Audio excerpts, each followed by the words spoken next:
We are live, Chair. Can everybody hear us? Loud and clear. Cool. Go ahead, Chair.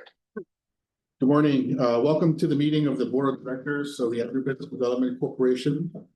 I am Chair Jason Watts. Prior to calling the meeting to order, Ingrid Hisatake from the ADC staff will explain how the public can participate in this hybrid meeting, which can be accessed by video conference, telephone, or in person. Thank you, Chair. For all of you joining us online, your microphone will automatically be muted. When the chairperson asks for public testimony, you may click the raise hand button found on your Zoom screen to indicate that you wish to testify about that agenda item. The chairperson will individually enable each testifier to unmute their microphone. When recognized by the chairperson, please unmute your microphone before speaking and mute your microphone after finish speaking. For those of you joining by phone, when the chairperson asks for public testimony, you may indicate that you want to testify by entering star and then 9. A voice prompt will let you know that the host of the meeting has been notified.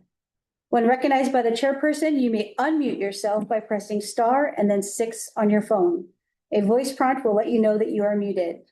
Once you're finished speaking, please press star and then 6 again to mute yourself. For both internet and phone, as well as in-person access, when testifying, you will be asked to identify yourself and organization, if any, that you represent. Each testifier will be limited to 2 minutes of testimony per agenda item. Thank you, Chair. Thank you, Ingrid. This meeting is called to order at 9:07 a.m. I will take a roll call of the board members present. When your name is called, please verbally acknowledge your presence and state who, if anyone over the age of 18, is present in the room with you. This also serves as a roll call vote. For each subsequent vote, I will ask if there are any objections or abstentions. If there are none, then the motion will be approved on the same basis as this initial roll call. Board Member Jesse Cook, present. Board Member Dave Hinazumi, Present. Board Member Glenn Hahn. Present, and lots of people in the room. That's true, very true. Sharon. Board Member Chair Sharon Hurd. Present. Board Member Deputy Director Kira Kahane. Present and alone. Board Member Dino Kimoto. Present. Board Member and Vice Chair Jason Oklahoma. Present.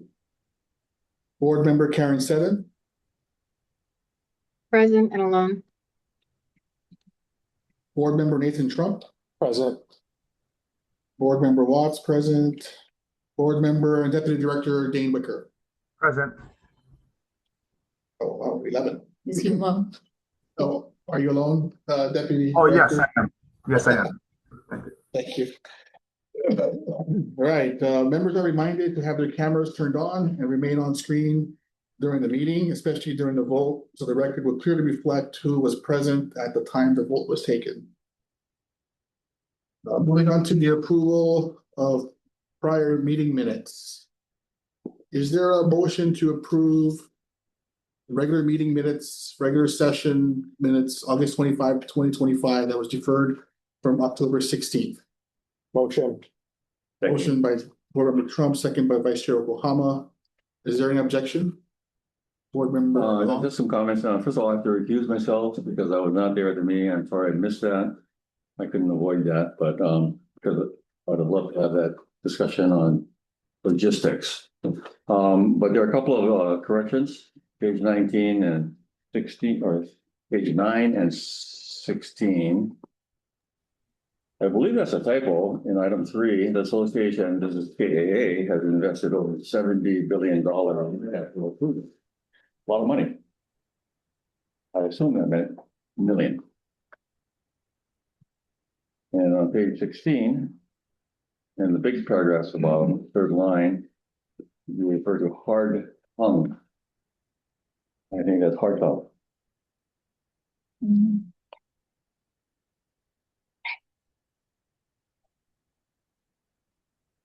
That's all I have. Thank you. The Deputy Attorney General, Jan Wahe, question. Yes.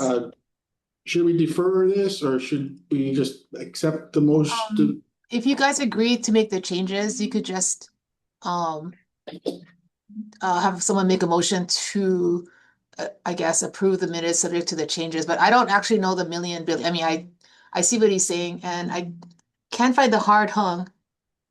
Maybe I'm looking at the wrong. Where was it again? It's in the minutes, it's 70 billion. Yeah, I saw that. And then the other one was hard hung. Page 16, I can't, I'm so blind. page 16, the third, or the big paragraph on page 16, the third line. Oh, there we go. Yeah, I mean, I don't have the recording, so I'm not, if we're not sure, then I guess I would defer it until it's looked into. If we kind of know that that's correct, then you could just do it now and approve it subject to those changes. Yeah, it doesn't sound correct at all. But you know what, I think, if I can have members withdraw their motion, we'll defer. And Wendy, if you guys can clean this up. I withdraw my motion. Thank you. Got a second. Thank you. So if there's no objection, member, I'm gonna defer the entire section on minutes. And if the staff can just triple check that. Moving on to item C, chairperson's report, there is none. Moving on to section item D, committee and permitted interaction group reports. There is a presentation of the report and findings of the Colorado Kitchen and Slaughterhouse Permitted Interaction Group. Chair Jesse Cook. Yeah, it was a great trip. You know, ADC members involved, board members involved were me, Dane, Dean, and then staff involved were Wendy and Anella. We went to go visit the Boulder Valley School District Kitchen. And we also went to visit Innovative Foods Kitchen, or excuse me, Innovative Foods is small animal livestock slaughterhouse. So the slaughter facility was massive, right? I think they're doing about 2,000 head of lamb a day, and it's all halal, so they get a little bit of a premium for that type of product. But you know, what they do is they contract with a lot of ranchers, I guess, herders in the area in Colorado and other states as well. And then they package it under their own brand. They also really emphasize the need to get value from the whole animal, like not just the good cuts, but like the hides, you know, the tongue, everything, which is something that we should really consider when we're talking about doing a small animal livestock slaughter ourselves. And then the other site visit we did was to the kitchen, which was a really fantastic site visit. Just some stats for thoughts here. 40% of the food bought from local farmers. The DOE mandate, or the Hawaii Department of Education mandate, is to get to 30%. So they were at 40%. So hopefully it's a doable target for us.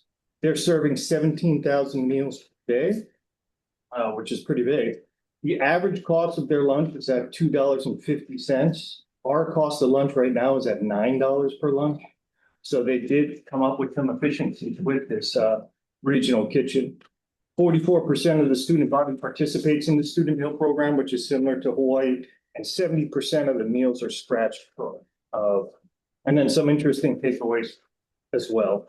Every year, they work closely with farmers to establish pricing and volume requirements. So pricing is set at the beginning of the year, and it changes sometimes, but usually it's set for the year. The kitchen buys off-grades, which I know is something Dane really speaks about a lot, about off-grade produce. And basically, the kitchen can buy from the farmers, and the farmers are really grateful because they can't sell to the retail markets. The other thing I would say, my biggest takeaway is, you know, was the teamwork I saw among all the state agencies who participated on the trip. I haven't been in government projects very long, but I can't think of a project with about a dozen state agencies working all towards one type of goal, which was really, really refreshing to me to see. And it really gives me faith that we're really trying hard to get this done. And, you know, the trip wasn't a vacation. People flew in on Sunday night, red eye, landed at 7 a.m. and then had all day meetings. I almost fainted and Dean picked me up for the center. But despite the tough schedule, there was a real sense of resolve to get this done, to figure out how to do it. So it was a great trip. I just had a question for you. don't know if you made a comment, but Wendy made a comment earlier about the ability to aggregate. Farmers could drop stuff off. Oh. And, you want to share some of those? Oh, yeah, I mean, they are working with small farmers, like small farmers. When we went to go visit the regional kitchen, by chance, there was a farmer who pulled up in a regular pickup truck and was dropping off produce. Which, you know, you didn't think of that when you're talking about a really big kitchen, but they were built. That kitchen was conceived of, designed and built to do farm to school and scratch cooking and to aggregate product. But they did say if they had one thing to do different, they would have more cold storage. But I've heard that all the time. That's always. And I got a follow up to, so you talked about $9 per meal. Was that enough to cover the meals? Is that? For us, I mean, for Colorado. oh no, they're doing 250. Oh, it's 250. Yeah. Yeah. I mean, they're making that, right? Because the federal reimbursement for student meals is $3.50. So they're making $1. They actually paid for that kitchen with a SPURB, I think, revenue bond. So they're making money off of them. Jared, can I just add Sure. that one of the things that came to light is their payment terms for farmers were Oh, yes. net 30, but they said we're hitting net 7 to 10.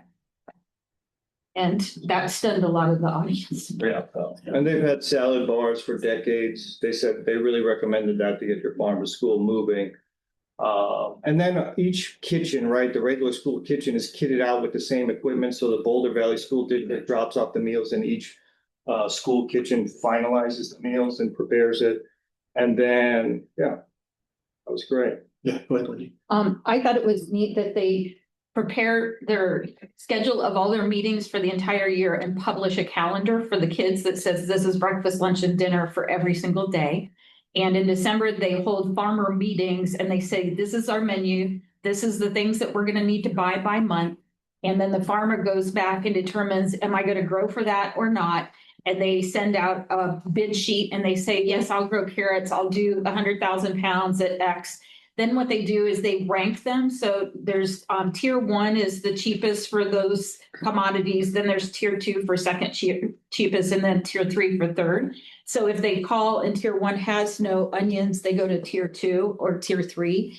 But as Jesse was saying, the salad bars have been a real key. So if somebody all of a sudden has sugar beets, they're like, yep, we'll take them. We'll put them on the salad bar.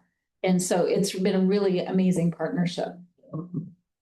Did they indicate what the prior cost, inflation adjusted cost was to compare to the 250 or whatever? Oh, How much savings? Did they benefit from it? We didn't ask them that. That would have been a good question to ask, but you know, $2.50 versus $9 is a really big difference, you know.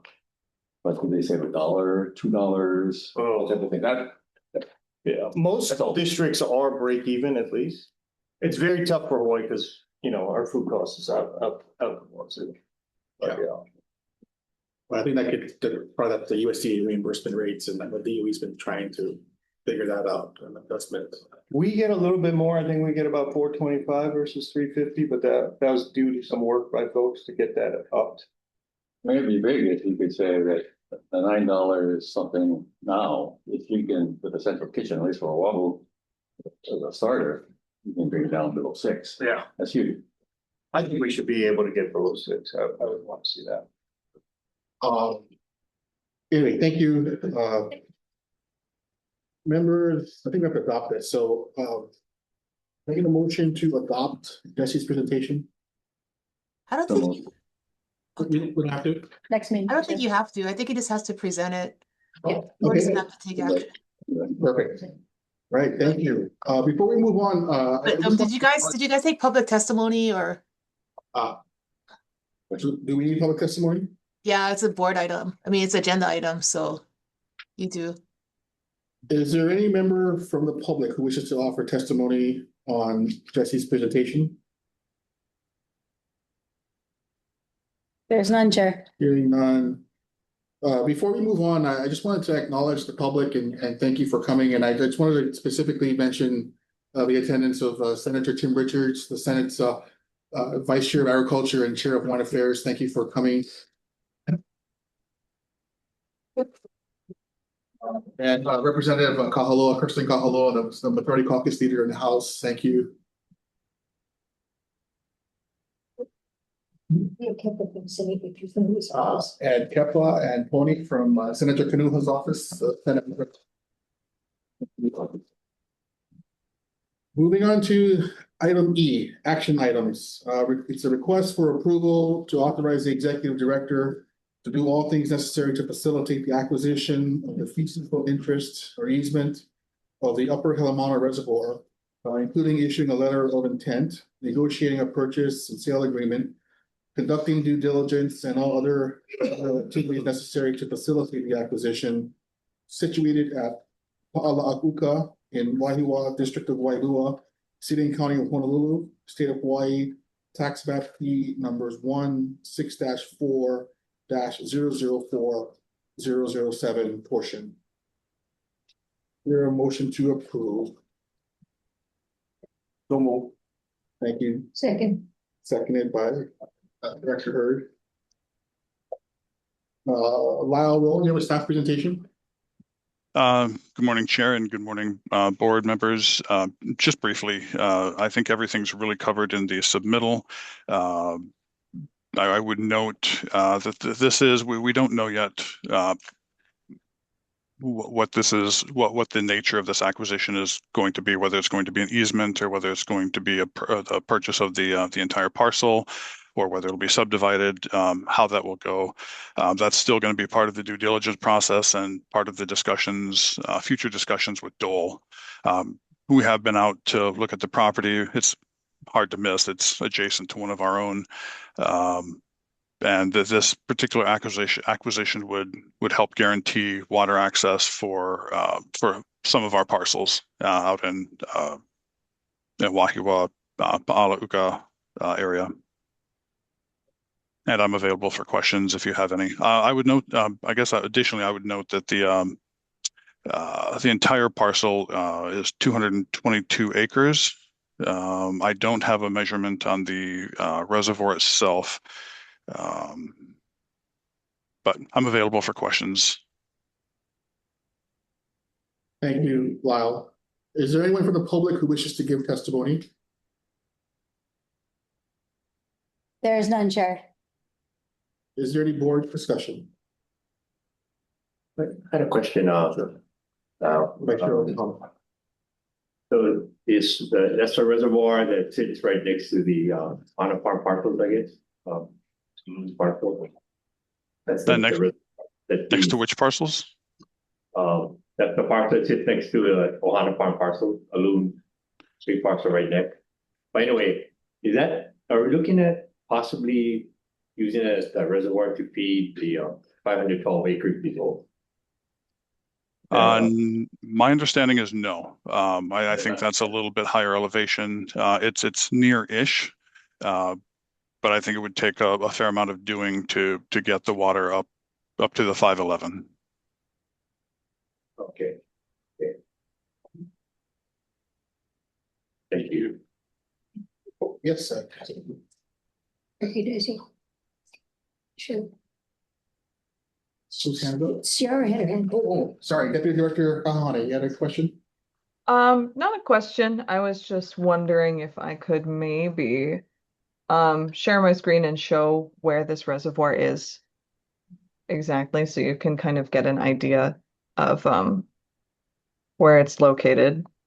But it's I went and looked it up in our dam inventory system at DLNR just to get a better idea of the condition, which is potentially a concern.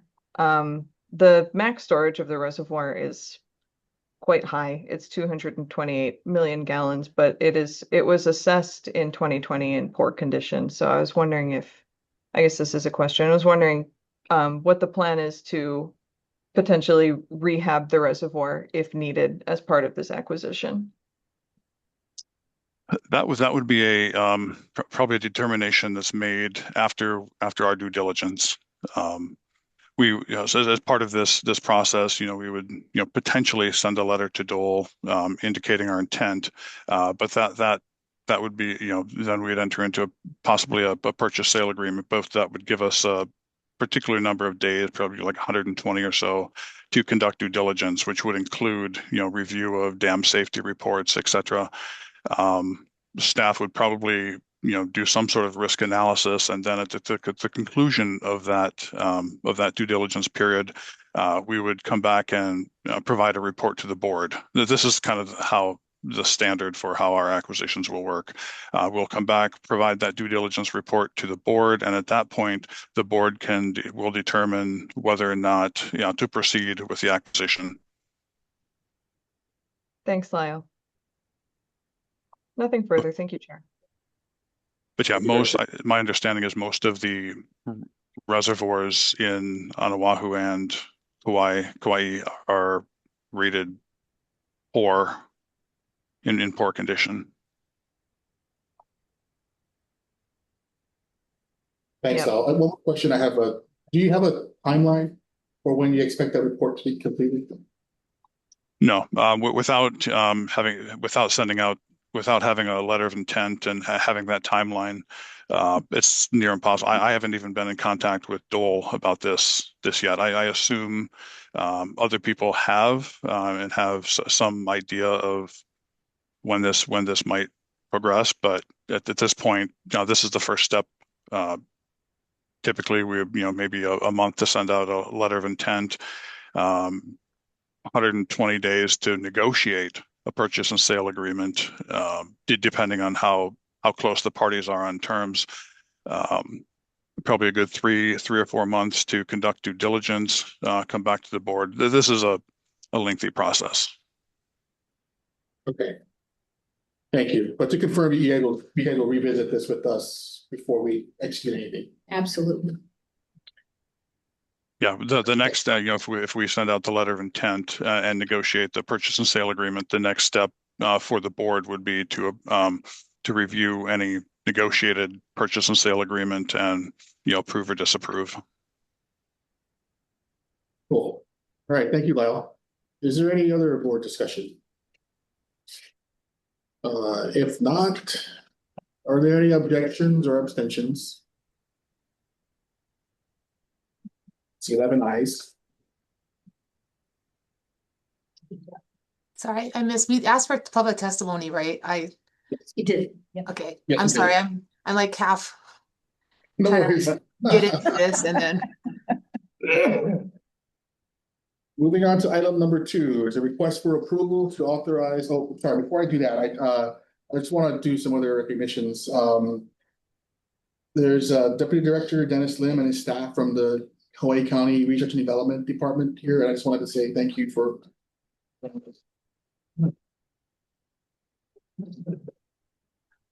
Moving on to item 2 is a request for approval to authorize the Executive Director to do all things necessary to facilitate the due diligence and evaluation of certain commercial property at Whitmore Village, District of Wahiawa, City and County of Honolulu, State of Hawaii, tax map key number 17-1-006-001 portion. Is there a motion to approve? So move. Board Member Trump, is there a second? Second. Board Member Okimoto. Is there a staff presentation? Yeah, just briefly, Chair, and thanks again. This is for a commercial property right on Whitmore Avenue in Whitmore. It's currently used as the parcel has actually, I haven't been out there in a couple months, but last I was, there's Merlina's Kitchen, which is a restaurant on site. There's a fuel station, which also doubles as a sort of a food mart. So one of the things the board should just be aware of is that it is a current fuel station, and we haven't done due diligence yet. We don't know what the conditions are. We don't know if there's violations. This request is, as with the other requests, just a request to start this process so we can learn more. My understanding is that the intent for the property is for I don't know if we would keep the fuel station. I suspect the community would prefer to keep some sort of fuel station there. But I think the other intent is to begin to incorporate some sort of local food access through the food mart. Perhaps Wendy might be able to speak more to what the intent is for the property, but to begin, you should begin to showcase some of our local produce that our farmers and others produce. Wow, Thank is you. there's also a junkyard on the property? I think there I think is. When I looked it's- at let me look at the map because It's the the map's middle, kind it of small. mentions it. Yeah, I think that is part of the property. So there's likely some environmental concerns that'll have to be addressed. Thank you, Lyle. Is there anyone from the public who wishes to give testimony? There's none, Chair. Is there any board discussion? Board Member Cook? Yeah, I was just wondering, if 500,000 is for evaluation and due diligence, is that also for part of the purchase price or like a down payment? Wait, can you say that again? Appropriated 500,000. Oh, gotcha. Yeah, I think that should just be for to start the process. I would imagine if we were to determine that this property was worth moving forward on, a future appropriation would be sought. If I But may, that does include, surveys, environmental site assessment, which probably includes phase 1 and phase 2, given what we know about the property at the moment, et cetera. Thank you, Lyle. Deputy Director Ricker? Thank you, Chair. So some other context. So yeah, there was a toll facility on site. I'm not sure if the gas station is still operating, and then there was commercial retail restaurant operations on it. This parcel is very nearby the Central Wahoo Food Hub on Whitmore Ave. There's been discussion about the need for the aggregate facility to aggregate in from small farms, also to plug into and feed the regional kitchen. Department of Agriculture and Biosecurity could potentially move their long-term mobile lab for biosecurity on site. And there's also discussion with the University of Hawaii to do some of their lab facilities, potentially on the site if it's acquired. If we have to expand warehouse facilities, as we're looking to be maxed out on the 42-acre site, potentially this parcel would be suitable for that too. So the budget. So this was an interesting way they did that. They actually provided the full funding to purchase the parcel, but they split it up over the biennium.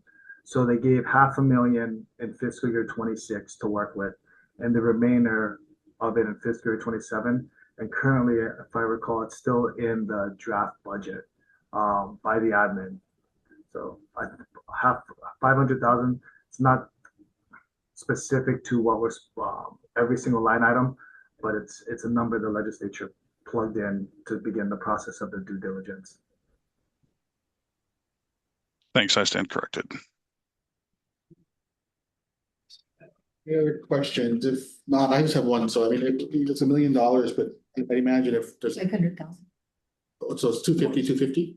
No, it's 500,000 for this year to do all the due diligence, possibly a phase 1, phase 2 environmental. But 26, she said there's, they Is it- split it up over the. Chair, it's 500,000 FY26, and it's either 5 or 6 million FY27. Okay, I don't have the And- exact in front of me, but the full price was about 6 or 6.5.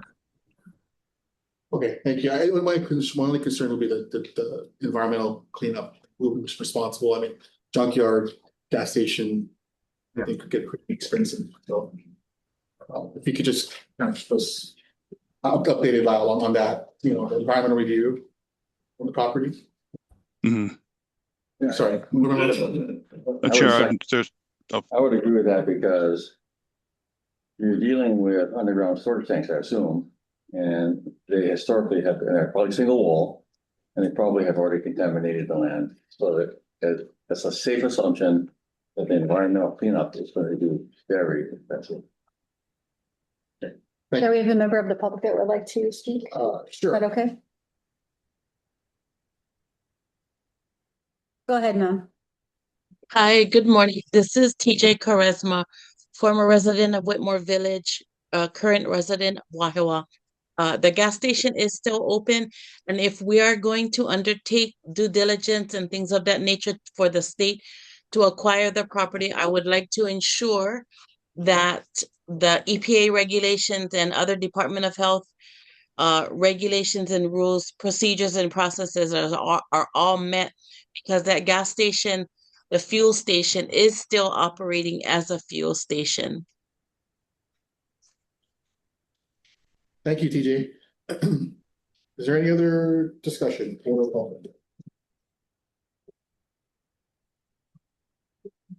If seeing none, move to the call for the vote. Are there any objections or abstentions? Seeing none, 11 ayes, the motion is unanimously approved. Thank you. Moving on to, thank you, Don. Moving on to item 3, request for approval to issue a new license agreement to Kunhu Farm LLC for 136 gross acres, more or less, of PU-02 for diversified agriculture use in Wahiwa, Oahu, state of Hawaii, tax map key number 16-5-005, portion of 009. Is there a motion to approve? Okay. Thank you, Board Member Cook. Is there a motion, the second? Second. Second by the Vice Chair. Allison will give the presentation, Uh, not live. Allison, are you available for a presentation? Yep.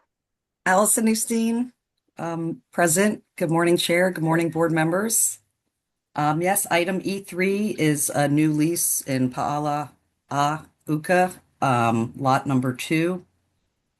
This was going to be generating $244,800 a year in rents for ADC. The applicants were approved back in November 2024 by the board. They've been farming in Hawaii they've been farming for 40 years, and 10 of them over in Waianae, sorry. I believe someone may be present from Kunhu Farms, but I don't know if anyone has any questions regarding the submittal. I have, can I? Sure, Board Member Hong. The rental rate on the handout is 24,4800. That's not a rational number. Well, no, sorry. The The comma was put in the comma is in wrong the spot. wrong spot. That was a typo with the comma, but it's 244,800. Oh, my. The comma was put in the wrong spot. I apologize. I thought it pretty.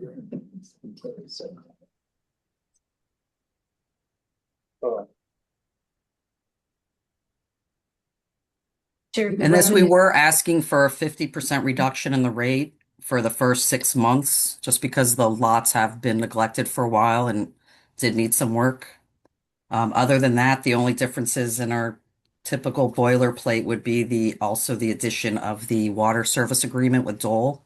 And we did add provisions into this one, and moving forward with any further leases to require the Good Agricultural Practice Certificate within 2 years. And that question, sorry, the 50% reduction, that's you guys doing it on a case-by-case basis, or how are you folks? Case by case. So this would reflect the new market appraisal and the board decision to go with $1,800 per acre per year. So the 50% would be $900 per acre per year. And this will be like the first farm in the It will current be our rate first, season. yes. Thank you. Thank you, Board Member Hong, for catching that. Is there anyone from the public who wishes to give testimony? Yeah. There is none, Chair. Thank you. If there are no objections or abstentions, we'll go and vote. Any objections or abstentions? Seeing none, 11 ayes, Motion is unanimously approved. Moving on to item 4, a request for approval to issue a new license agreement to Tang Da Inc. for 90 gross acres, more or less, of PU-04 and PU-05 for agricultural use in Wahiawa, Oahu, State of Hawaii, tax map key number 16-5-001, portion of 056 and 16-5-005, portion of 009. Is there a motion to approve? So moved. Thank you, Board Member Okimoto. Is there a second? Thank you, Board Member Trump. Is there a staff presentation? Allison Newstein present for this one as well. This one is also in Pa'ala'auka, and it consists of 2 lots, which are 90 gross acres. We are also asking for the same credit for 6 months for the reduction in that. And everything is pretty much the same as the prior, except for the lot numbers and size. And I'm not sure if the applicant is present, but they also have about, I think, 15 years farming experience in Waianae as well. So.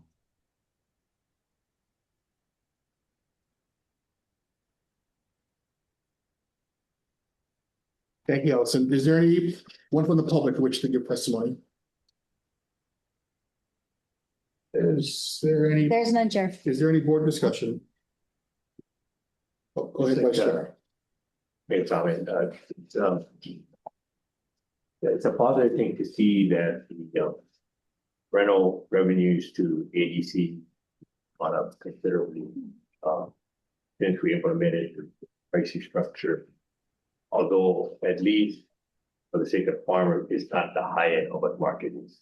So it's increases enough that generates revenue for the agency, but it's not at the high end of the network rate. So good for ADC. And kind of building on that question, we haven't had any objections to that new rate, right? Probably still on the lower side. We've had people come into the office and they are currently paying $6,000 per acre per year for a walk because you don't have to transport any goods in the neighbor islands. So they are very enthusiastic about this new price. And it also meets our mission, which is really important. Thank you, Vice Chair Yokohama. If there are no objections or abstentions, are there? It's 11 ayes. This motion is unanimously approved. Item number 5, request for approval to issue a new license agreement for 136 gross acres to Honorat Farm LLC, more or less, of GA-03 for agriculture use in Wahiawa, Oahu, State of Hawaii, tax map key 17-1-012-001 portion. Is there a motion to approve? So moved. Thank you. Board Member Okimoto, is there a second? Second. Second by the Vice Chair. Thank you. Is there a staff presentation? I'm basically, this is a parcel that's over in Galbraith. It's 6 acres. I don't know if the board has any questions. The applicant was unable to attend, but if you guys have any questions, I'm here to answer any questions. Vice Chair. Okay, just curious. So that was like one of the few remaining parcels in the Galbraith area that actually had available. I thought, Galbraith was pretty much leased out by now. So I was surprised to see actually a space in the Galbraith locations. Yeah, this is the last parcel that we have vacant. That's it. Somebody gave up a parcel. I have a question. Sure. So this license is for 6 acres. The other 2 licenses were for, significantly more acreage. In the discussions with the farmers, was this farmer just looking for only 6 acres or the location? Or is this something where, how is kind of the decision made? 136. No, it's 6. It's 6, not It's 136. 6. Yeah, this is 6 acres. He would have liked to have had more, but he was very grateful to have the 6 and he liked the location. So Allison has done a good job of showing based on the ranking from the board. Then she shows all the parcels they choose. And so this was the parcel that was available that fit his needs. Yeah, I Okay. think, you know, when going through all of these, applicants, I mean, we looked at how many people are gonna be working that land. So kind of work backwards a little bit, and I think will allow them to put it all together afterwards, but so a lot of these guys, you know, they'd ask for, 50 acres and there's only one or two people working the farm. It's pretty hard to do 50 acres, stuff like that was going. So, we offered them, I think, a more reasonable amount that Allison did. And the two bigger ones that were at the top of the agenda, those guys are longtime farmers and they're herb growers. So they export a lot. So, and they had a lot of employees. So that's some of the way that it was done. Thank you, Board Member. Is there any other board discussion? Chair, Yes, Deputy Director Wicker. thank you. Edie Gady or Property Manager Allison, what's the total acreage portfolio for Oahu? Or just rough estimate? Is it just north of 4,000 acres total? It is just a little bit north of 4,000 that's farmable. Mhm. Oh, that's farmable. So Yeah. the total portfolio is how many acres? It's pretty close to 4,500 with the non-tillable. Okay. And so after these approvals, all farmable acreage has been licensed? So after these acres and what will most likely come to the board next month, the county of Oahu will be 96% occupied. Our lands will be 96% occupied. Awesome. Congratulations and great job, Wendy and Allison. Thank you. It's a team effort. Thank you, Director Wicker. I just have, before we move for public testimony, I have a question for the Attorney General. So the motion that was drafted that was given, I made a motion for 136 acres. I have to withdraw this and redo this, it's 6 acres. Was the motion that, or was it just a motion to accept the, to approve the submittal? Well, what I read was a request for approval to issue a new license agreement for 136 acres. But the agenda reads 6. Yeah. And I think the submittal reads 6. We could just Yes. be clarifying that aloud now, then we all understand it's 6, Okay. that the board is voting on. Referring to Kungu Farm. But if you want to redo it, Chair, to be safe, that's fine. I think but if the board is now voting with the understanding of it's 6, then I think it's going to be clear. That's what you're voting on. Yeah, agreed, and it's on the record. Okay, is there any public discussion? There is none, Chair. Seeing none, are there any objections or abstentions? Not 11 ayes, the motion is adopted unanimously. Thank you. Item Thank number you. 6 is a request for approval to execute and enter into a memorandum of agreement between the Agribusiness Development Corporation and the University of Hawaii to develop a proof of concept study for an entrepreneurial product manufacturing facility on the islands of Maui and Kauai. Chair, we're going to defer this. What's the reason? Because the MOU has not been fully vetted by the AG's office. But the egg cracking facility is ready. Okay, we will be deferring agenda item 6. Moving on to agenda item 7. The request for approval to execute and enter into a memorandum of agreement between the Agribusiness Development Corporation and the University of Hawaii to develop a proof of concept study for an egg cracking facility on the island of Oahu. Is there a motion to approve? Motion. Board Member, thank you. Second. Is there a second? Board Member Huang, thank you. Is there a staff presentation? Yeah. Yes. Okay, please proceed. Hey, good morning, board members, members of the public. Ken Nakamoto with the ADC. Yes, so ADC received a CIP appropriation to acquire land and develop a cracking facility. And this MOA is to partner with the University of Hawaii to help develop a proof of concept study and to help ADC, I guess, develop some bridging documents that we can take the designs and kind of go from there. Available for any questions.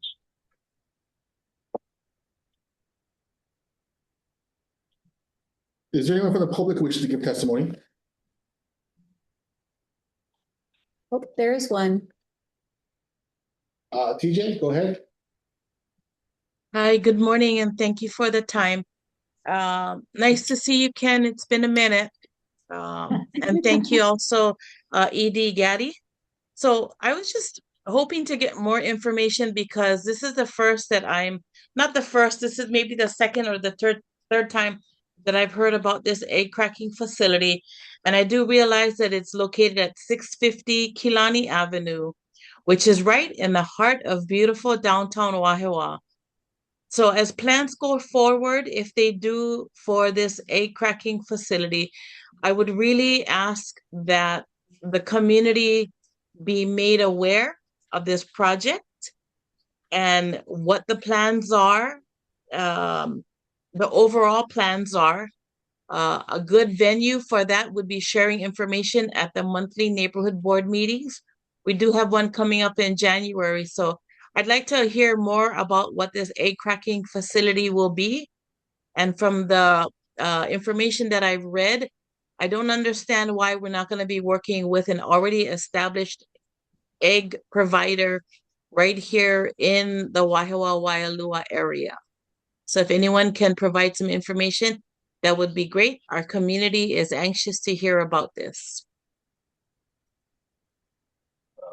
Yeah, thank you, TJ. And like the previous land acquisitions that was brought before this board, it's a long and drawn out process. We will be once we have selected consultants, we will be absolutely will be coming back to the community as well as the board to present our findings. Would it be okay if we asked that ADC or some representative from ADC actually put the information out now so that the community doesn't feel like we are the leftover child that was only given information after the process has already started? Because this process, I'm sorry, this egg cracking facility right in the middle of Wahiawa will already be affecting the area traffic wise.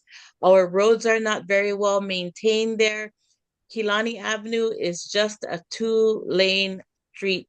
So while it's great that the presentation is here at this meeting, I think it would be better and more community friendly if the information about this egg cracking facility, albeit in the very early stages, be given and shared to the public. And please don't make us feel like we are the leftover child, because this is in our community and I get the process, but at least come out and let us know this is what we're planning to do. We're still waiting on funding. We're still waiting on ABC and 1, 2, 3 to go through, but this is what we are planning and this is why we are planning. Because at the very end of the day, when all of these projects are done, up and running, the community of Whitmore Village will be affected by traffic. The community along Kilani Avenue in Wahiawa will also be affected by traffic. And as you may know, this street is very heavily used by community members and also by the schools in the area. So please come to the community. You know, this is not the first time it's coming up before the board. So I think the community should be given grace and given the opportunity to find out about this project before it goes too much further. Thank you. TJ, Thank you, TJ. I am very sensitive to your concerns. I agree with you. And the executive And I'm director. sorry, who's speaking? What's that, sorry?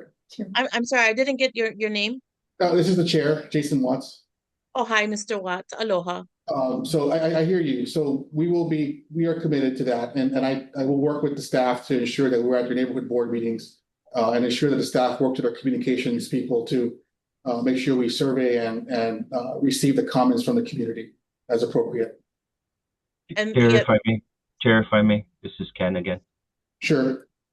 Okay, so just want to point out, this is the first time we're coming to the board with this, and the whole idea of the proof of concept study is to engage the community and go out and talk to the neighborhood boards and the community and to identify some of the, as she mentioned, local egg producers. So the proof of concept study is that community engagement portion that we desperately need and we desperately want to do so that we can engage the community properly and upfront and not at the tail end. No, correct. Thank you, Ken. I just want to acknowledge though that I think, this issue has been publicly discussed in other places. And so I think that's how people know about it already. Even though this is the first board action, I think the community has kind of known about it for a while. So I just want to be sensitive to their concerns and ensure that we incorporate that into whatever study is completed. So thank you. And thank you, Chair Watts. Thank you, Ken, for that.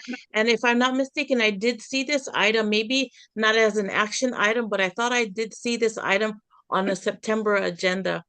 So I really appreciate you folks being open to the community getting information. And we look forward to your next community discussion about this egg cracking facility. TJ, it's Wendy Gady, and I accept your invitation to come to the neighborhood board meeting on January 19th. I'll be there. Thank you so much, Wendy. Good to see you all. Is there anyone from the public who wishes to give further testimony? There is none, Chair. Any further board discussion? Board Member Hong? Yeah, are we looking at a single targeted property on Killarney Avenue? Came up previously. Yes. Okay, in the last board meeting. Will the proof of concept be looking at optional locations? To a certain extent, it will be more for exactly what the previous speaker mentioned is community engagement, stakeholder engagement. We might have a limited portion of a feasibility study, a business plan. I know we cracked that into there. If you looked at the, I forget what page on the MOA, but we did put in, that's something different, something new. I think the legislature has been, I guess, asking for business plan and feasibility studies. So we included that as well. But the main focus is the more community engagement, stakeholder engagement portion of it, as well as some bridging documents. This particular group is a group of students as well as master students from the University of Hawaii Community Design Center. They're our future architects and engineers who will be helping us develop bridging documents. So yeah, all of the above, Member Hong. I wasn't necessarily referring to Wahiawa proper, but other areas that should be closer to the source of the eggs. Again, I'm looking from a logistics standpoint. So you produce the eggs, and obviously there's a big elephant in the room with that one. But and by the way, I support the whole concept. But the thing is, you're going to take these eggs at the point of production, put them in transport. You've got to make sure that they are in crates or whatever, so that they arrive safe at the cracking facility. That's another cost. It's a huge cost, ultimately. So you're handling it twice, one packing, one unpacking, and cracking. Why not have something fairly adjacent to the main source and then have the eggs from production, they get cleaned, they get cracked, And then you transport in bulk to wherever the end user is. But from a logistics standpoint, it makes sense. Having it in Wahiawa proper doesn't make sense to me. So, my 2 cents. I guess the only issue with that is if we would have to choose which egg producer would have the equipment and they kind of have a natural competitive advantage at that point. You could do that, but then you can always have a situation where you have some, I don't want to say discount, but some consideration for those who have to do some transport. But if more than 50%, 80% of the egg coming from one producer, then it just doesn't make economic sense. Well, I think too that, if you were to build the facility on the egg land, which is where the eggs are being grown, you run into a whole plethora of other problems of building permits, stuff like that. So I think the Wahiawa property that they're looking at is the main egg producers on the island is probably what, 5 miles away? Less than that. So I think that's probably why choosing Wahiawa would be more feasible than other places. And then building up. I appreciate those comments, but I'm just saying that you're double handling a federal product. Go on. Plus, it has to be chilled transport. Chair, please, Board Member Wicker. Board Member Wicker, go ahead. Great questions and discussion. So the location in Kilani Ave is a commercial building, prior commercial business. Unfortunately, just above the location was Peterson Farms. If they were still existing, this would have been a great opportunity for the secondaries. The main egg producer is 3.6 miles away. So it's just right outside of Wahiawa town. Their off grades right now have no market. So we did meet with Wailua Fresh Egg Farm, Avery. They, especially during the avian bird flu, their demand for liquid egg went up.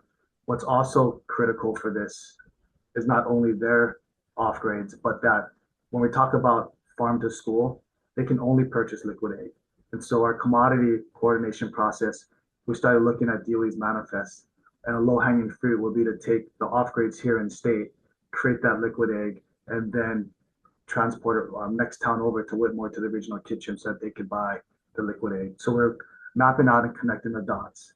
What are the farmers off grades? Who's the source market for it? And this property came up as a proximity close with the commercial. It has existing infrastructure, due diligence. We got to see what the capacity is.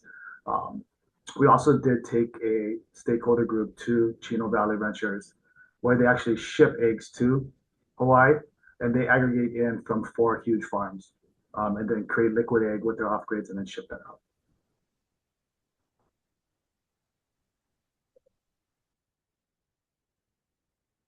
That's another follow-up question, Deputy Director. The liquid egg that's a USDA requirement, or DOE, they can only purchase that? DOE doesn't have the infrastructure to do egg breaking, so they only purchase liquid egg. I'm not familiar if that's a USDA regulation that they're not allowed to crack, but that's their decision. Now they don't have the capacity or the equipment to do that, so they purchase out-of-state liquid egg. Thank you. Is there any further board discussion? Oh, I'm sorry. I do agree with the concept. I really do agree with the concept because it's a great food source, but my comments are just based upon the business model that makes sense. Agreed. Again, as you folks work through your proof of concept with UNCDC, can you guys please find a way to keep a conversation going with Board Member Hong that can address his concerns in the final study? Absolutely, Chair. Yeah, I guess, Absolutely. How many off grades are there really available, and right sizing this facility? Because, Hawaii, we're pretty small. We don't want to have some gargantuan facility. So how many operates are there actually being produced? Yeah, so these are the type of questions that we would address in the proof of concept. We're going to flesh out a lot of these questions. We're going to engage with the community first, stakeholders as well, and flesh out a lot of these questions. Thank you, Chair Hurd. Yeah, I wanted to add that the food bank would be happy to take the seconds on the eggs as well, but they can only take liquid eggs. So there would be a market for this facility as well. Serve many purposes. Thank you. Thank you, Chair Hurd. Any other discussion, public report? Hearing none. Is there any objections or abstentions? 11 ayes, the measure is unanimously approved. Thank you. Moving on to item 8. Sorry, Attorney General, is this motion or just gonna have a discussion or? So they would have a decision, but I'll just explain again to the board why this is coming up and why it's on the agenda. We received, I guess, a news item from the Office of Information Practices, just to remind the boards about setting time limits on oral testimony. The board is allowed to set reasonable time limits under 92.3 HRS. However, it has to be, I think, in writing or by rule. So OIP has interpreted this to mean that it could be done by rule. It can mean that if the board wishes to impose time limits, it can adopt such a rule at the board meeting, so the written will be reflected in the minutes. I guess we have been getting complaints, not only our board, but like Department of Agriculture and Biosecurity and other boards. And then the Office of Information Practices had been getting complaints that there was a individual trying to seek the written evidence of the board's adopted rules for time limits, and a lot of them didn't have it. So we weren't able to locate that kind of written evidence for this board. So this is on the agenda so that if the board wishes to, they could place time limits. So right now, you can request to have the testifier to limit their testimony to a certain time, but that can't be enforced unless the board adopts a time limit. And I think we left this time limit on the agenda kind of open so that the board could decide what time limit it wanted to impose. I'm not sure, is it 2 minutes right now or 3? 2 minutes. So I think it's 2, but we left it open in case the board, maybe we haven't revisited this in a while and they wanted to make it more or less, that would be open. So that's why it's written. So just sufficiently detailed enough to be on the agenda, but not to tie the board to anything. So the board could discuss it and decide A, if it wanted to impose a time limit on public testimony, or B, what that time limit would be. Again, you can always request that the testifiers limit, but if somebody were stubborn and not wanting to do that, you could not enforce it unless you actually have done this where you have adopted a time limit. And also if you don't always have to enforce it either. It's just the ability to enforce it will require you to have a board action. So is the recommendation to be 2 motions? One, to request board approval to adopt time limits? No, I think you can just make one. motion. I make a motion to set a time limit, testify on public testimony for 2 minutes or 1 minute or 3 minutes or whatever you can make it all in one. We just didn't put it, we just didn't set one here because we didn't want to beforehand bind the board. Because I don't think you guys have visited this in a while. So we just wanted to give the board the option of deciding together what that time limit would be. Okay, thank you. And I think the Department of Agriculture is like 2 minutes. So if there's no objections, my recommendation would be the consistency of the Department of Agriculture. So is there the motion is to approve a time limit for testifiers, public testifiers, of 2 minutes during board meetings. Is there a motion to approve? So Motion by Chair Hurd. Is there a second? Second. Second by Board Member Cook. Is there any, I guess we kind of had a staff presentation. Is there any public testimony? Is there any further board discussion? Chair, Chair, if the motion does pass, we do need a mechanism timing, whether it be visible on the screen or a ticking clock or something, but we do need a mechanism. Does it need to be visible to the public or? Yes. Okay, thank you. thank you, Chair Hurd. If there are no further board or public discussion, are there any objections or abstentions? Seeing none, 11 ayes, the measure is adopted unanimously. Okay, final item for action items. Action item number 9 is a request to form a permitted interaction group to support the Department of Education's local food procurement goals. The purpose of the PIG would be to ensure that the farmers are prepared for institutional purchasing requirements and to work closely with the high DOE so that both farmers and high DOE understand expectations as the Wahiawa Central Kitchen comes online. The PIG will help to identify barriers and opportunities for farmers to participate in institutional purchasing markets, explore opportunities to expand the institutional food pipeline, and provide recommendations to the board on policy or operational actions that ADC may take to support IDU's procurement objectives. And before I ask for a motion, I just would add to that for Board Member Hong, I think this kind of works together with the CDC thing and egg cracking and all that. So this would be a good opportunity to, I guess, have input into what the DOE's final commodities list looks like. Is there a motion to approve? No move. Member Okimoto, is there a second? Second. Chair Hurd. Lyle, is there a staff presentation? I don't think so. No. Is there anyone from the public who wishes to give testimony? There's none, Chair. Is there any board discussion? Oh. I guess it means, you guys okay with what's going, yeah. Are there any, hearing no discussion from the board or the public, are there any objections or abstentions? Hearing none, 10 ayes. Chair, who would you like to appoint? Yep, and the chair will be appointing board member Jesse Cook, board member Jason Okuhama, and board member Glenn Hong.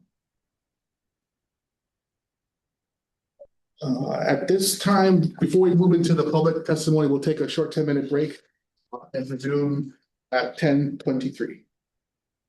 Thank you.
All right, Chair, we are live. Thank you. Let's call the meeting back to order, 10:27. Thank you everyone for bearing with us, especially online members. As we move through section F, informational items, first presentation will be by June Yang, the governor's homeless coordinator with the statewide Office of Homelessness and Housing Solutions regarding a proposal to develop a Kauhale project in Wahiawa City and County of Honolulu, State of Hawaii, tax map key number 17-3-013010. If there's no objections, members, Mr. Yang, please proceed. One Good second. morning. Sorry, one moment. Thank you for pulling this up. Yeah, Give me 1 second. sure. While you do that, let me introduce myself. Good morning. Thank you very much, Chair and Board.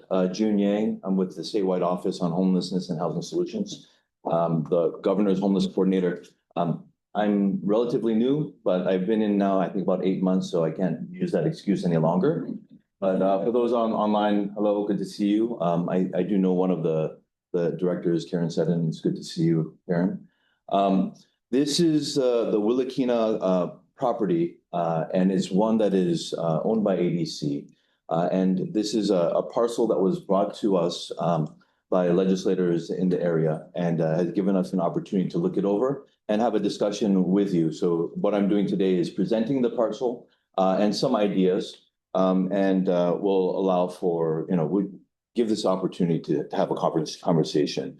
About my office, it's the second slide up. It's we've been around since Neil Abercrombie days. And so the first homeless coordinator was Mark Alexander, and he was in for a little bit. I had the good opportunity to work with every single homeless coordinator that the state has had since him. And back in 2022, this office then became an agency attached to DHS. And so now we have an administrative body that helps us to move forward. Our main goal, the reason why we're alive, is to identify gaps in the system and to improve them, to eliminate those gaps, to allow for individuals to move into permanent housing as fast as possible. The second is to help and test and develop innovative solutions.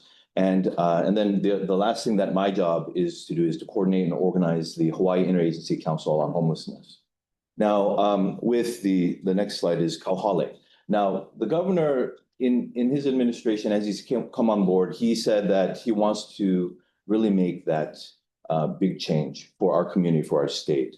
And that innovative solution that he's looked at, the innovative way of doing so for our unsheltered population is through the Kauhale Initiative. It really is to build small villages that support individuals into healing.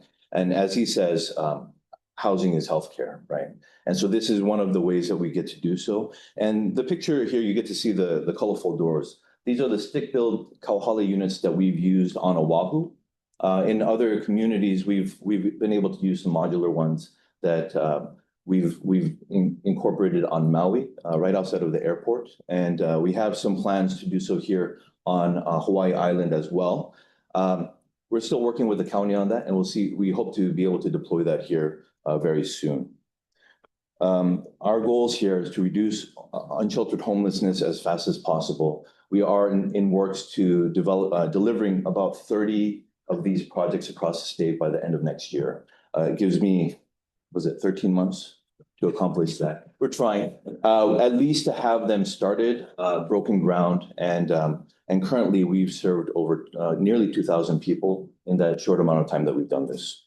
Reduce the cost to the system overall. If you think about individuals that are accessing emergency room visits, it costs thousands and thousands of dollars per day per bed. For use of our Kauhale units, it's actually bringing it down to a few $100s per night. That's like a 90% reduction in some ways, sometimes. So we're trying to bring real savings to the community by providing these services.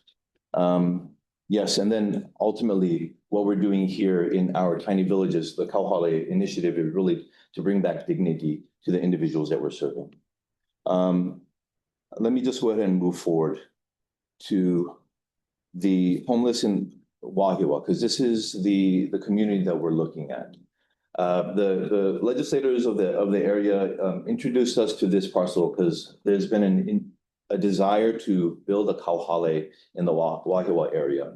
We have about 130 individuals on any given night on the streets and around Lake Wilson and in the bridges. I know this area relatively well.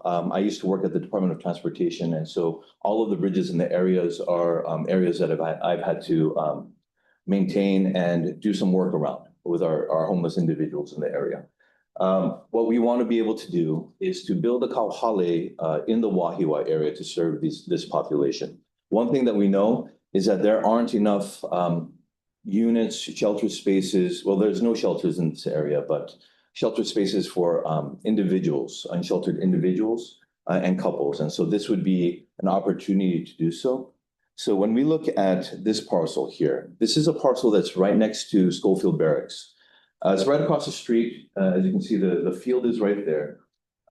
This is a parcel that was introduced to us and said, this is one actually owned, maintained by ADC. If we have an opportunity, it's about 5 acres here. And right now it is designated for aquaculture use. And I don't know if there's been any historic move to do so on the site. So what we're proposing is to be able to use a portion of the site for a kauhale to serve the Wahiawa area. The other portion of it has been a desire to possibly help to deliver. Now, we're not doing the workforce housing side of it, but to help deliver for ADC the plannings and the preparation for a ag workforce housing development in the remaining three acres. And so that's what we're talking about today. Currently, it's not being used. It's about 5 acres. There, as we've been digging into the property itself, it looks like there is sufficient infrastructure, and we believe that there should be enough infrastructure for over 200 units of housing in that area. It's bordered by 2 state-owned parcels, and I have in my office some CIP dollars to deliver on a kauhale. And this is one of the areas that we identified. Not this specific parcel, but Wahiawa was one of the areas that we identified through the legislative process. Okay, so this is going to be a little bit confusing because there's a lot of lines on this picture. It's a drawing, but this drawing is that parcel, and it's to help conceptualize capacity. It's not the actual building units, because these are small, tiny units. They're all individual units. But at the end of the day, what it's saying is that we can do about 168 units of housing for the capacity for 168 units. On top of that, the area that's not covered in the red bubble circle is the kauhale area that we're talking about. And we would possibly be able to do up to 60 kauhale units directly adjacent to an ADC workforce, ag workforce kind of development. So I'm trying to see if there's oh, yes. The next picture, and we can come back to that one, but this is for our kauhale uses. This is a possible dorm style Jack and Jill bathroom unit. This is 6 units across with 3 bathrooms shared. It's something that we're still discussing. We're trying to see if this is going to be one, or the next slide shows an ADU, which is more of a 1-bedroom studio bedroom individual unit that would be there. It could be something similar to this or a mix and match of the two.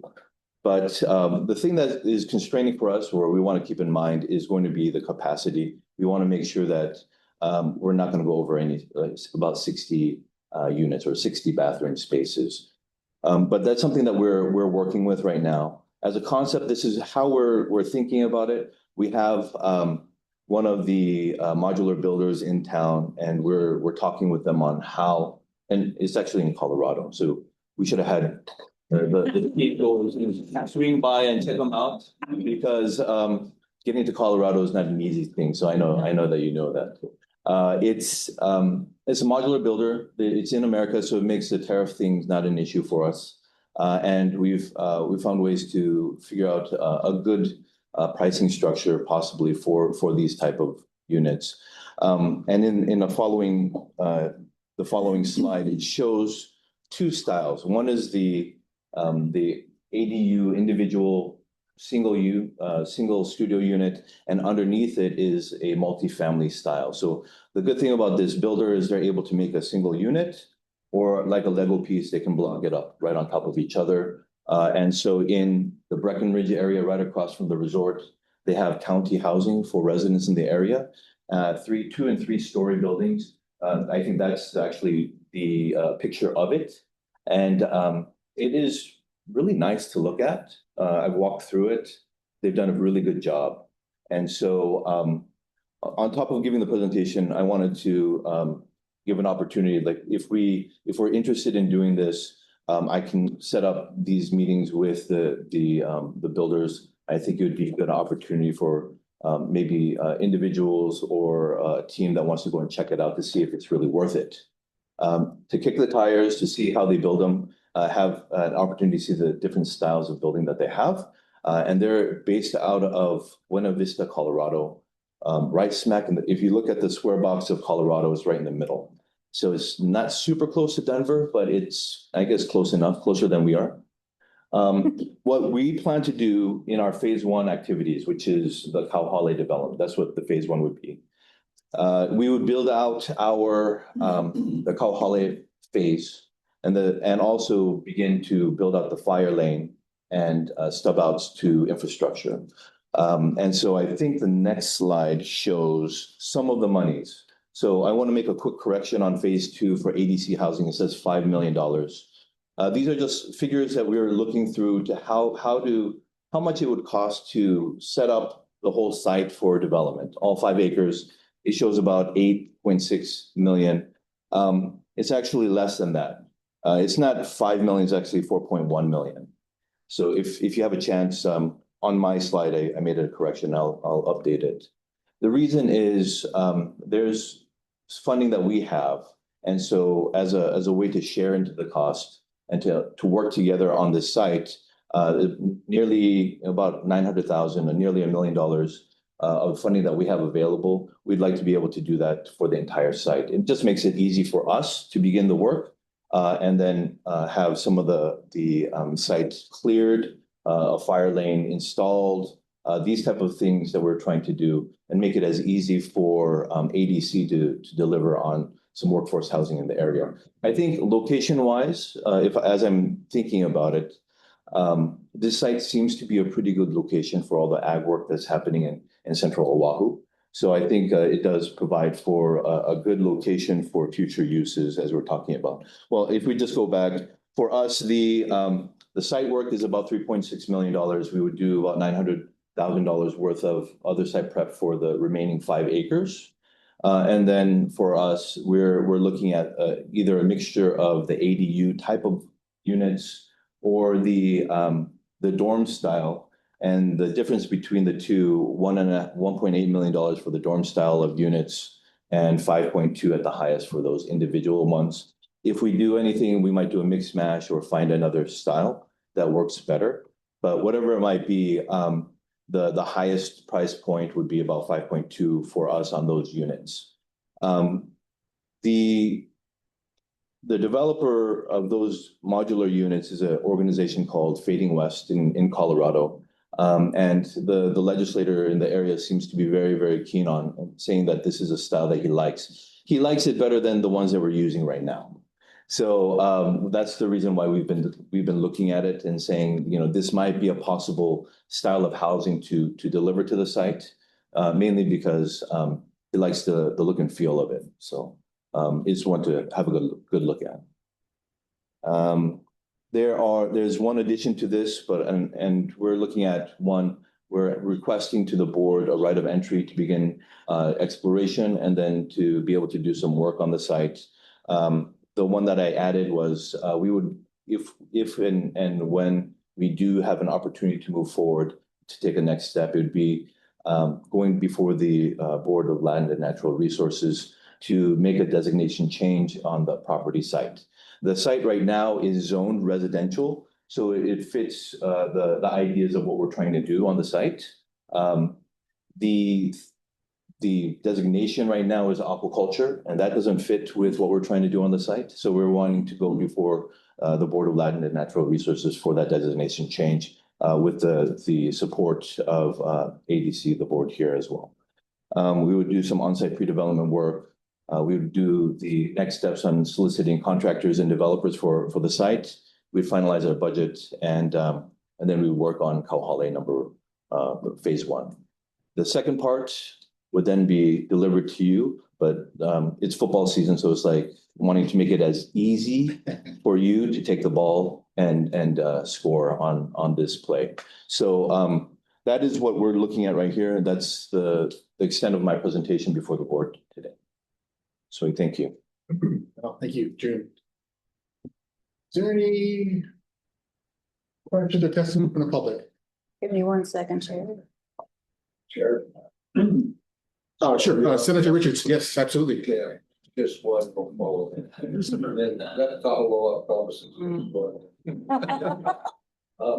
Thank you, Joe, appreciate that. When Governor was talking about previously, he talked about by getting homeless just sheltered, we could save up to $400 million a year. Is that number still tracking? And how does that calculate in with the workforce housing framework? So I believe when Governor was speaking about finding savings about $400 million a year, that is, we're talking about the effects to the entire system as a whole. We're talking about MedQuest, we're talking about emergency room visits. The individuals that we've been housing right now have already been connecting to MedQuest. We're seeing reductions, drastic reductions in our emergency room visits for the population that we've been housing. And for our medical respite Kauhale, we're seeing a lot of improvements in the quality of life for the individuals there. We haven't tracked the $400 million savings yet, but we can get that information to you as we move along. I'd appreciate that because somehow if we can figure out how to put a metric to it, then we can use that to justify getting more help. Oh, of course, I So, understand. but we need data. Sure. More questions, I hope, so. Representative Kahalo. Thank you, Chair. Thank you for your presentation. I think this is a great path forward. Looking at legislative statute, I guess my question is about, ADC's lands. What is the allowable use for, agriculture versus housing, even temporary? And is there anything we need to do in statute to ensure that there are allowable uses like this? Like, where do we find a happy medium to continue this effort if there are other models post this where statutory adjustments are recommended? Thank you very much, Representative. I would say I can work with ADC staff, with Executive Director Wendy, and just look at opportunities if there are some in the future. I don't believe that ADC, the board or the ADC as a whole is looking to change all ag developable lands into housing. I think that kind of goes against what the desire of the organization is. But if there is a right place and a right time, I think that there's always an opportunity for us to kind of look at it together and to see if there is a good connection between workforce housing with affordable housing, and in this case, a Kauhale development that would work well. Some of the thoughts that we've had, on top of me wanting to place a small little glass, convenience place that would highlight, local produce and local goods on the site that would be able to bring in more people into the site and highlight the work that, we have been trying to do, especially in the Wahiawa area. It is to see if there's ways to connect those that are being served at the Kauhale, connect those individuals to the local labor for many of these different agricultural businesses. They may need something that is a little bit less skilled, but can build up to the next level. We're looking at that at each of our Kauhales.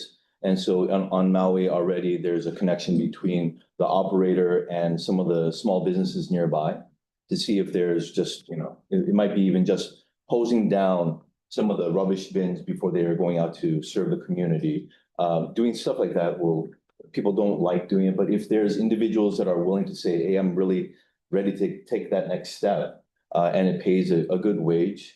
It'll bring that individual dignity. It'll bring opportunity for that person to save money and then move on to the next steps in their life. It brings a lot of healing. But yes, I think there's always an opportunity to sit down and talk some more about what we can do. Thank you, Chair. Thank you. Any other public board members? That's a question. These considered like mobile units versus permanent? I mean, are these permanent units? So these are modular units. They would be placed on foundation. So I'm not looking at pulling them up anytime soon. I say Lego mainly because it's a modular type of unit that can be placed on a foundation, and then you can place more on top of each other if that's the type of development that you're doing. But they're not on any trailers that to be pulled on by a truck. These would be these would be more permanent. Other questions, members? Porter Hong? There's something else. I was just gonna point that Lalo had enough. Lyle, you have a question? Good morning. I just wanted to point out for the board we're looking at with chair's concurrence putting the request for approval for a right of entry for this project just for a right of entry on the December or future board meeting. But I just wanted to make sure the board was aware of that potential time frame. So, but we'll have a side discussion with you, Chair, about scheduling that. Yeah, I guess, that's just a comment on that, Lyle. That was one of my questions, when the ROE was gonna come for us. And then secondly, for you, June, like if you already kind of have or can build us a timeline working backwards from that ROE on what your kind of key milestones, whatever you need. Absolutely. Yeah, our administration wants to move fast. I think the legislature of the area also wants to be able to deliver housing units and see some things to move quickly. But we want to make sure that the board is very much aware of how we're thinking about anything, and we have complete buy-in from ADC before we take any actions. We'll make sure that we get the kind of the time frame and milestones that we're thinking about, and to make sure that we work together with you, Chair, our board members, and the staff. And then a couple of other questions. The budget you put up there, that's already encumbered. You already have that? So part of it. So we have about $4.5 million that we have for Wahiawa. And that is going to be used, of course, if this moves forward, that will be used for the site development of the entire parcel to be able to clear. That's about, including that first phase and about $900,000 more into the entire parcel. That would be to prepare the Kauhale side for delivery of those Lego units onto it. Yeah. Okay, that's cool. Because I just, members, if you don't understand the Kauhale thing, what I think is pretty neat about it is, these people need to live in a place to trigger the other services. So a lot of times Medicaid, Medicare, all those things can't function if they don't live somewhere. And so the wraparound services are critical because getting them in this thing allows that other stuff to come. Other monies that the state can tap into to pay for their healthcare and whatnot. And so pretty neat. I would just add for you folks, and maybe Karen and Sunny can jump in here too, but the U.S. Department of Labor and OSHA has some very, very strict rules on living size and space for ag workforce housing. And this stems from the plantation era where not slavery and all that kind of stuff. And so when you're speaking directly to ag workforce housing, I just make sure we check with OSHA and all that on proper amount of square footage, sinks, bathrooms, all that stuff, is they have it all measured out. And so if the ADC portion is going to be ag workforce, and that would definitely, I think, have to comply. But if the Kauhale portion that is going to be there too, if they're expected to or would want to work, that might trigger that too. So I don't know if that affects your sizing and all that stuff. Let me work with the ADC staff to look at what those rules are, and to see if there's anything that triggers it for the Kauhale side. If there is something that triggers it, then we'll look at and how that would work. And that would mean that probably the units would have to be a little bit bigger. It would have to change it out from the dorm style to something a little bit different. Thank you. Board Member Hall, sorry. Yeah, great concept. I saw modular housing in Norway about 10 years ago. Pretty high, basically containers, because you can go 20 by 8, put them together and go 16 by 20. You've got 320 square feet, and stacked on top of each other. And so building out containers is high cost. Containers themselves don't cost a lot, but insulating them, putting in utilities and things like that, that's where the cost is. Shouldn't be any reason why you couldn't do one for under 20,000 if you do it for a standard design and you do it en masse. That's in the details. So does your office own properties already? So I don't own anything for the state, but the Department of Human Services, we do have some properties designated to our department. And then they basically give all responsibility to your office to do the build outs. Currently, so this, you're absolutely right. So my office has been a policy office up until now. We've been given a pretty great opportunity, also a responsibility with all the funding that we received in the past couple of years.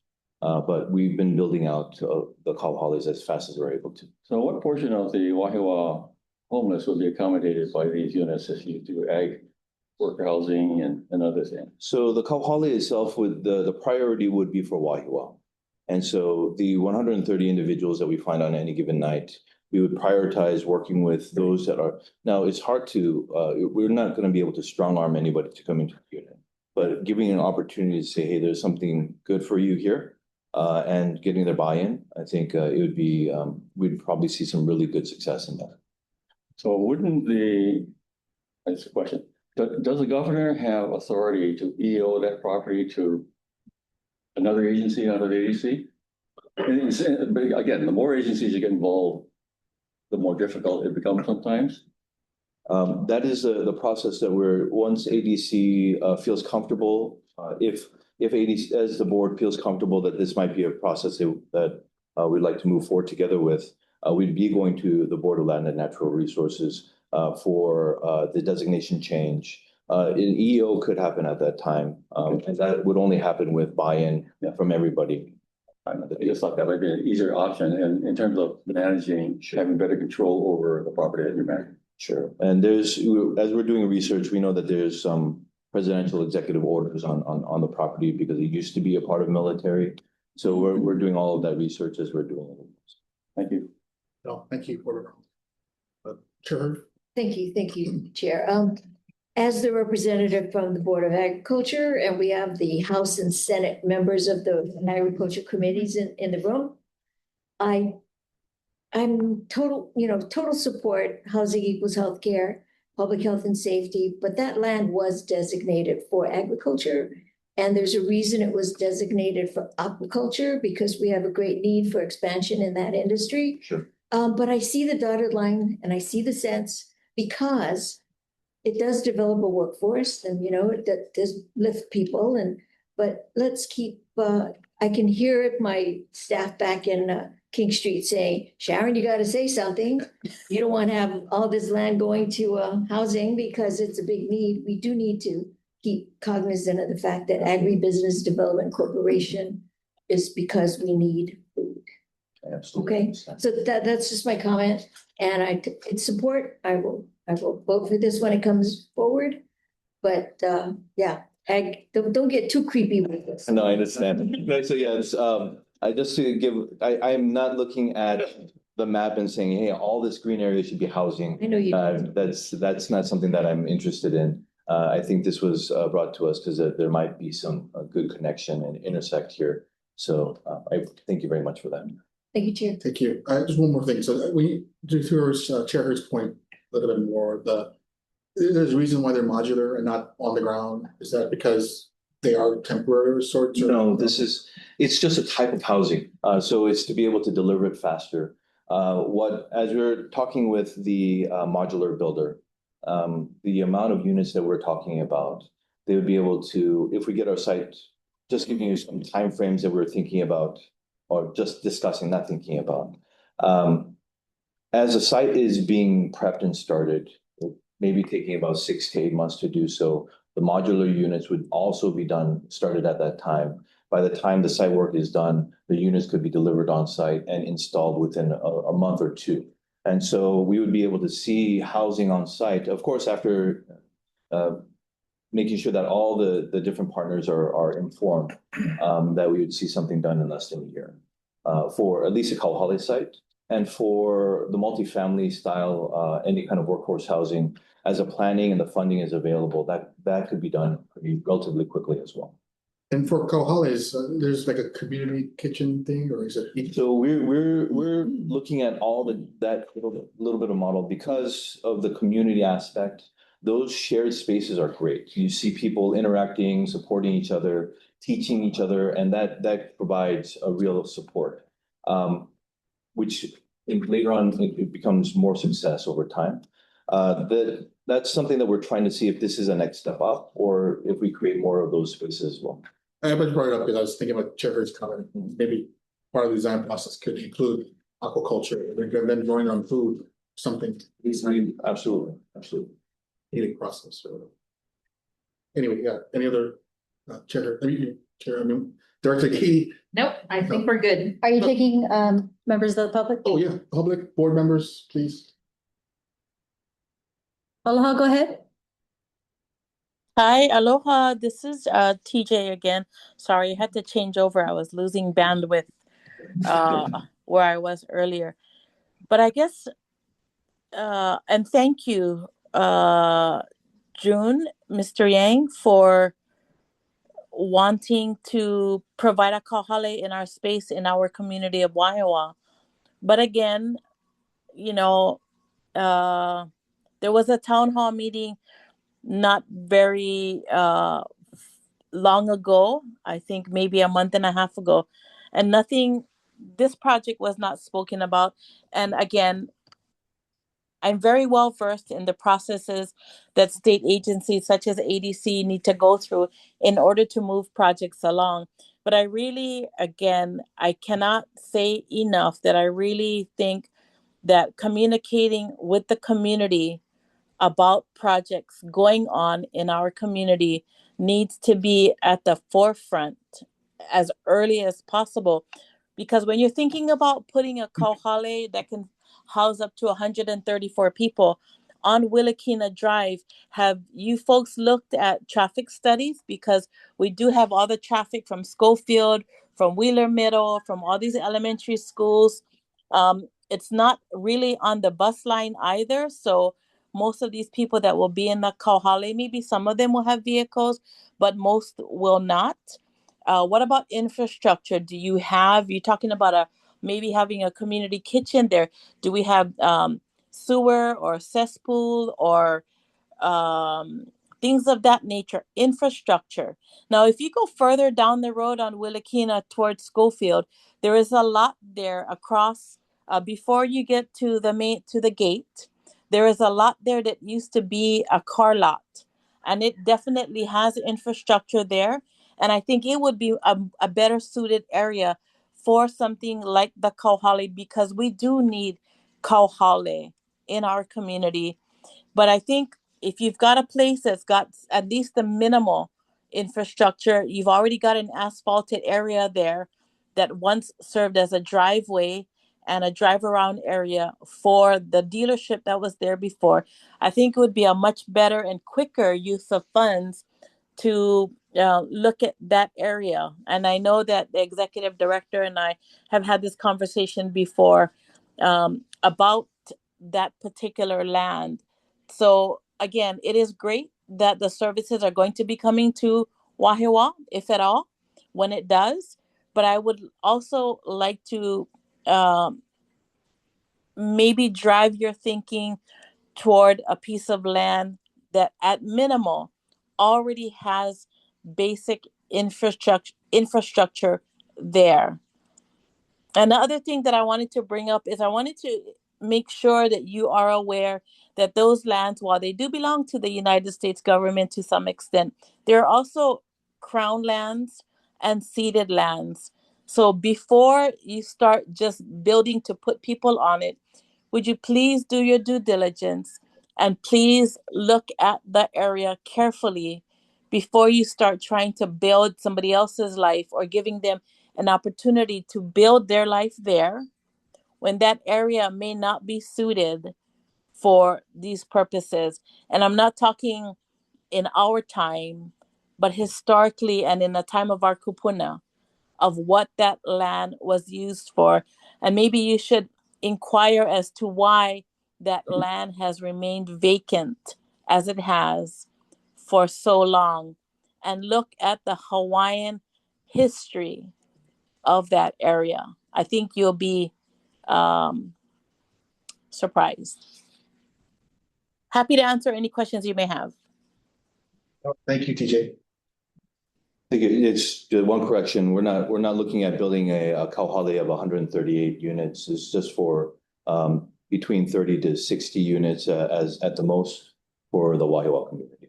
I'm sorry. I thought you said there were going to be 134 persons that would be housed in the kauhale. Was I incorrect? No, it's not 134 persons. That's how many unsheltered at any given time in Wahiawa.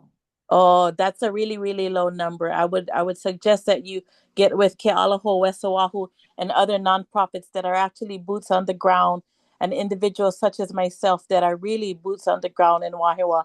And I can tell you, as you get off the freeway and come into Wahiawa near the dog park, there are probably about 134 people right there on any given night. And you haven't even entered the main area of Wahiawa or gone on to Carson Thought Bridge or any of the areas that Ms. Gady and her team have worked on to clear out and help reconnect the homeless that are in Whitmore Village. So happy to have a conversation. June, you do have my contact information. Happy to help. Thank you very much. You're welcome. Anytime. Aloha. We have another member of public. Oh, yes. I'm sorry, give me 1 second. Aloha, Yvonne, go ahead. Aloha Chair, Aloha Board, Aloha Director Yang, mahalo for that presentation. I also wanted to echo Board Member Charisma's sentiment about traffic in that area. So I work for the Office of Representative Peruso, and as a front-facing office member receiving the calls from the public about traffic on Wile Kina Drive throughout the year, not just like specific times of the year, that is a big concern of ours. And I would also want to echo her requests for more public engagement, and presenting to the neighborhood board would be really fruitful. I think the North Shore Neighborhood Board had a very similar kind of situation. Sorry, not a kauhale, but a kind of engagement last month. And I really encourage that kind of engagement as well. So thank you. Of course. Thank you very much. Right. Any other board questions? If not, thank you, June. Appreciate it. Thank you very much for the time. Moving on to informational item number 2 is a presentation by Ted Kefalis with the Grassroots Institute of Hawaii regarding ag workforce housing. All right, give me 1 second, everybody.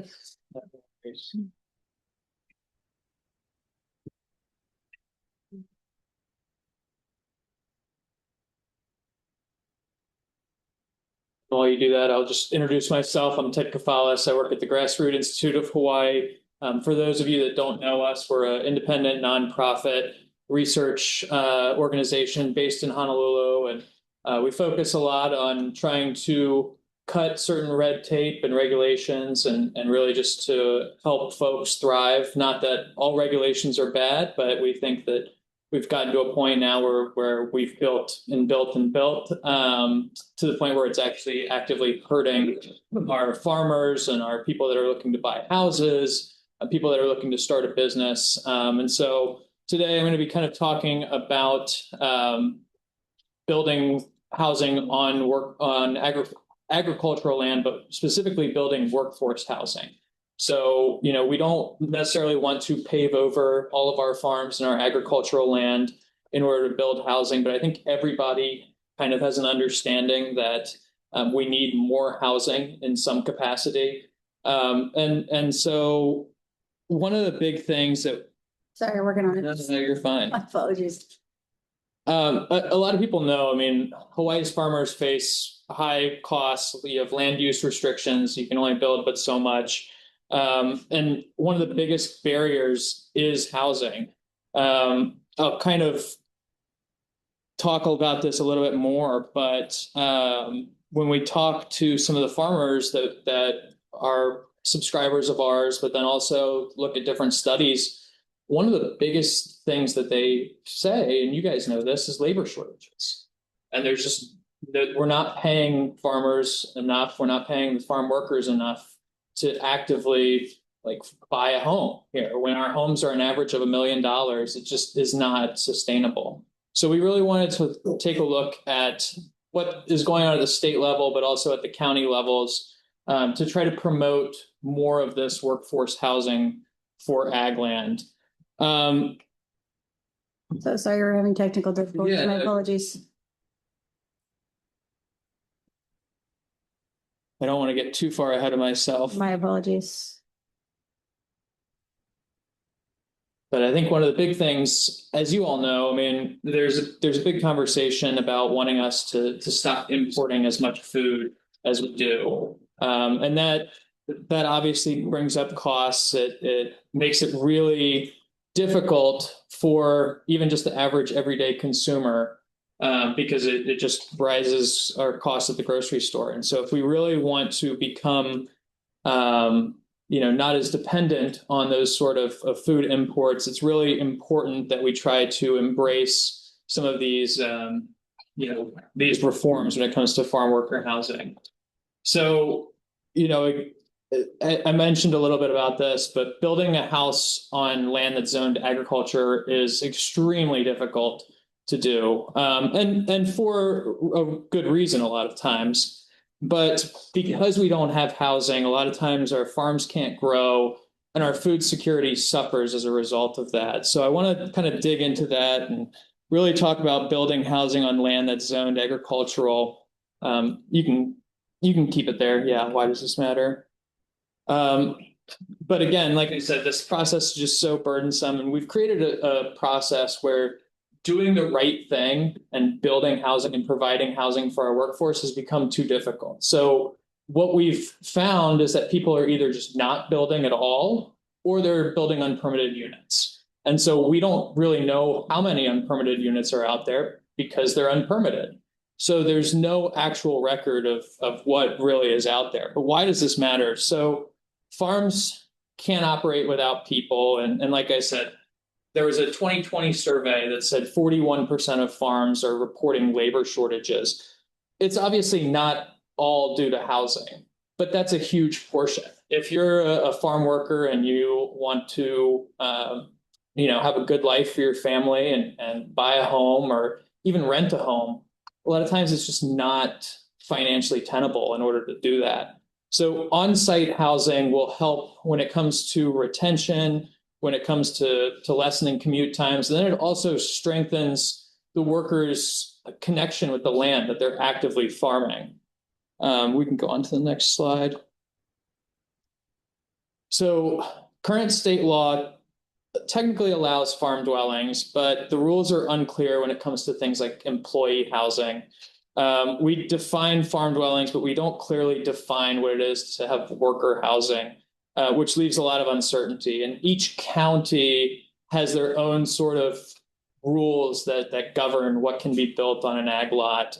And again, that just creates a patchwork. So what you can build on Oahu is different than what you can build on Maui or Big Island. And that obviously throws a wrench into any sort of investment or anything like that somebody wants to take on. Our thing is you shouldn't have to hire a lobbyist or a lawyer just to figure out what you can build on your property. We should try to make it as easy as possible for people. So I want to do a quick snapshot at what's allowed by right for each county. If we could go to the next slide. And so by right approvals are important because they set a list of standards. And as long as you meet those standards, you can get approved. You don't necessarily have to wait through the process of going through multiple different agencies and whatnot. But if we look at Big Island, you're allowed one building per site by right, which seems low, but as long as you submit a farm plan, which is essentially just a plan saying how you are going to use these homes, you should get approved. We'll go into in depth on each of these counties in a little bit, but for now, I'll just kind of keep it high level. In Honolulu, you get 2 farm dwellings total. Kauai, you get up to 5 farm dwellings, but you also get 1 guest house per unit. So let's say you have 3 farm dwellings on your lot in Kauai. You're allowed 3 guest houses. You can build up to 5 and then 5 guest houses as well. And then on Maui, you're allowed 2 dwellings per lot plus additional worker housing for every 5 acres that you own. And again, you'll notice that there's big differences. So where counties provide more clarity, though, when it comes to by right development, we've actually seen more homes getting built, more permits getting approved.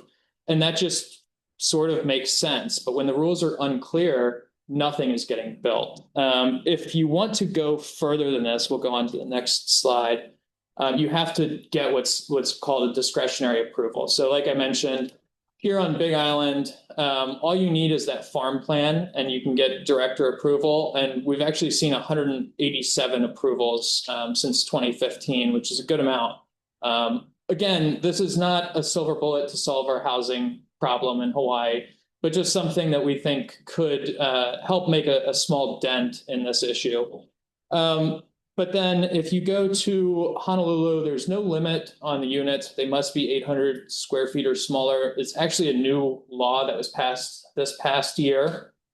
We haven't seen any permits that have gotten approved. I don't even think there have been any that have been submitted right now. And it's still unclear whether that rule is just too burdensome for people or too complicated, or if it's just too early in the process. But then on Kauai, they have, like I mentioned, you're allowed 5 and 5. So you get a total of 10. If you need any more than that, it becomes relatively strict. You have to get a special use permit where you're allowed up to 3 units. But as I mentioned, getting to this discretionary point and having some unclear rules and having to jump through different hoops for different agencies, we've actually only seen 4 farm worker dwellings that have been approved since 2010. And on Maui, same thing. We have not seen a lot of farm worker dwellings that have actually been approved because folks have to go through this process. So, it tells me when you look at what's approved by right at guest houses on Kauai, there have been 45 applications. So there's an appetite there. But once you leave that by right process and you go to the discretionary approvals, that appetite completely goes away, unfortunately. If we can go to the next slide, we'll just quickly go through some of the counties. So here on Big Island, there are 4 different agricultural zones, and no matter what zone you're in, each lot is allowed to build 1 farm dwelling or 1 single family home. Now there's differences in how these dwellings are defined in the county code. I'm not going to go too far in depth on that because that's immaterial for this conversation. But landowners, if you're in the FAA or the IA zone, you can request for additional farm dwellings from the county planning department. But you have to meet a couple of conditions. So first, you have to sign an agreement that the dwellings are going to be used for farm-related purposes. And then you also must submit evidence showing that the land is actively being farmed and used as a farm.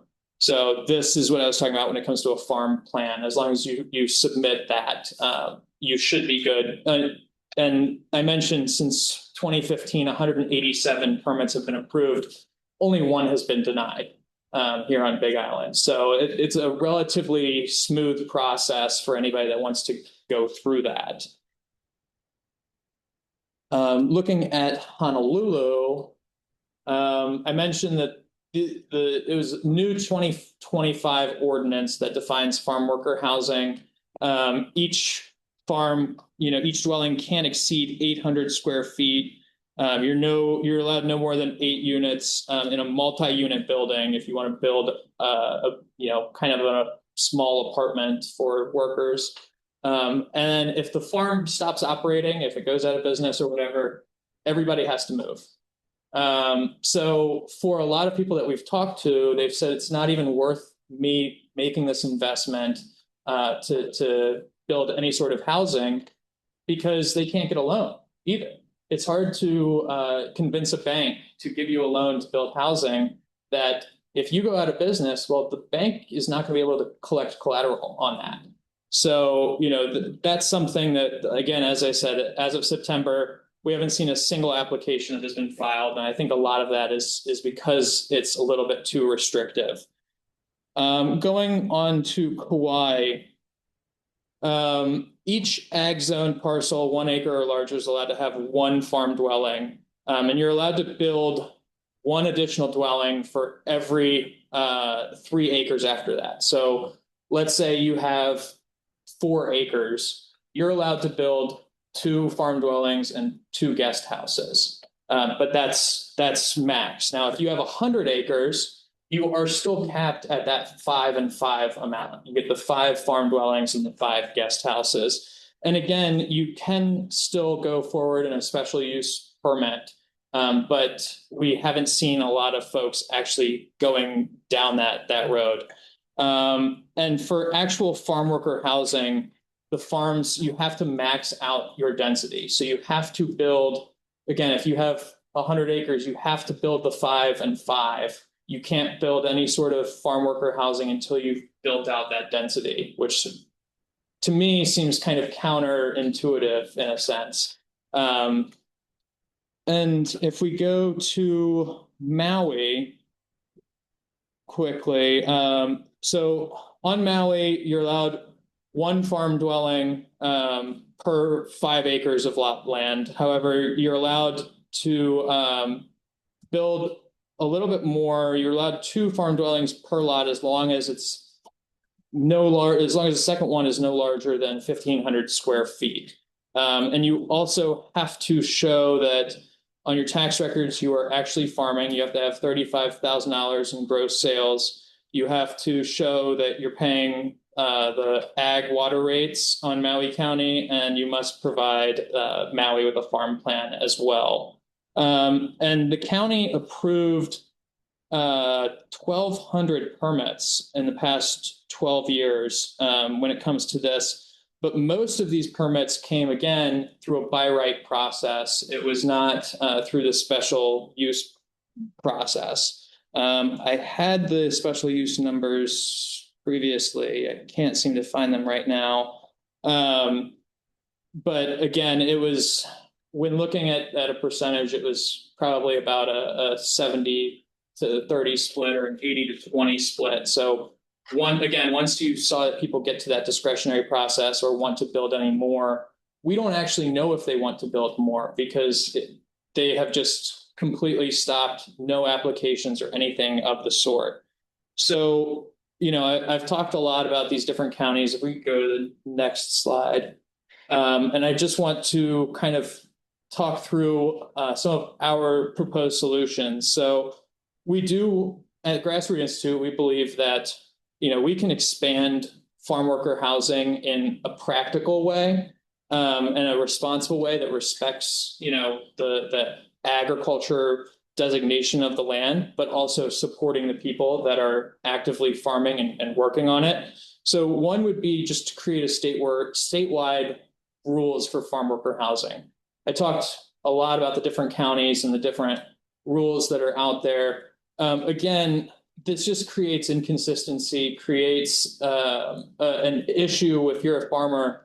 You don't have the necessary know-how to get through this. It's not as easy as possible for people to actually understand this process. And it makes people hire a lobbyist or a lawyer or somebody to help them. When in reality, we should just try to make this as simple as possible.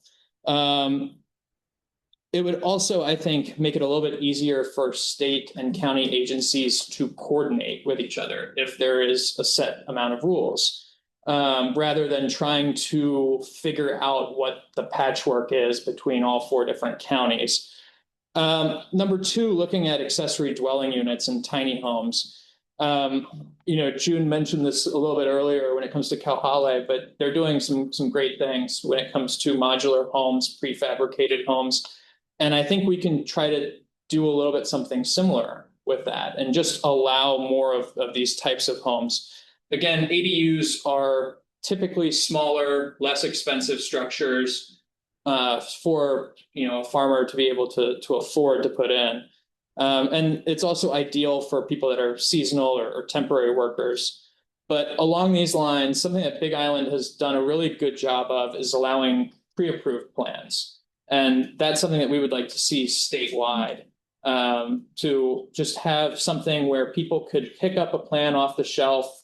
We know what it looks like. We know it's approved. We don't have to have people waiting months or years in order to get their permits through. I talked quickly about Kauai having 45 guest home applications this year. Only 3 of them have been approved because they've been stuck in permitting.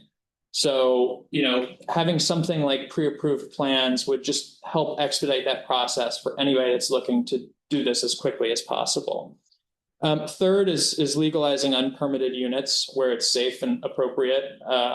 Because again, there are a lot of unpermitted units out there and we just have no idea. So in order to kind of give our regulatory agencies a better sense of how many actual units there are out there, help get people back up to code and back up to snuff, I think would be really helpful. And it would also improve things like safety. It would reduce legal risk and whatnot that the farmers are currently facing right now. And then finally, I think everybody's dealt with an issue or heard of the issues in permitting, no matter where you live. So finding ways to streamline that, because even when farmers follow all the rules, they're facing months, if not years, of waiting. So again, things like pre-approved plans would be really helpful for this, and just trying to find other ways to either exempt or make it easier for those that are trying to build these smaller type farm worker houses, ADUs, to just get through the process as quickly as possible. And so I'll just finish up by saying, all of these taken together, these reforms could really transform how we look at agriculture and housing specifically here in Hawaii. More importantly, I think they're going to really help strengthen our agricultural industry and help support local food production, because we'll be able to house the people that are actually working on our lands. But I also want to just mention that we need to start thinking of things not as either or. I think a lot of times when you talk ag housing or ag worker housing, people think, well, we're going to get rid of all of our ag land. And we can have our ag land and also have housing too. It doesn't need to be either or. We can do a both and. So mahalo for your time, and I'll stand by for any questions. Thank you, Ted. Any members of the public or the board, questions for Ted? Give me 1 second. Yeah, Ted, if you're gonna approve all the permits, is there some kind of guide? Are they going on with guidelines to make sure that they meet everything and then approve? Yes, yeah, it wouldn't just be, my idea is not necessarily blindly approving everything, but having somebody at least dedicated to going around and making sure that everything is in compliance to what they can see.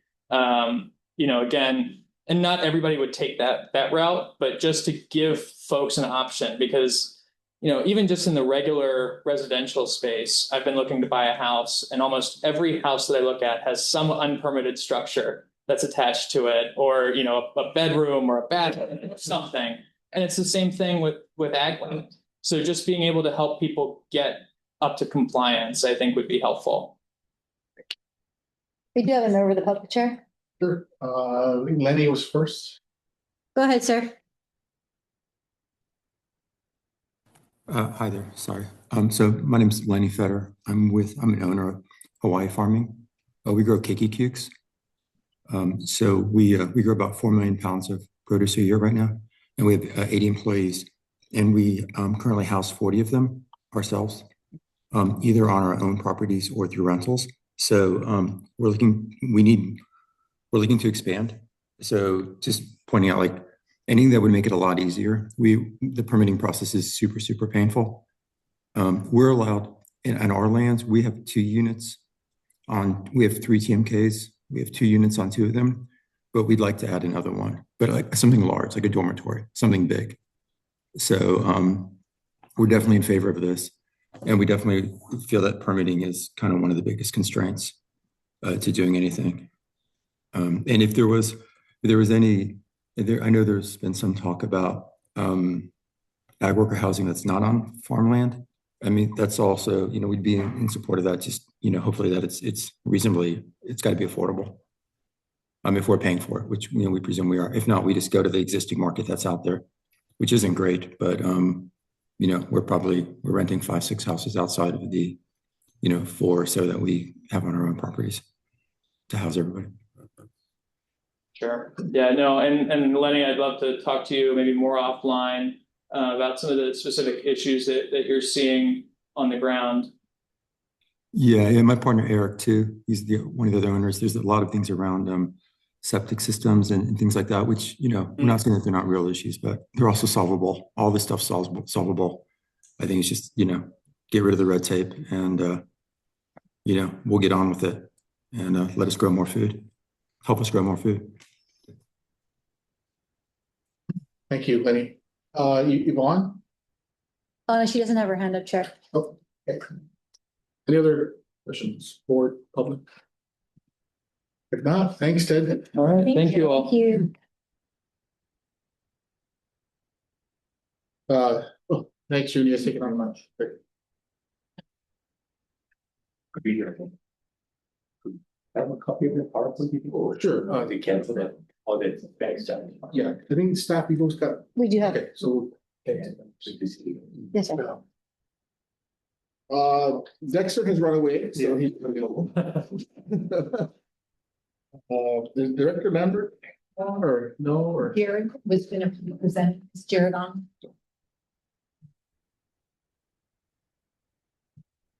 Jared, are you online? Seeing any Jared. Down, so down further. Okay, so now Jared Redu. Jared, right there, right there.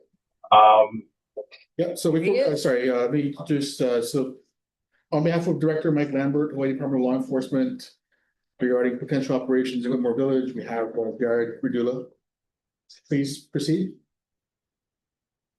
There's a presentation. Yeah, no, Jared, you've just been promoted to panelist. Go ahead, sir.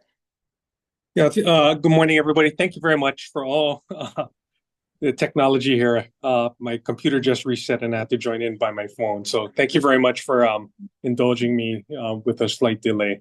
Can you hear me all right? We can. Thank you very much.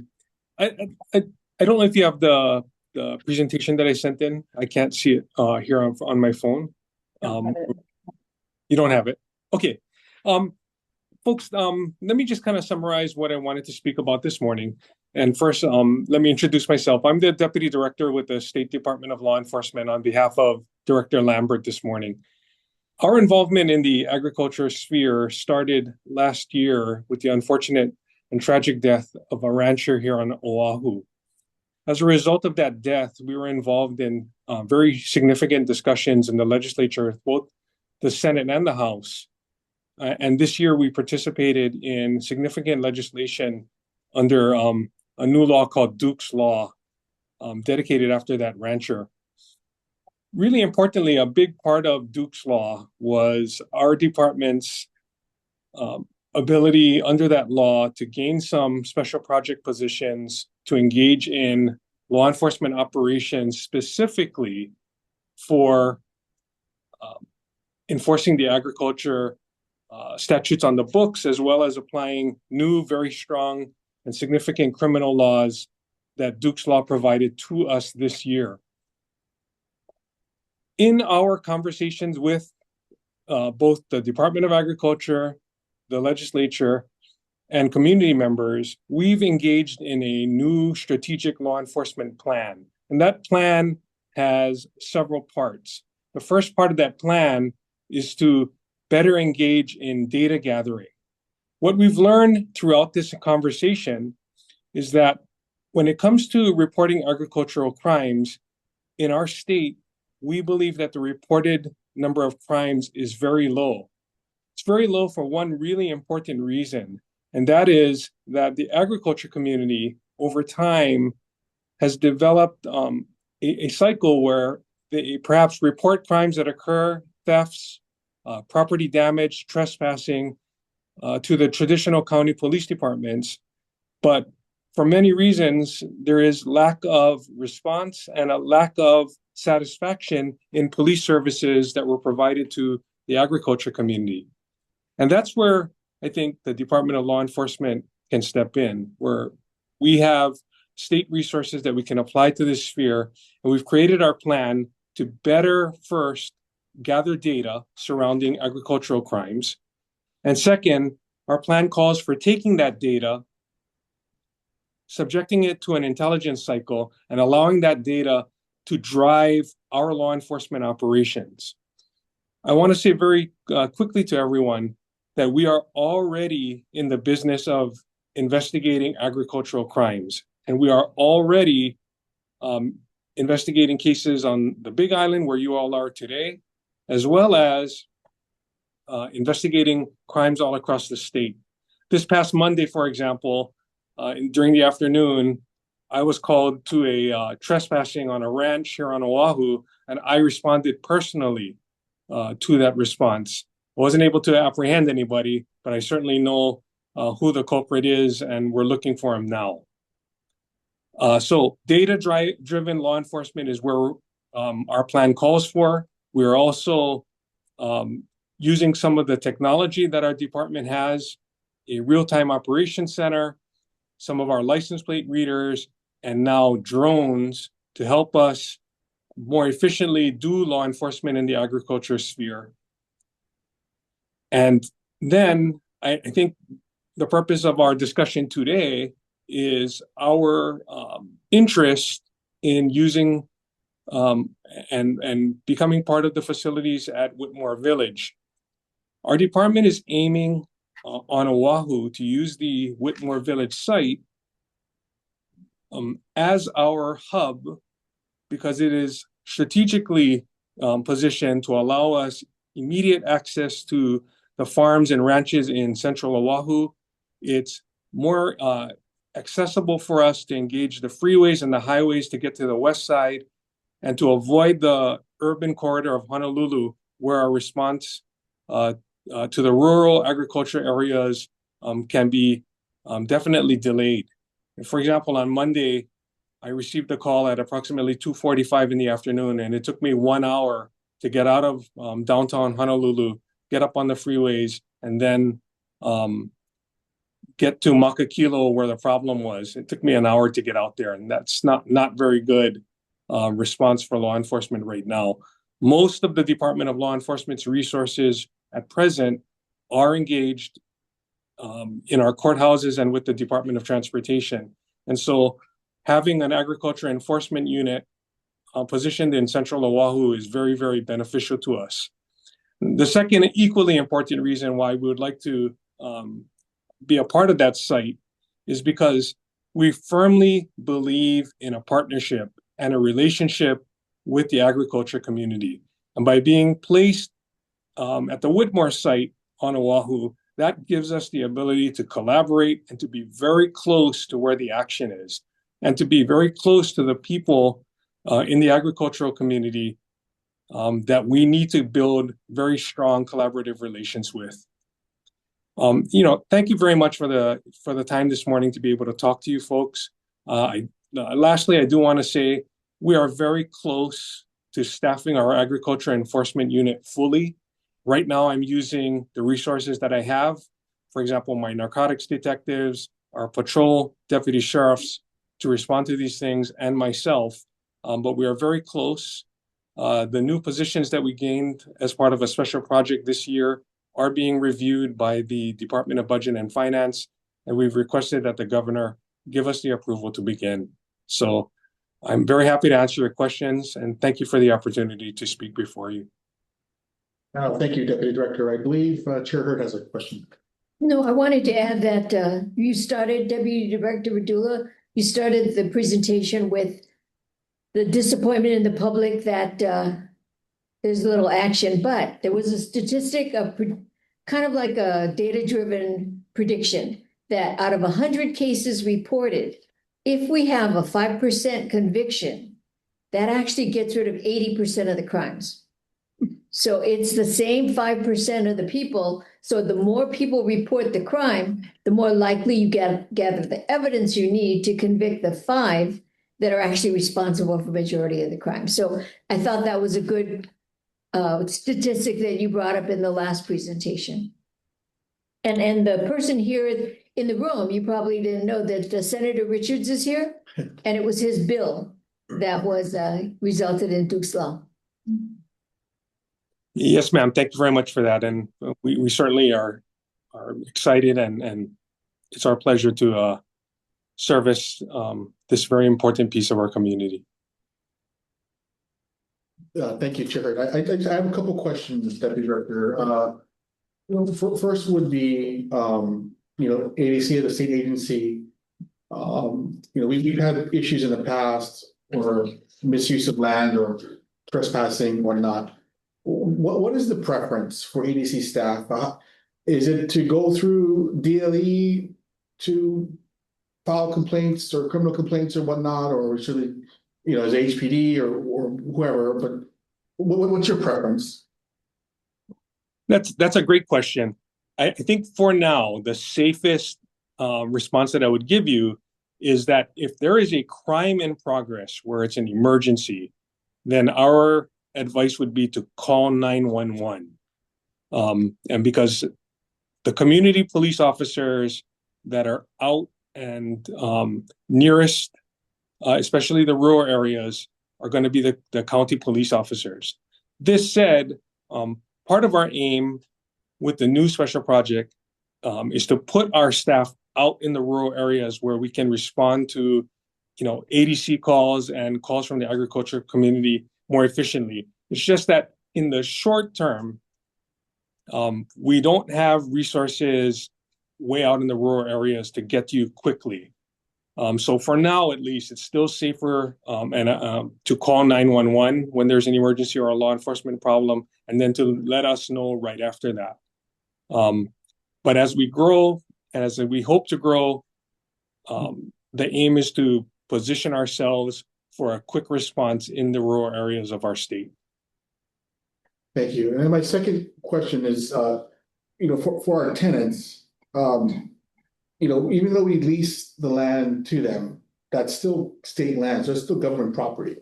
If crimes are committed against the lessee of an ADC property, is that something more severe, or how does that work since it is government property?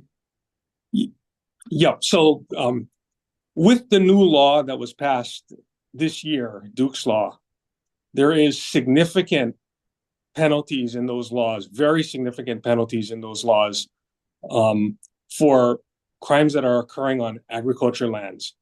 So for example, trespassing. So there are normal trespassing statutes that apply, to, for example, your home or a business, that kind of thing. But if it occurs, for example, in someone's agricultural field, that raises the level of a penalty tremendously. The legislature really crafted out significant penalties, and it's a graduated level of penalties, but there are mandatory jail penalties in the new law, which sends a really strong message about how serious the community is now going to take this and how significant government takes this. So I would say that if one of your lessees were to contact us and we were to find that person, I would definitely apply this new law, and they're going to face the new significant penalties in it. On Monday, I responded to a trespassing on someone's ranch here on Oahu, and if I had apprehended that person, that person would have faced stronger penalties than before. Thank you. Wendy. So Jared, can you correct me if I'm wrong, but I believe that you got funding for 2 counties. The counties are Honolulu and the Big Island. You currently do not have funding and presence on Kauai where ADC has resources. And secondly, if somebody is on Kauai or Molokai, why should they call the tip line? How would you use that information? And number 3, you're in a public forum. Could you put it in the chat and could you tell everybody what the 800 number is? Yeah, I certainly can. Let me just start with the tip line information here, and let me just access that real quick.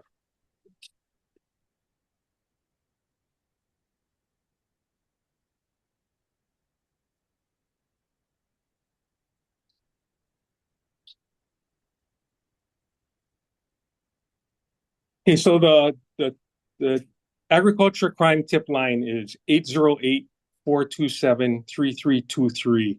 Alternatively, you can report electronically by accessing the DLE website at law.hawaii.gov, law.hawaii.gov. So you're correct in terms of where the law specifically funded us on our new special project.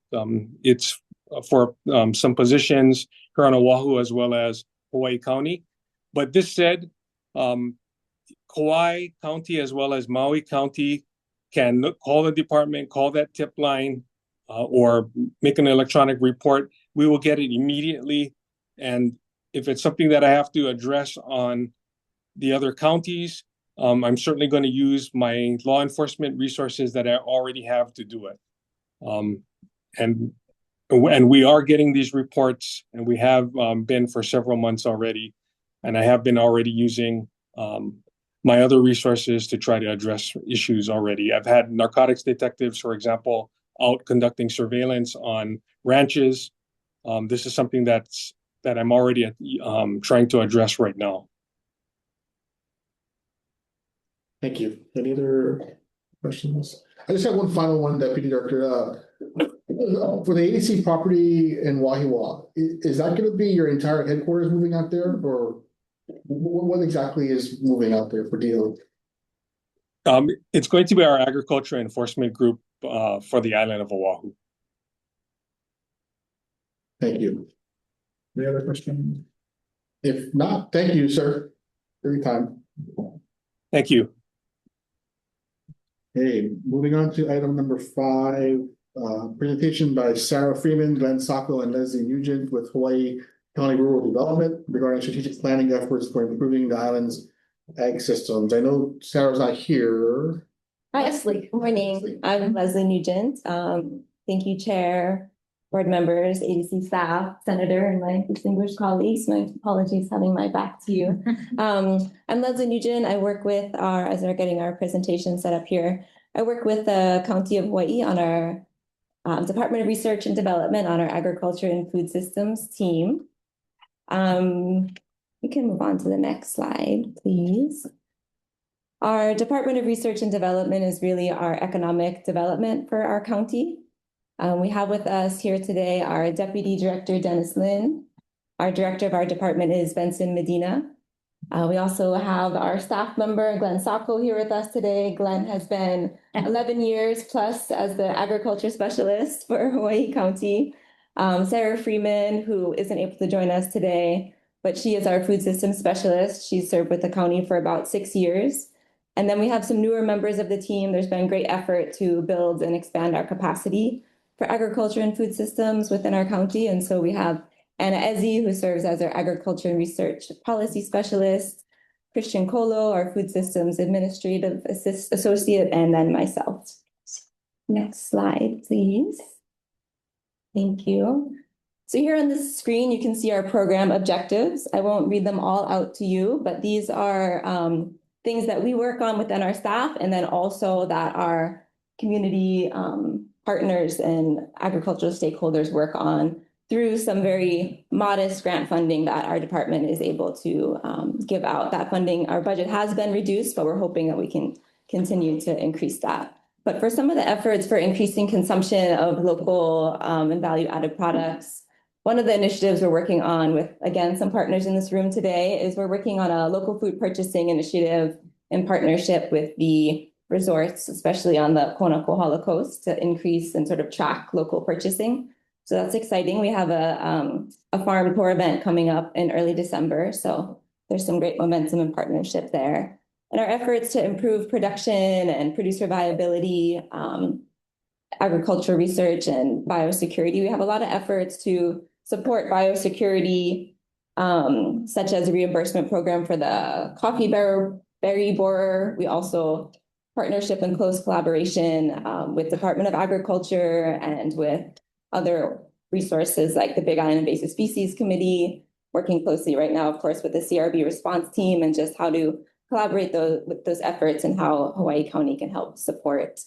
Also in that, we just heard a lot about ag theft. So we have some programs we implemented a sort of a reporting form for Hawaii County, and then also some funding that went to some partners to support cameras to help producers monitor and hopefully deter some of the ag theft. We have some research projects on animal feed happening.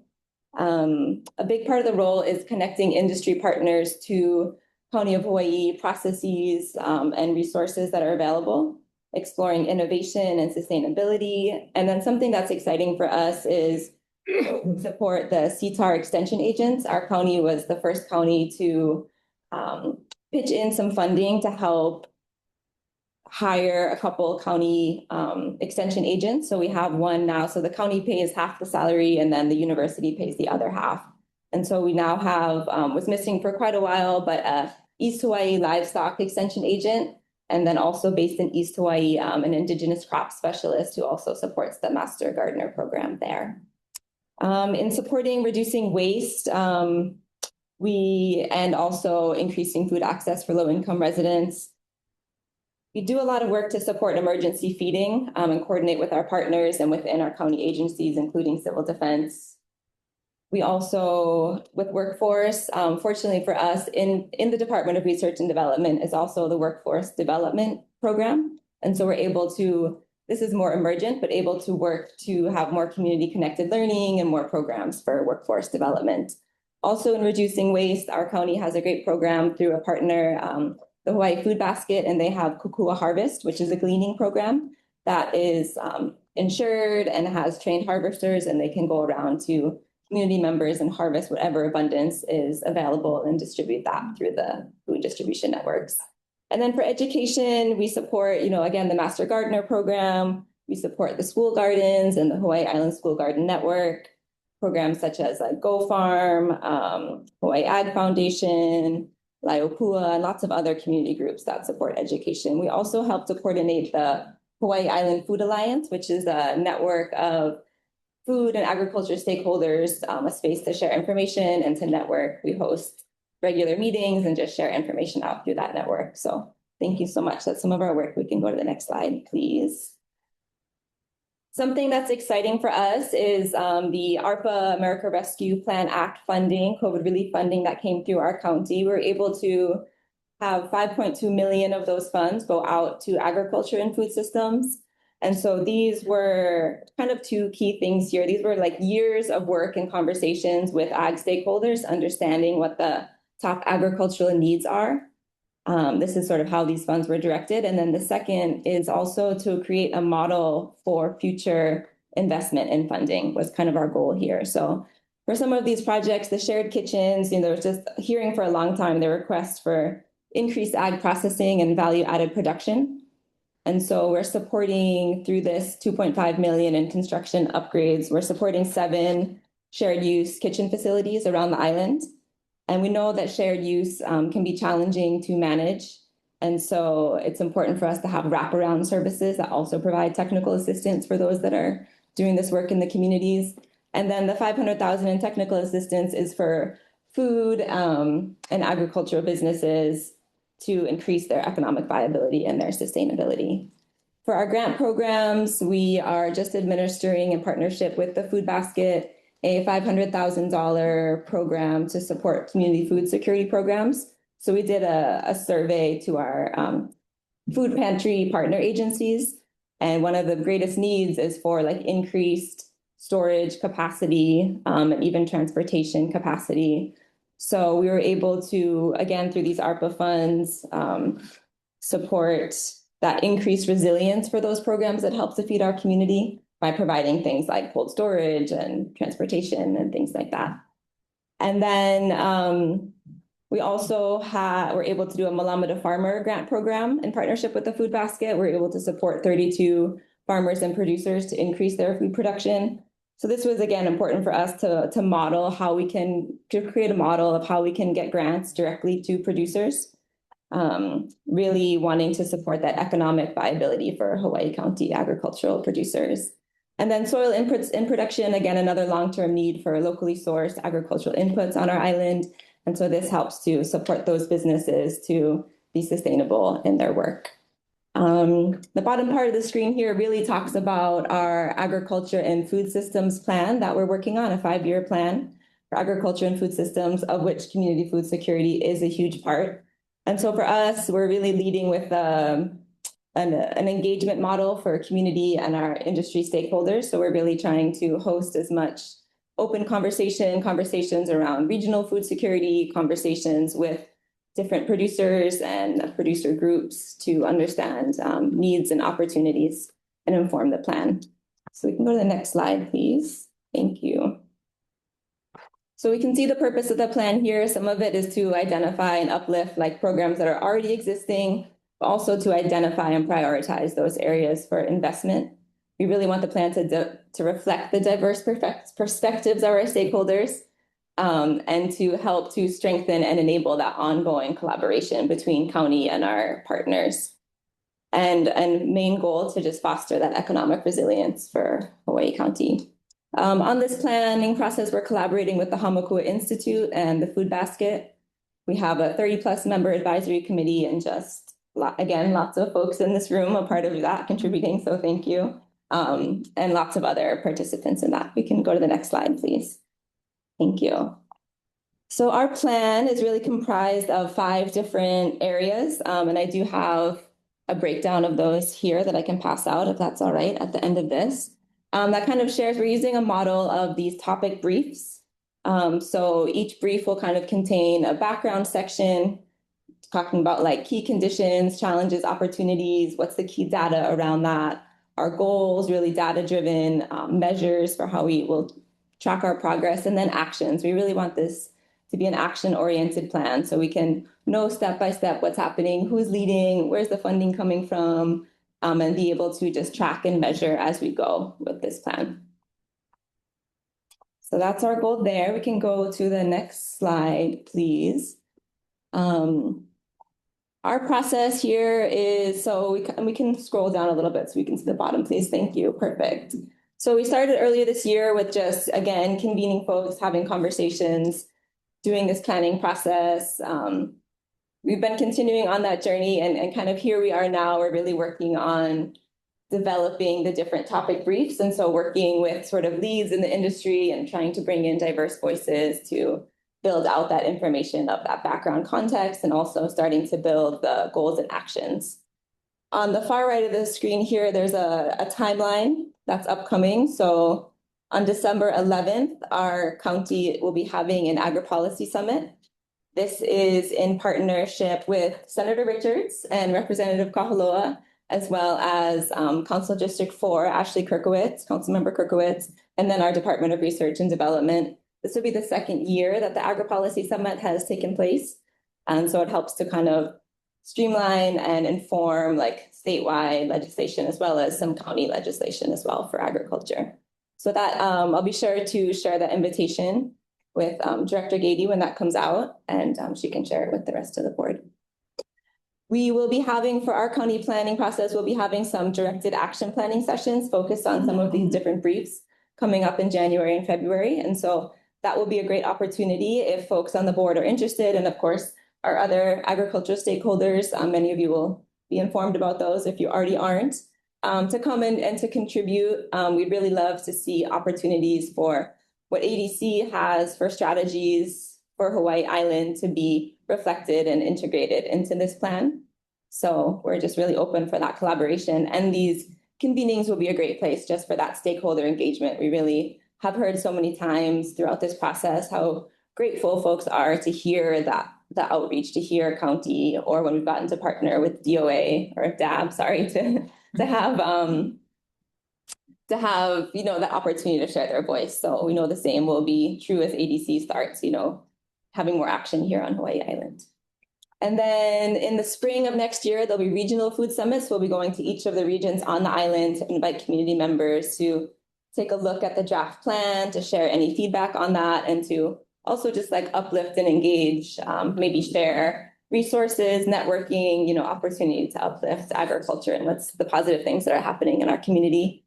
Closing out with the final island-wide summit next summer. So that should be, again, celebration of kind of like final presentation of the plan, but also a chance to, you know, we hope that it's a positive way to just like uplift and recognize farmers and producers and have some acknowledgement of our shared work together. Thank you. Next slide, please. So these are just opportunities to be involved, right? There's this ongoing development of the plan. And then we'll be having the Agri-Policy Summit that is open to the public if anyone else in the room is interested. And then the action planning sessions, I'll hand out this list of briefs here, and if there's anything that folks are particularly interested in, my contact and Sarah's contact is there, and you can also get that from Director Gagey. So just feel free to reach out to us if there's something that you want to have input on or learn more about, to streamline ADC's work and our county's work, and to, again, really have the opportunity to engage with our county stakeholders. Is it okay to pass these around? Sure. Okay. Thank you. That's all I have. Thank you so much. Thank you, Leslie. Any members of the public have any questions? Jessica? There is none, Chair. Not any board members, any questions? Just a comment. Sure. Thank you, Chair. I wanted to make the comment that the last food summit really had a big contingent of young people. The youth were really featured, and it was very enlightening to see so many, maybe in schools, for instance, were there, and they had so much to input. So it'd be good to go just to have, you could see the kids, the young kids, yeah, you know, input. The comment I remember was the Kamehameha School 8th graders, I think you had 14 of them, and they said, "We are not the future. You guys are talking about us like we're the future, we're the present." That was really eye-opening. Yeah, just thanks, Leslie. I think when we see some of the action items that are going to come from this plan and looking kind of at the, you know, ADC hasn't really done much on Hawaii Island. I think hopefully we can, you know, we already have some of the marching orders from our community stakeholders and talking with different people about what's needed on Hawaii Island. But I'm hoping that we can take some of these action items from the county's plan and see where ADC fits into that. And then hopefully we can, you know, work with our legislators to allocate funding to meet those needs that come from this process, because it's been really a community-wide effort to put this plan together. So looking forward to the results. Yeah, thank you, Governor Trump. I just want to echo the two comments too, because taking a look at what's happening on Oahu with the Central Kitchen and the EPMF and all that. That is an Oahu project, and it's not to say those things have to occur on every island in that specific way. As a development corporation, I think for ADC, that part of the statewide meetings is to kind of figure out, what's currently out there, how can we coexist? But it's not to take over anything or to say what we do is better than others or whatever. It's really to empower what's happening already on the ground. So thank you for kind of doing a lot of the work already, and if there's ways that ADC can be helpful to you and your department, that's kind of what I think we want to know too, is how can we help develop agribusiness on Hawaii Island, right? The ADC is not a farming company. We are a development corporation that helps to kind of establish things. So really, we're in a support role for you folks. So thank you. Yeah, thank you. And if there's areas of the briefs that feel like, that really fall maybe under the jurisdiction of what you see for ADC, that would be maybe great places to collaborate too. And one other thing I just wanted to mention and lift up, that our county has also been working closely with the interagency working group for food systems as well. So we're grateful for that kind of collaboration and integration. Thank you so much. Anyone else? Thank you, Leslie. Thank you, Leslie. Hey, we want to take a break or we want to do a couple more and we're done, I think? We'll push through. Push through, okay, okay. Next, we have a presentation by Suzanne Schreiner and Eric Tenoy with Senate District Yes, yes. Hawaii Agriculture Council regarding their efforts to promote Hawaii Island Act. Aloha, while she's finding my presentation, I'd like to introduce myself. I know many of you already. I'm Suzanne Schreiner. My pronouns are grower farmer. I represent Jack as the administrator of the program. We're a consortium group of, our commodities well. We're coffee, mac nuts, floriculture, papaya, and now cacao has joined us. And when we think about food systems and food sustainability, I know you don't think about coffee, but I bet you can't get through the morning without it. We look at our food sustainability as job sustainability and farmer sustainability, because without that, you really, at the end of the day, food sustainability doesn't work. So we've been around since 2011. You can go to the next slide. Our vision really is to connect our growers to the markets, as well as the science they need on their farms to grow their businesses. We're looking to remove those economic barriers and get them trading, selling their products. Next slide. We are a 501c6, which is a trade association, nonprofit. We also have a 501c3 foundation. We use that to fiscal sponsor ag groups that can't access nonprofit grants. There's a couple of them in the room. We're really happy to work with sustainable ag programs that way. And you can see we have 2 members from each board, but we don't represent just those boards. We service the entire community. If you're not a member of an association, it doesn't matter. We're still here to help you. And we figure this out of this close to 7,000 farmers in Hawaii, probably 40% of them grow one of our crops. So significant members. So we undergo a single audit every year. We have an accountant on staff. We have a variety of program managers and scientists, depending on the grant programs. Okay, go next. I'm going to run through our grant programs quickly.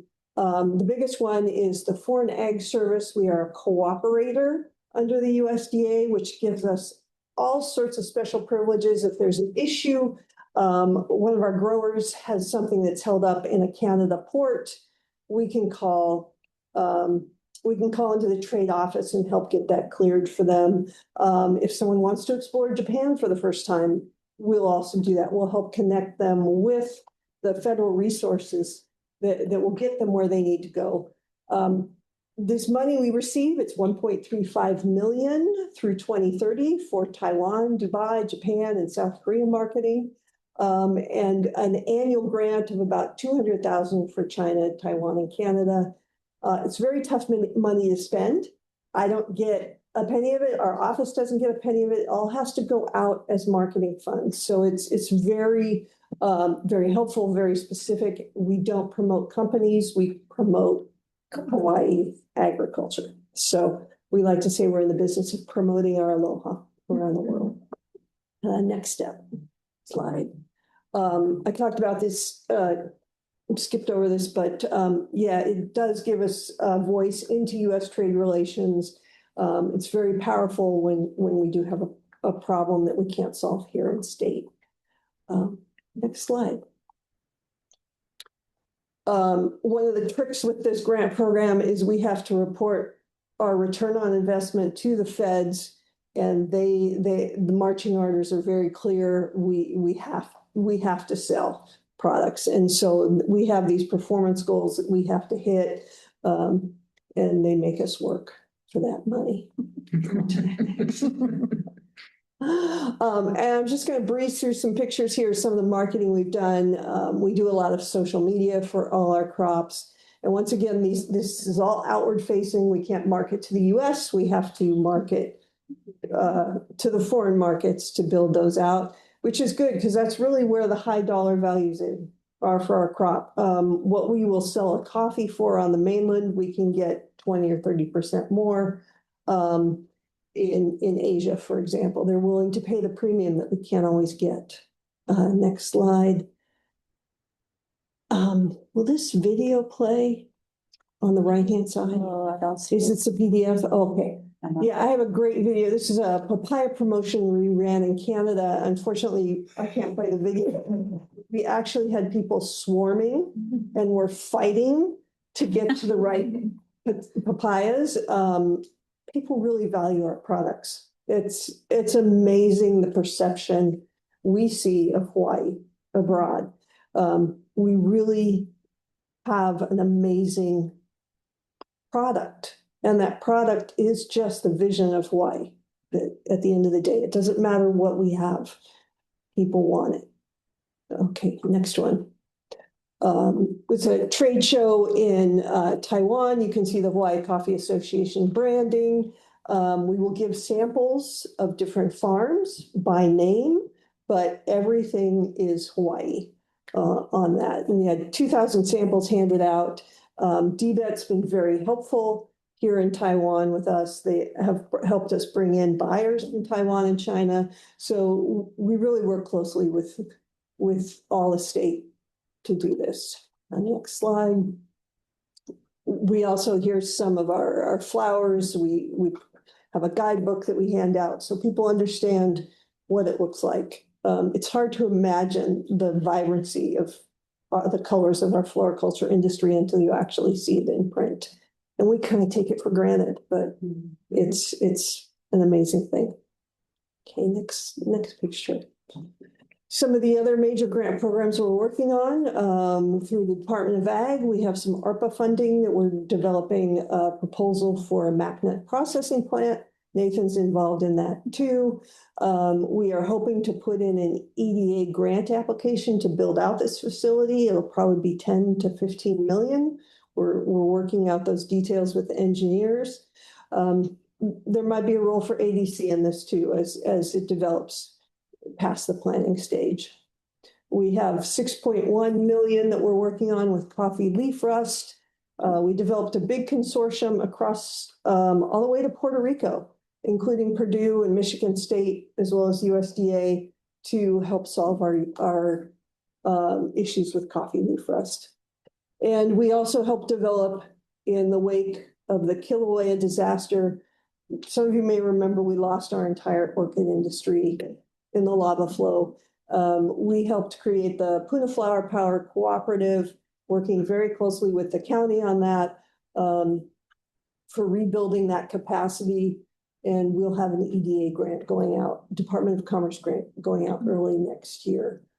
I'll touch on this later, but orchids are an amazing thing. About an acre fully developed in orchids can generate about $500,000 a year. So for a lot in Puna, that's an acre, a half acre dedicated to orchids could sustain that family in a very meaningful way. On to the next. We also had quite a bit of funding through USAID, which has now disappeared, unfortunately, with the loss of that department. We were partnering with USAID to develop coffee programs for here in Hawaii and Guatemala. And you go, USAID, that's foreign money, but there's a federal requirement that anything that benefits a foreign country must also benefit the growers within the state. So we were leveraging this heavily for our coffee farmers. The next step was going to be for MacNuts, was going to be for floriculture. So the loss of aid was tremendous, probably about 14 to 18 million to our industry over the next 5 years. So very disappointed that was on the chopping block. But a lot of R&D in that, and we're still looking to find a home for it with Senator Schatz. We're hoping we can still get this work done. Okay, on to the next. I want to just briefly touch on the importance of ag exports, even though we are looking at food sustainability. As I mentioned, there's a premium of 20–30% if we ship out of state. And we know that we are all competing on a global marketplace. You go into Safeway, you're seeing Chile grapes, you're seeing Mexican tomatoes.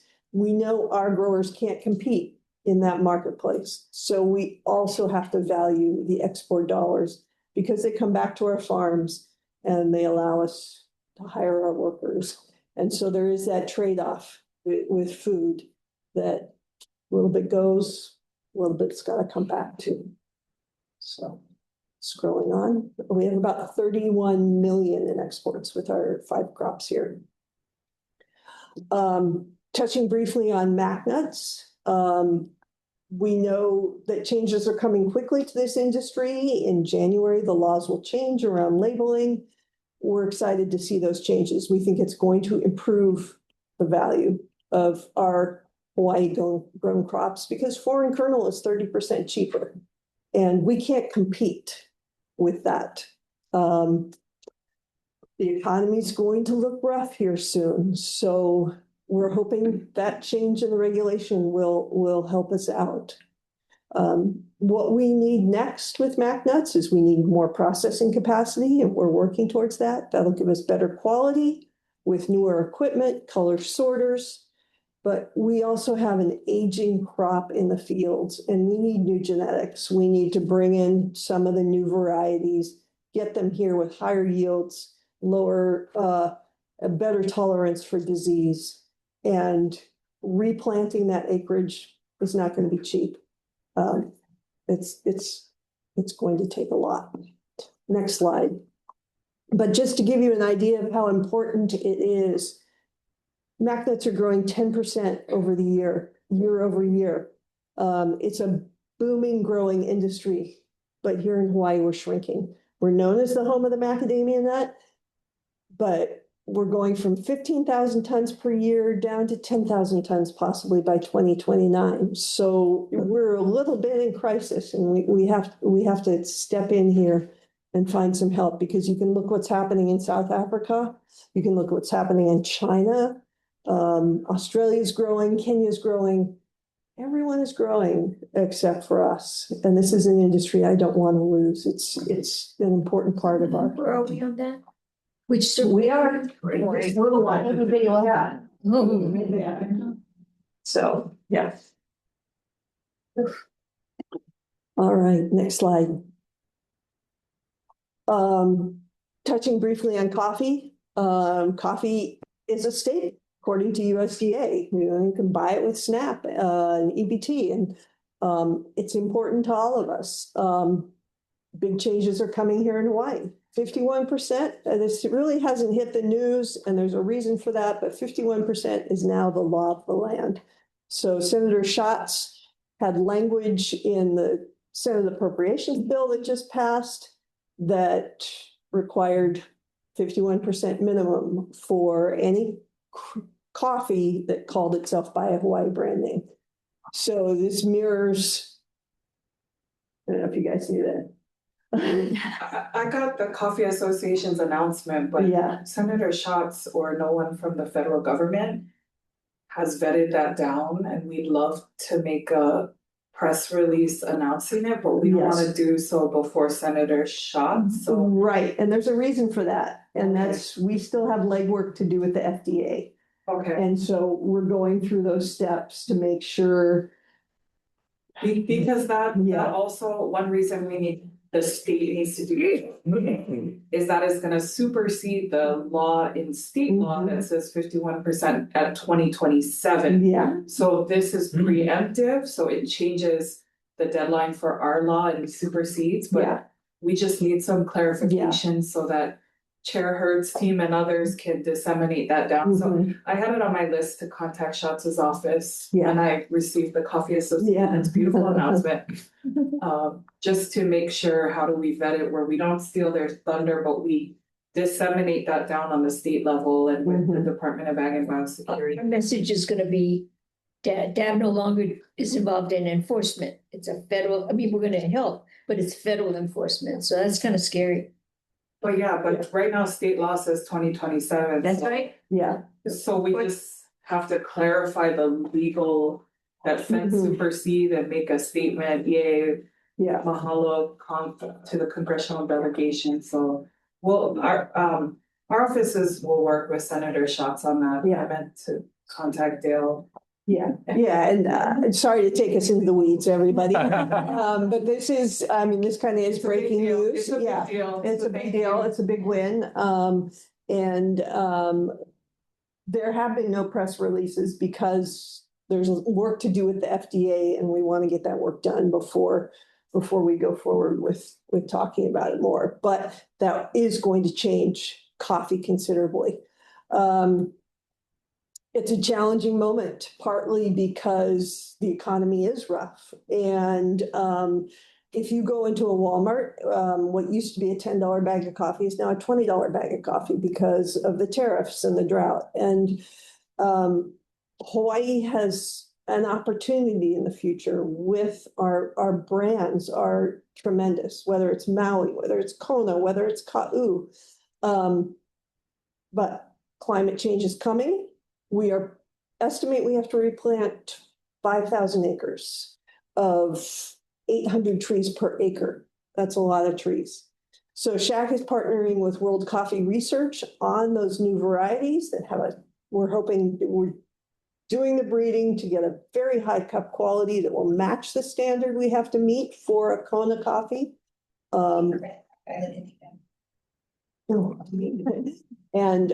But also resistant to drought and to the coming weather changes. We also need mechanization to drive those labor costs down. This is work that people don't want to do. We don't want to have to pay them to do it. If it could be mechanized, it freezes up. We are also starting to see transition of farms to younger owners. We need that desperately. Our farmers are old. I used to be the youngest farmer in the room. I'm still 25 years on, the youngest farmer in the room. It's sad. So workforce development is something that we're doing. Okay, next slide. And another thing we'll need, which I'll talk about in floriculture a little bit more, is we need tissue culture. We need these high-tech jobs. When you talk about import replacement, you can't bring in enough seeds for 8 million coffee trees, but you can grow them in a lab. And the little petri dish on the left is coffee embryos. They take a punch out of the leaf of the coffee tree, they put it in a solution, and it actually grows out little nodules that can be planted into varieties, which solves a lot of our issues with plant quarantine, transport between islands with soil. But we don't have a facility here in Hawaii, so it's on my wish list. Next. Floriculture. We used to be a top 10 state in the nation. Our flowers are just beyond compare around the world. And as Eric Tenoy says, they are food for the soul. They're synonymous with the image of Hawaii. And a little thing to note is most of the floriculture farms are in cinder soil that are not suitable for food crops. They don't have the nutrition there. So it's a good use of ag land, provides great jobs, great income. And like I said, with orchids, a half an acre could sustain a family business. Really what they need, they also need tissue culture. Floriculture is a very fad-driven industry. They need to rapidly propagate new plantlets with different colors, different varieties to get them into the marketplace. And tissue culture is the easiest way to do that. We're also doing a workforce development program with assistance from the county for our floriculture programs in orchids and coming in anthuriums as well. Okay, next slide. Brief overview of cacao and chocolate. And if you've talked to any of our cacao guys, they are extremely passionate. We have some of the best tasting cacao in the world. It wins awards. And The cacao industry is collapsing around us due to drought, pest and disease, and unfortunately slave labor is a big issue, not here in Hawaii, but elsewhere. And as Will Lidgate says, bars are not the end goal of Hawaii cacao. They're looking at high-end products that make a lot of money. Some of his bars are $20 a piece, and they're worth it if you've tried their chocolate. Very savvy growers. They're looking for market protections like coffee have, but they have some needs. They need value-added support, testing and development of various products, whether that's drink-based cacao, specialty products, and things that work well on our end are the post-harvest processing and quality controls, getting them grant funding for that, and improved tree varieties, very similar to coffee. So on to the next slide. So the bottom line that I'm seeing right now is, unfortunately, trade policy is defining our premium ag products right now. We're competing against China, we're competing against Australia, and the tariffs are painful. We need our tourism dollars here because a lot of tourists bring in money. They walk out with coffee and mac nuts and cacao, and these are a win for our growers. We're facing some strong headwinds. So I think it's going to take the state, because the feds aren't willing right now to re-envision trade, but the state through DBET and supporting organizations can align better with what we need to sell our products. So we have to change this on the ground. And you guys are part of that. We appreciate our partnerships with the state. So thank you all. Appreciate it. Thank you, Suzanne. Any questions from the public? 1 second there, Chair. There are none, Chair. Board member discussion? Yes, Suzanne, I'm chair of Hawaii Ag Foundation. And the other night we had a presentation by Eric Tanoy. David Fuertes came. And one of the things that kind of irritated me about this whole thing was we had Monty Pereira there from Watanabe, Florida. And he was saying that they would buy all the orchids that Hawaii can grow to supplant the Thai orchids. Okay? Came from his mouth. Yeah. What I'd like to know is maybe work on legislation saying that they gotta label it Thai orchids or whatever, or even Pikaki and all these other Ackerson and Senator. I mean, because I'm tired of these businesses putting this kind of information out there when I'll say it here. I mean, Watanabe, Florida actually killed the rose industry in Hawaii in the 2000s. Yeah, by bringing in imports from South America, and he even admitted it at the thing, which is fine, and they're trying to buy more local. But when he said we will buy all the orchids, all the Pikaki, all the Pakalana, if they're grown locally, I thought, heck, okay, let's put it out there and ask for their support. They're the largest in the state. And to me, even the lei industry should be labeled. It's our culture. It's legislation. It's aloha. Yeah, I agree. And now that he said that out loud to you, I think. He said it to 200 people. I was there. Yeah, Chairman was there. So, I'm just saying, I think it's time. Say it one more time, who specifically said that? Monty Pereira from Watanabe, Florida. Okay. Yes. Just a comment here too. Sorry we missed the Hawaii Ag Foundation event about lei and local leis, because I'm sure a lot of excellent discussion came up. That's a great idea for a piece of legislation. We tried to pass a lei bill for state procurement of local priority lay only. That did not pass the legislature in 2025, so we're working on amending it and pushing that forward, because if the state can lead by example, we hope that then others will follow. So maybe we now have 2 lay bills, so thank you for those comments, I appreciate it. I'm sure the hotels are not gonna be happy. Well, they're not a local business anyway. That's true. Whoosh. All right. Any other- Stop here. Thank you very much.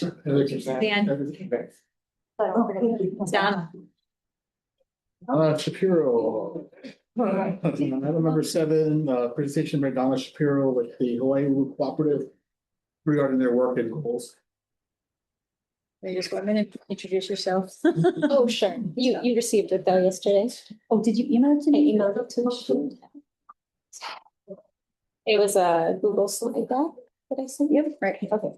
No, She's not. it's, Oh, sorry. I don't think you have it on there. Doesn't look like it. Was it late yesterday? It was around 4. No, I don't have it. Are you able to access your email now? I'm not. You're not, okay. I'll just grab.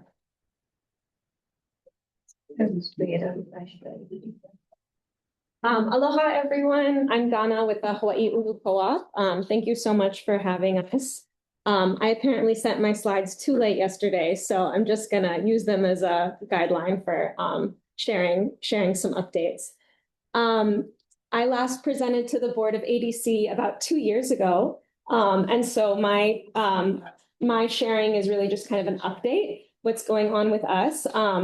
In that meeting, I actually pulled up the prior ADC plan and sort of highlighted a few mentions of Ulu that were in there. And I was happy to see, as I was preparing for this presentation, that Ulu is in the 2023 plan again. Hopefully it will also be in the next version. Specifically, it's mentioned on page 10, if you want to check it out, under research and development. It says increase the Ulu industry to productive scale. And under marketing, increase exposure of emerging crops that include, but are not limited to, Ulu. And I think that Ulu really can be a vehicle, an important, place-based vehicle for ADC to reach our shared goals. I think all of our shared goals, which include agriculture as an economic driver, industry innovation, and I'll talk about that more later, and of course, increase local food production and consumption, which is really epitomized by Ulu because it's one of Hawaii's traditional staple food crops that used to play a really vital role in Hawaii's food security, and it can again today.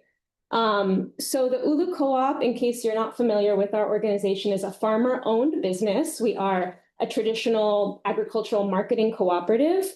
We have over 200 farmer members now. I think when I presented last, it was 130 or so. So we've actually had a lot of membership growth in the last few years. And our mission is to revitalize Ulu as a viable crop, an economically viable crop, and a dietary staple in Hawaii. And that mission hasn't changed since we were formed almost 10 years ago. Actually, in summer of 2026 will be our 10-year anniversary. So if you're not familiar with the co-op model, although I think you probably are, just real quick, the farmers own the business and they patronize by selling us their crop. We buy their crop at kind of a competitive farm gate value, and then we take on all the additional responsibility after the farm gate of processing, product development, consumer education, because unlike coffee and papaya, a lot of people still don't know how to eat Ulu, even here in Hawaii, much less out of state. And then we sell the product. Hopefully we sell all of the product. And at the end of the year, profits are redistributed back to our farmers according to their patronage. So if Jason contributes 10% of our Ulu for the year, he'd been entitled to 10% of the profits distributed back to farmers. And in that way, this business model is very circular, and it's inherently community-based and community benefiting all the way through. In addition to buying crop from our farmers and offering them a larger ownership share of the value chain, We support our farmers in a few specific ways.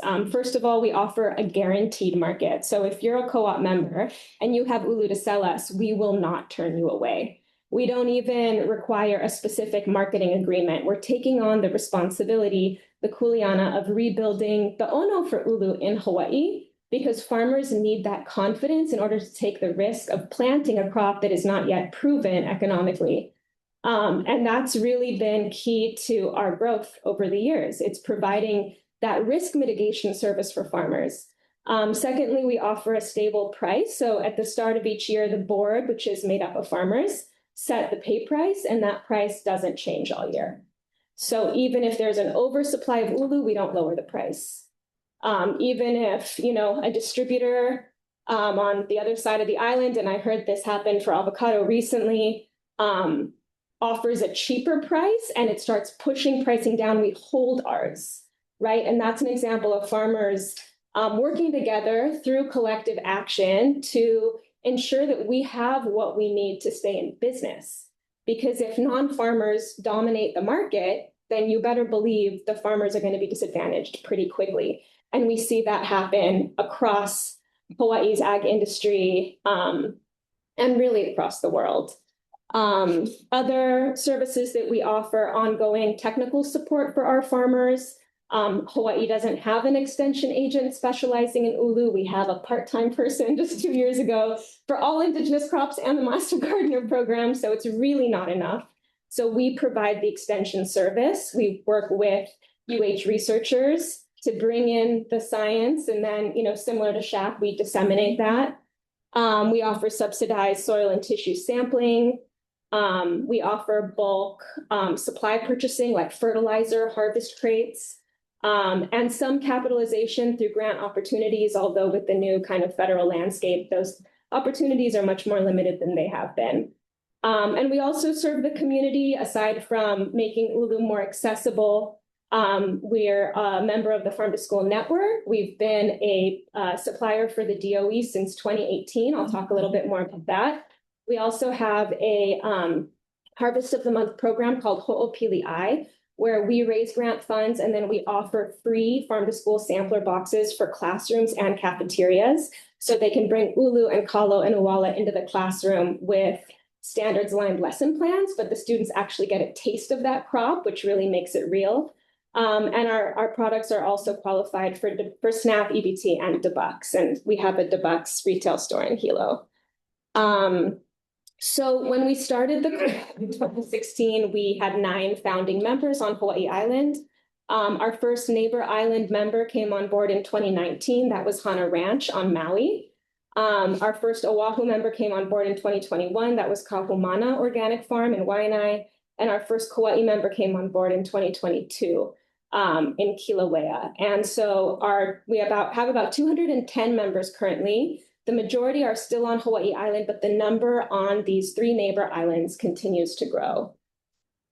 A really important way that we support our farmers, if we didn't have this, we wouldn't be able to do what we do, is our processing facilities. So we have 2 facilities that we lease on Hawaii Island. Our headquarters is in Kona. It's a DAB-owned facility, the Honalo Marshalling Yard. It's one of about 10 food hub facilities across Hawaii that DAB manages. And this facility was built in the early 90s. It had never been materially improved until we got in. And we've been working closely with Sharon to try to fundraise, as well as with Kirsten and Senator Kanuha, to apply for GIAs, everything we can do to upgrade the facility, because it has needed it since day one. You are so good at it. Well, we just finally received our building permit for this next phase 2 weeks ago. So we're going to start construction in January. And the goal is expanding our capacity from 500,000 pounds to 2 million pounds by the time the construction is done. That 2 million pound capacity should last us through 2035, at which point we will be looking for probably another facility. But that's in Kona. That's where we make our steamed frozen staple crop. So you may see the bright green bags at Foodland or Safeway. That's our product. in the freezer section. Our second facility here is in Hilo. It's owned by Kamehameha Schools. We have a long-term lease there as well. And that's where we make our ulu flour. So ulu can be turned into a gluten-free flour. It's really nutritious, high in fiber. Currently being served at all public schools across the state. They're making an ulu flour banana bread. But the Hilo facility is also where we receive the majority of our fruit. So thinking about where our farmers are located, East Hawaii Island has become sort of a nexus for ulu production at scale. There's a growing number of farms. There's probably 24 farms now in East Hawaii that have planted over 100 trees, which is, not much compared to coffee and papayas, but ulu is kind of a new industry. And so a few years ago, no one was planting hundreds of trees. And now I think the biggest farm has 700 trees. It's in East Hawaii. And the top probably 10 biggest farms in the state, 80% of them are in East Hawaii Island. So that facility is really important as an aggregation hub for receiving fresh fruit.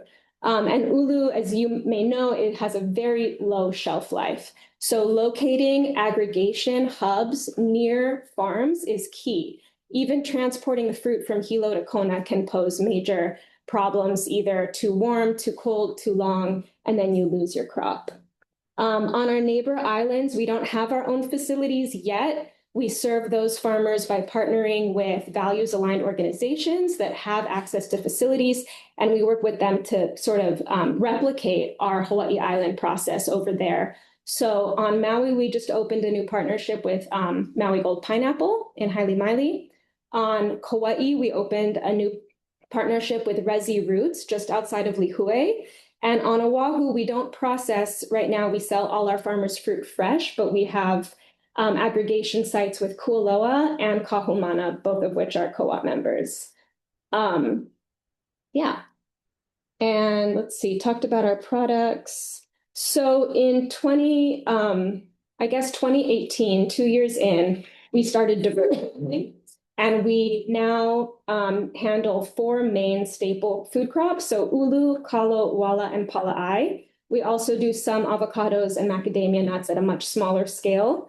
We diversified really through very productive collaborative conversations with DOE. So this is an example of a state institution really being able to work with farmers to outline what else they were interested in locally and what our farmers grew, and seeing where those lists overlapped. And our ability to minimally process and to aggregate from hundreds of farmers allows us to both reach the scale that DOE needs, which farmers growing these crops don't have individually, and also kind of overcome, the seasonality hurdle to some extent, and have a product that is shelf stable. Even if it needs to be frozen, at least you have more of a commodity that you can transport, store in the cafeteria, and work with. And so that was in 2018. And co-crops, as we call all of our non-ulu crops, have proven to be really important because ulu is seasonal. So now we have a year-round operation. We can keep people employed. And our farmers are not monocropping. They're diversified farmers, which is representative of Hawaii's farmers. So it helps them as well. And so the 2 million pounds per year we're aiming to produce in 2035 will be about half ulu and half co-crops. Right now, we're at about a third ulu. So our ulu volumes will increase relative to the other crops as more of our farmers' trees mature and begin to bear fruit. Ulu trees take about 10 years to become fully productive. So this is a long time that farmers have to wait when you're planting ulu before you can really reap those benefits. And so co-crops provide earlier revenues that are really important to farm viability. From an economic perspective, I'm very transparent that the co-op is still not profitable on its own. And we've, had to fundraise through getting really creative because banks really won't lend to a co-op, at least not one that is not profitable yet. And so we've leveraged, community development loans, low interest loans, concessionary debt from CDFIs, for example, and other socially minded community lenders. We've also leveraged grants when they've been available, but we're not a nonprofit. So we often do have to work with a fiscal such as SHAC. And we've also been able to sell stock, so preferred shares to both members and non-members. And currently, our break-even point is projected to be in 2030, so 5 more years, at a 1.3 million pound volume. This last year, we were at just over 600,000 pounds, so we're about halfway there. And I think it's important to be really transparent about this because it takes a long time when you're trying to develop this type of agricultural economy, which I think is ultimately going to be very regenerative and accomplish the goals of feeding community as well as generating income. But it takes time. And the collaborative efforts as well are not going to attract, venture capitalists. That's the wrong kind of funder for us, because we're not going to sell out, right? That's part of the co-op model, is we want to stay community owned in perpetuity. And so it's a different kind of funder that's interested in helping us reach our goals. Just a little bit more about our experience with DOE and other public institutions. So we supplied DOE not just with ulu, but also banana, papaya, and sweet potato from 2018 to 2020. That ended overnight with the pandemic. And it's taken really until this year to get back on the regular menu. It's taken so long, I think, really because DOE didn't have the right leadership in place for a long time. Now I believe that it does. It's not easy, of course, working with a large institution like that, but some of the things that have helped is working collaboratively to develop recipes, having very open communication over time between the farmers and the cafeteria managers and the buyers. I know that there is a current effort to develop new recipes for DOE. Those efforts have not yet included any communication with farmers that I'm aware of. So I think that's something that should be prioritized sooner than later. And this year, we have 3 SKUs on the breakfast and lunch menu: frozen ulu, frozen kalo, and ulu flour. We're also providing both fresh and frozen uwala and pala'ai via the Local Food in Schools program, which is a federally funded program to pilot new recipes using local crops. And that's a program that I think is at risk of being defunded. And so that's a great area for collaboration with our congressional delegation, is to make sure that those programs remain funded, because they really can have long-term impacts. We also supply hospitals, both private and public, and we've supplied state prisons in the past, but those really only work when you have off-grade produce that is much cheaper than market rate. But it's a good option in those times. Recently, we developed an ulu animal cracker with Diamond Bakery, which is not yet on public school menus, but it's in a lot of private schools. And I feel like this is a good milestone for the ulu industry, that we've gotten to the point where we can offer an ingredient to a large, 100-plus-year-old manufacturer locally. And now we're creating products that neither of us could have ever created before without that collaboration. And that project was actually initiated by Kamehameha Schools, looking for a nutritionally allowable snack for their preschool students. So, these collaborations are really important, and you never know where they're going to go. Over time, I think that there's a great opportunity for ulu and the other staple crops we work with to continue increasing their share.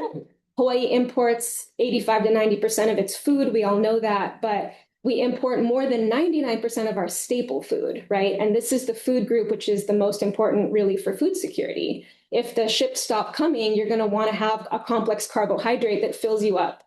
And so Hawaii spends about $1 billion a year right now on all these imported staples. And we can gradually carve out a bigger chunk of that for our local staples. And at the same time, I think that we need to look at higher value products, right? The local market alone, the local staple food market, needs to remain accessible. But our farmers need to balance that with higher value dense crops, which can be serving the local market as well as the export market. 2 years ago, I think we got one of the small county grants, which are impactful, Leslie, to do some R&D with UH. and we looked at 5 non-food products that can be made out of the ulu plant, not just the fruit, but other parts of the plant. And importantly, we were looking at products that didn't decrease ulu's ability to address local food security. So tea out of the leaves, mosquito repellent out of the male flowers, stuff like that. And some of them are really, really promising. We need more support to do that R&D, which is in ADC's plan, so keep it in there.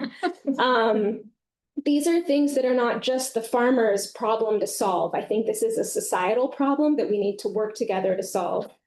On the farmer side of things, and Nicole may talk about this as well, but we lost some really transformational funding recently. The Climate Smart Commodity Program was terminated. We're all still waiting to see if the investment program, Advancing Markets for Producers, will actually happen. We hope it will. In the meantime, our farmers don't have the funding that they were hoping for and looking to expand their production. On Hawaii Island, I think access to land is maybe not as big a challenge as it is on some other islands, although it's very regionally dependent. East Hawaii Island, all the way from Puna up through Hamakua, can be much more affordable than the west and the north side of the island.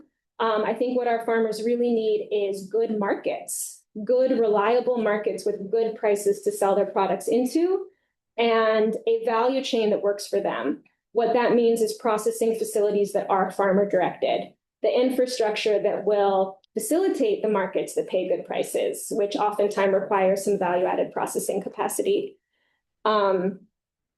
And, finally, just some of what's next for the co-op. So number one for us right now is capital upgrades. We are really looking forward to expanding our space in Kona. We're also building on a whole new bay in Hilo. We have a bunch of new equipment, some of which we already have in hand. Others we're waiting. We already put on the down payment, but we can't even receive it because it won't fit anywhere. And even the new equipment we have on hand can't be installed yet. So these infrastructure expansion needs are really urgent. Permitting is taking way too long, and it makes our costs go up higher and higher. Every few months, the whole project just increases in cost by 10%, which makes it really hard to fundraise because we keep going back to our funders saying, actually, we need, another $500,000 to get this project done just because it's taking so long. So that's a huge need. I think soon there will be a need for more on neighbor islands. Right now, neighbor islands, ulu production isn't quite there, and the partnerships are serving those needs. The second one is just continuing to strengthen our local product market fit. So if ulu and kalo and these other staple crops that we're able to grow locally are going to feed us locally, what is the right product mix for that? Is it the frozen and the flour? Is it cookies? We can do a lot here, but just aligning production and demand is key. And then the last one is continuing to look at higher value dense products that are actually going to make this whole economic system work long term.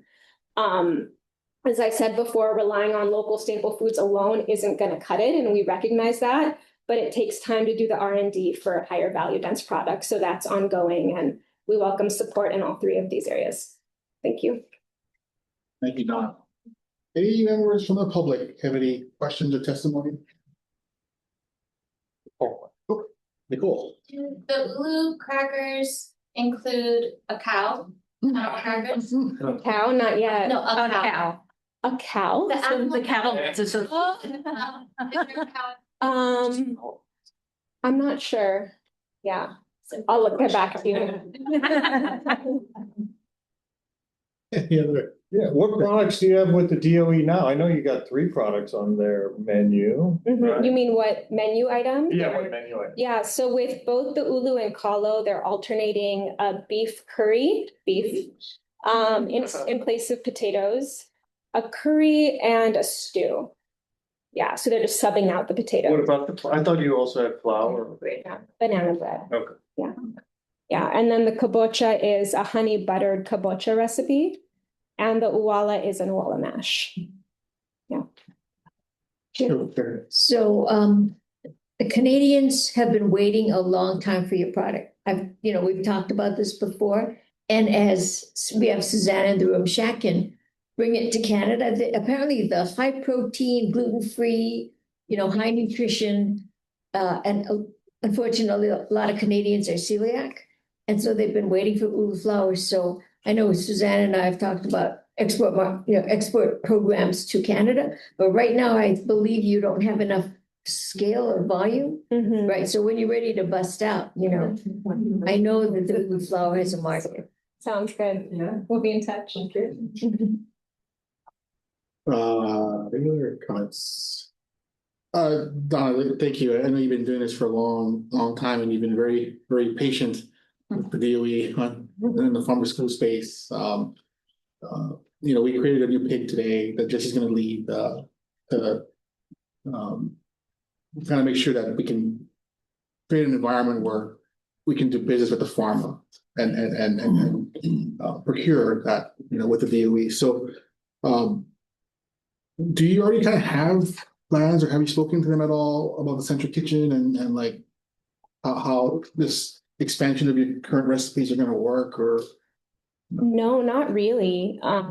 We've actually been reaching out to try to connect with folks. I had one phone call with Joy, and she had never heard of us before and didn't know that we were supplying DOE now or of any of the recipe development work we've done for the last 7 years, which was a little bit surprising. But we'd love to have those conversations. I feel like we haven't really been invited in yet.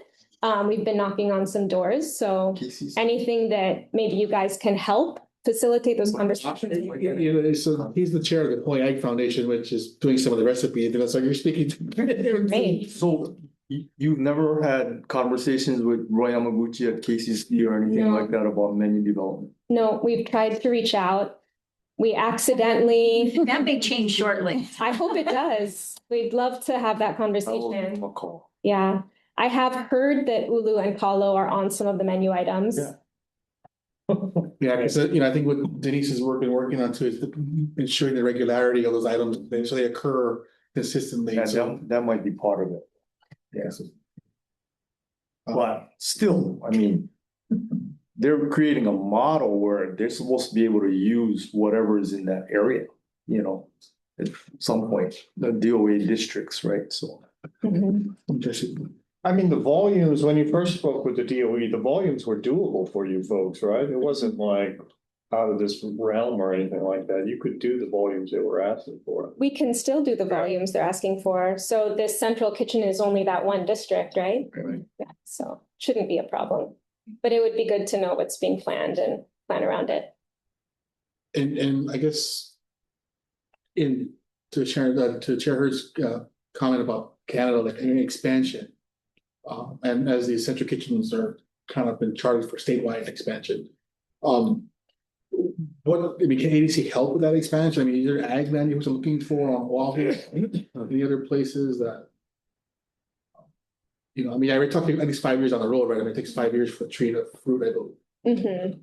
Well, I mean, the way the co-op is structured, our farmers are responsible for the farming part of it, including securing land, and the co-op is responsible for the rest of the value chain.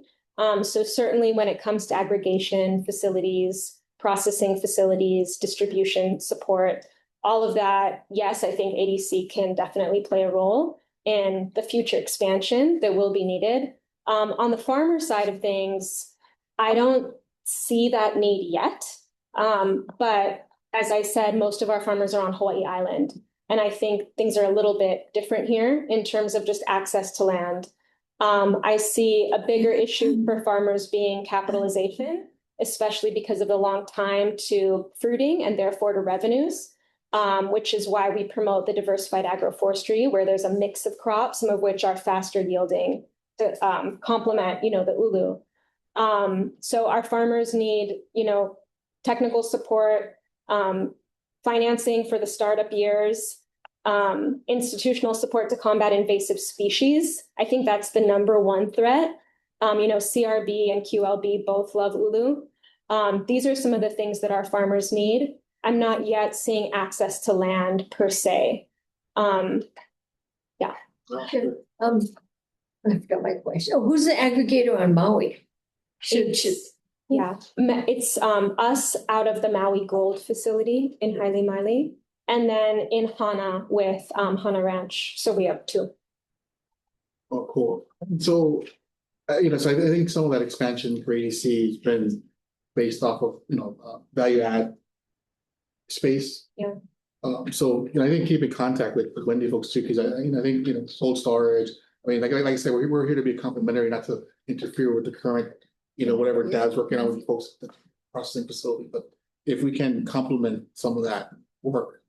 Yeah, I mean, one question I think I asked you, Wendy, is for the manufacturing center, the larger manufacturing center in Central Oahu, what the plans are for, who can use it, how's it going to be managed.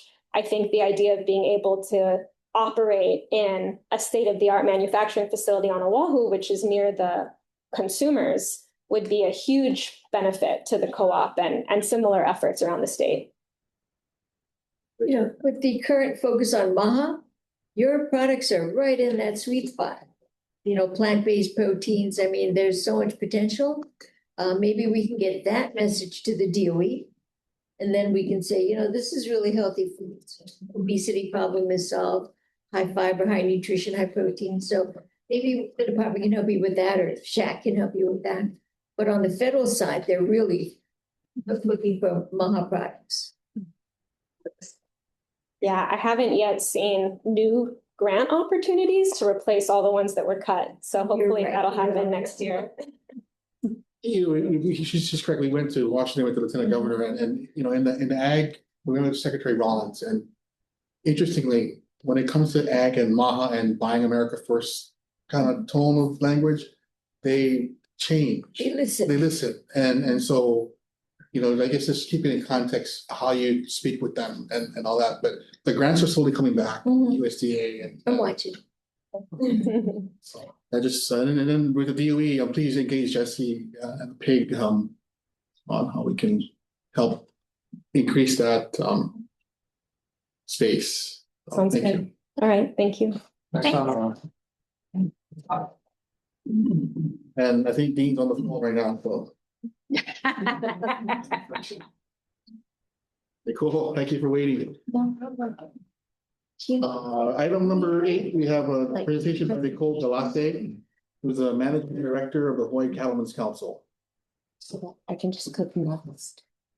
No, that's not it. Or I can just control it though. If that's okay. Yeah, take that. Yeah. All right, thank you, everybody. My name is Nicole Galassi. I'm the Managing Director of the Hawaii Cattlemen's Council and the Hawaii Rangeland Stewardship Foundation.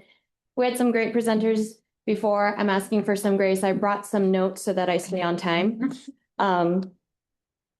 So both the Hawaii Cattlemen, I'm here with several hats on, but the first hat is the Hawaii Cattlemen's Council. This is our membership-based organization. It is statewide. Our members represent over 80% of the cattle here in Hawaii. We represent our members on the county, state, and national legislation.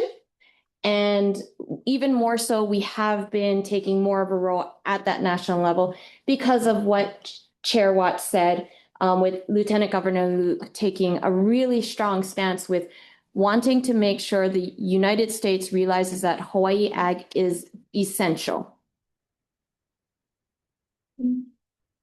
And we have been doing that with members of this board, the chair, Deputy Director Wicker, Executive Director Gady. And so we're glad to partner with ADC on that. The Hawaii Rangeland Stewardship Foundation is our 501c3 that's focused on perpetuating sound stewardship of Hawaii's rangelands, but both organizations share a vision and a need for healthy rangelands for generations to come. We consider our ranchers to be grass farmers, and that as grass farmers, beef is a very welcome byproduct of that farming. And whether the ranch is small, medium, large, we all face the same challenges as other farmers. When we think about our ability to feed our community, we see the challenges. Limited land availability, high costs, agricultural crime. But, you know, in a time when it's critical that we support our ranchers before we lose them, it's important for us to also see the opportunities. And supporting ranchers means supporting food security. It means supporting land stewardship on a wide scale. And it means supporting preservation of culture through the Paniolo. One of HCC's top priorities, as this success stems, or the success of everything else stems from this one thing, is keeping ag lands and ag production. And I really see that as a top priority for our ADC as well. And so this is where we are definitely in alignment. When it comes to land, I shared both a challenge and an opportunity. As all of you know, it is difficult to find land to farm on. We have limited space. We're a small island state. Also, ag land is being converted to other uses, or ranches are throwing in the towel because the business is too hard to stay in and make it work. Ranchers are fortunate, and we should see this as a positive, that they can take marginal lands and still utilize this to raise cattle, and that's to produce a high quality protein. This is absolutely an opportunity, especially when paired with the benefits that come from utilizing cattle to steward the land. Increased soil health, increased carbon sequestration, improved water filtration, invasive species removal on a wide scale. These are what we call ecosystem services. And I think these efforts are also very much in line with what ADC is looking to do to make sure agricultural lands stay in production. Currently, almost 20% of Hawaii's lands are dedicated to pasture, and that's nearly 750,000 acres of land in active management by ranchers. But those lands are decreasing every year. While 750,000 acres sounds like a lot, it has been on the decline. Ranchers are losing leases. Ohana that have been grazing land actively are being threatened to be pushed off and lose their leases. But without livestock on the ground and the Paniolo to manage them, it leaves thousands of acres unmanaged and vulnerable to wildfire. It severs a direct connection to our food production, meaning these younger generations have no idea where their food comes from. And it also removes a valuable nutrient input for our soil, which we need to continue growing food. That brings us to food security. Cattle is consistently in the top 5 ag commodities in Hawaii, measured in gross sales at about $53 million annually. Now, this includes both grass fats and local consumption, as well as the calves that are the grass fats for local consumption, as well as the calves that are sold to the continent. While some may not see the value in what we call a cow-calf operation that sends animals to the continent, I'm tagging on to what Shaq said about the importance of exports. The ability to provide calves to the U.S. herds is a positive for Hawaii's ranchers. In the 1990s, when our local feedlots started shutting down because of the high cost of feed and the high cost of transportation, Hawaii's ranchers were able to figure out how to safely send calves to the continent, which adds diversification to their businesses. And much of this beef returns to the islands. The demand for beef is higher than the amount of local beef we can provide. In fact, if we were to keep every animal here in Hawaii for local consumption, which is not feasible because we have limited land, but let's just say this hypothetical, we would actually only still be able to meet about 20% of our demand for the beef in the state. Looking at food security even deeper, I'm really happy that the Hawaii Cattlemen's Council was able to get some funds from Act 310 because we lost grants, like Donna said, through the Climate Smart Commodities Grant. As part of this grant, we are planning to do a strategic plan to figure out how the ranchers can easily be part of making sure beef is accessible to the public during times of crisis. Just like we talked about Ulu being a really important part of being here when we need that high value starch, the cattle roaming on the ranches are food, and they don't need refrigeration until they need refrigeration. But even when we're making donations during COVID or after the Lahaina fires, every rancher wanted to donate, but seeing the difficulties of the supply chain, I want to make sure the Hawaii Cattlemen's Council has a role in making sure all of that goes smoothly. Some sort of inventory that's already ready and we don't have to do anything. It's just available. So I'm really excited we'll be able to take part in that. Additionally, I just want to make a point out that cow-calf operations still contribute substantially to the ground beef market with their cull cows and bulls. So if you look at a ranch and they say, I'm a cow-calf operation, I send all my calves to the continent. Some of those ranches, one single ranch, may contribute up to 150,000 pounds of ground beef to our local community. And that ground beef is what most families know how to cook and what is most affordable. 150,000 pounds, if you're doing a 4-ounce serving, is 600,000 meals. For the school lunches, if it's 2-ounce servings, 1.2 million school lunches. And so those cow-calf operations are not nothing to the local food production. And it also means that there's someone on the land managing it and the grazing that brings down the fuel loads. But still, it's not easy. The high cost of business continues to increase, and I don't need to tell you that because we're all living and feeling it. But we make an effort to hold cattlemen at the Capitol each legislative session. These ranchers did a lot to take time off of their operations, but they know that it's important to go in front of our legislators to make sure they hear what they need to say. You see Cattleman and Brian. Cattleman and Brian, we consider him a cattleman. He is honorary cattleman. So this is one way we advocate for better scenarios in Hawaii. And we have been making a concerted effort to work with ADC. Our communication lines are really open with Director Gady, and we want to continue to do this because agriculture is small and we need to really fight for everything that we can at the Capitol. Now, in addition to high costs, the costs continue to add up when there's poachers, trespassers, thieves. Like Deputy Director Jared Radula said, this year we're thankful that the legislature passed Duke's Law in remembrance of Cranston Duke Pia, who was murdered by poachers on the west side of Oahu. Mahalo to Senator Richards, who really championed that. We have been trying for decades, and we finally got some traction this year.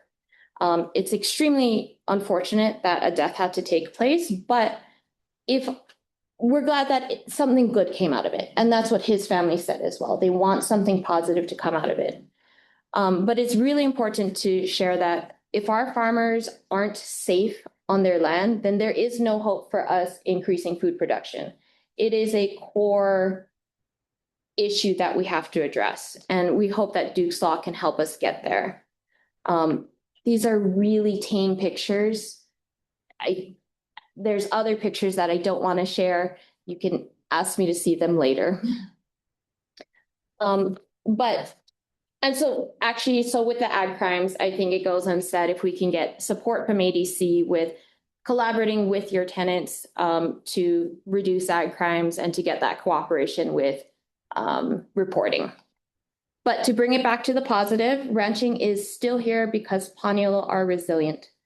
Paniolo values are hard work, dedication to family, and love of the land. I've seen a trend of, I don't know if you guys have seen more cowboy hats and more palaka everywhere. We're okay with that. We want the Paniolo to be revered as they should be, and we're seeing that ship turning a little bit. Ranchers can be resources, and I guess that's why I'm here, is really to open that door a little wider to say we're here. We have about 160 members, and just like Shaq, even though we have our members, the work we do is meant to support the whole industry. To summarize some of the ways that the ADC can work with cattlemen, we can look at it across the supply chain because ADC may have a role in bolstering each of these pieces. Looking from pasture to plate, when we look at the producer and the pasture, we can use help with water systems, Agricultural easements is something that some of our producers have been asking about, and I don't have that much expertise in. So I would love to collaborate on that. But we want it to be something that is for the rancher. Funds for land management practices, because we did lose that. Research for potential technology, feed studies. For transportation, we would like to ask for support with supporting discounts for ag producers. We're looking at hopefully getting a bill through the legislature this year for the Department of Transportation to help with that Island Fresh discount that Young Brothers provides. Because of that increase in Young Brothers rates, we're asking for an increase in that discount as well. Enhancing facilities at ports and airports to make sure we can continue to ship. The diversification in transportation. We have a really great record of shipping calves to the continent. We're looking at increasing flights. The cost of flights used to be a lot more expensive than shipping, but that gap is closing. And so we want to take advantage of that and get more flights available to our ranchers. It's a quicker way to get the calves to the mainland. With processing, looking for novel ways to keep processing facilities in operation. With the current price of calves at an all-time high, 40-year high, I believe, we need to make sure that the consumer realizes that it costs more to produce beef here in Hawaii. I have more information I can share with the whole board that we put together. It's a couple of years old, but it's still relevant. We just don't have the economies of scale. But that just means that when we're doing local purchasing, it needs to be understood that there are higher costs. And so we need to value that. I think a career pathway towards butchering, because there is a problem with a lack of workforce. And then research for processing facility waste use. And then that was very long. So for the plate, I just want to say the consumer, if we eat beef, that would be great. Thank you very much. Any members any questions, testimonies? If none, board members? Yeah, for the ag easements, we work with Trust for Public Land and Yeah. boy, if you need to talk with them about ag easements, let me know. On the Young Brothers thing, I mean, I've heard from an economist that the ag products are just like 3% of YV's revenue. So it's like, we can't give a bigger discount. You're worried about that 3%. And then I'm sorry, I heard at the convention, you guys always kind of getting a bad rap for not adding to food security. I think that's a bunch of bunk. If your ports go down for an extended period of time, you want that cattle here just in case. Yeah. So, that's a messaging issue that doesn't make sense to me, but sorry. Both veal and cattle produce good food for us. Thank you. Any other board comments? I just add, I guess, kind of same like for Donna, and for Dean as the Hawaii Ag Foundation Chair, with the revamp of the menus of DOE and Essential Kitchens, hopefully we can see local beef appearing more regularly on the school menus, so there's more consumption or purchasing. And I've been speaking with DBET a little bit about that, different options for, the different types of patties or different cuts. And it is a complex system. So I would love to be able to connect the right players with our processing leads as well as our ranchers, because they can help with really putting the reality into that. So back to the pig, I mean, Jessica could. Yeah. I mean, we were speaking to Camille and they were saying that they were having trouble getting patties. Hamburger patties was a big deal for them. But they have to be pre-cooked and frozen. And that's why we can't supply those. Those actually come from the continent because we don't do pre-cooked frozen patties here in Hawaii.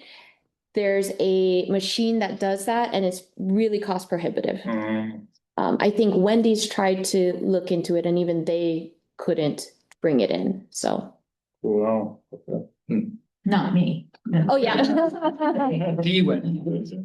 Not the Wendy's. You just need to look into that, because I mean, it goes along the lines of the egg cracking facility too, right? Yeah. Stuff like that, to get that product into the school. I've started conversations with Deputy Director Wicker about that. That's how I learned about the egg cracking. It's all very interesting, yeah. And then your comment about I can kind of just scale with the cost. Yeah. I think that's one thing important for the PIG to look at. Yeah. Is the reality of what a local product costs, right? So Yeah. anything for the DOE, if you want to do business with farmers or ranchers, like Brian and folks always say, right, it's a business, right? So Yeah. you're gonna put out a procurement contract that's gonna pay X amount, but that export value is way out there. They will export. And you're not gonna get local in the schools, Yeah. right? So I think being honest about the data, being transparent with data, and being real about what it costs. Yeah. I see Rep. Kahaloa back there. I think, and I think the legislature has not, said no. They just need the data to get an accurate understanding of what that local costs. Yeah. So. And the grants are coming back slowly, that they want them to be benefiting direct to producers more so than going through middlemen. But the farm to school grant is due in March, I believe. We're gonna submit one. Well, Leslie's submitting one for December. So we're watching for those types of grants that can partner with pre-cooked hamburger, patties and things like that. But working with ADC, in fact, it's ADC's grant. You're the lead. Yeah, you're the lead on that. So it's coming back. It's slow. I'll keep an eye on that. Any other questions? Thank you. Thank you. Hey, don't worry. Sorry. Thank you for sticking with us. Presentation by Troy Kilonui. Just Jeff Clark. Oh, Ron Cross and Jeff Clark. Yeah, they're not here. Thanks There for you go. hanging out. Yeah, of course, no problem. And I'll just kind of motor through this quickly. I know you guys have been sitting here for a bit, so. Yeah, mine's a little bit different presentation only because, we're a private organization, the Olson Trust. So has a little bit different focus to it. Wait for the presentation to come up. Hold on one moment. I still gotta share the screen.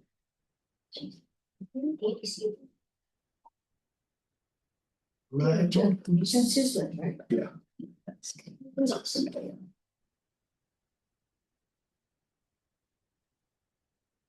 All right, sir, go ahead. All right. So my name is Jeff Clark. I am the Chief Operating Officer of the Olson Trust, also the president of Hamakua Macadamia Nut Company, and also president of the Hawaii Macadamia Nut Association. So do lots of stuff, involved in all kinds of things, and you'll see as we kind of go through the presentation here through Olson Trust, we've got a lot of different fun, interesting kind of things focused on ag, food safety and security. We're focused on renewable energy projects and jobs. Next slide, please. Kind of looking at the mission and vision of Olson Trust. Our mission, quite simple, to keep Hawaii beautiful by using its natural power for good. So really focused on the land, focused on how we use the land to give back and raise all ships. Our vision is sustainable stewardship of land, water, and energy to benefit Hawaii communities. And our holdings include integrated renewable energy projects, conservation projects, and regenerative agriculture. Of course, and I think many of you maybe have met Mr. Olson. Unfortunately, Mr. Olson passed away a little over a year ago, last July, at the young age of 93. But our founder, Edmund C. Olson, for those of you who maybe have not met him, he built a fortune, let's face it, mostly in the self-storage industry on the West Coast, right? So he had like 130 different self-storage locations, made tons of money in that. Prior to that, actually, he was the largest swimming pool builder on the West Coast. So, his timing was impeccable. He got into Gunite, early on when Gunite had just been formed, and he took what was just a small little business, and he was across 15 different states building swimming pools. From there, he started investing in land, and he came across self-storage facilities. And he said, oh, these are pretty interesting. So he started investing in self-storage facilities. And of course, found out that those are like printing money. And so he did it again and again and again. He had 130 different, locations and made a lot of money. All along that time, he really had a soft spot for Hawaii, right? So he started investing in some of the land over here. Many years ago, he had a home here back in the 70s because he was building swimming pools out here. But he started investing in the ag land in the 2000s, especially when C. Brewer was, selling a lot of their land off, especially down in Ka'u and over in Hilo. He loved Hawaii so much so that he actually made Hilo his permanent home. Could have lived anywhere in the world. He chose Hilo, right? And he really found it. I don't know. There was something in him that really just drove him to want to do more for Hawaii. So he invested in sustainable agriculture, water and conservation projects. We'll kind of go through some of those next here. So some of the different businesses that he created here in Hawaii, some of the organizations that we still have today, Ko'u Farms Management, which is our macadamia nut farm. We have over 1,000 acres of macadamia nuts, really centered around the Ka'u Pahala area. We have the Ka'u Coffee Mill, which we built from the ground up in 2010. It was the first coffee mill that was built in the Ka'u district. There were farmers at that time that were winning awards, across the country, winning big awards, but they didn't have any local processing. So Mr. Olson saw an opportunity, took a lot of the ex-sugar cane land that he bought from C. Brewer and built the Ka'u Coffee Mill, which is today the largest processor down in the Ka'u district of coffee. We also have Hamakua Macadamia Nut Company, of course, which processes our macadamia nuts that we grow down in Ka'u. So we have, we dry, crack, process, and then make value-added products all in Kauai High. So, of course, it's called Hamakua Macadamia Nut Company, located in Kauai High. Go figure. The other thing that we have is Palihua Ranch. We have, of the 15,000 acres that we own in the state, a little under 3,000 acres is just above Makakilo. We have mostly ranch land up there, but we also have some telecom towers and some other things that, a couple of cabins that we rent out up there.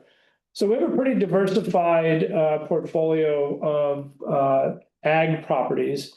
One thing we don't really have listed up here is all the ranch land that we have otherwise, right? So we have 15,000 acres. Most of it's really leased out to ranchers.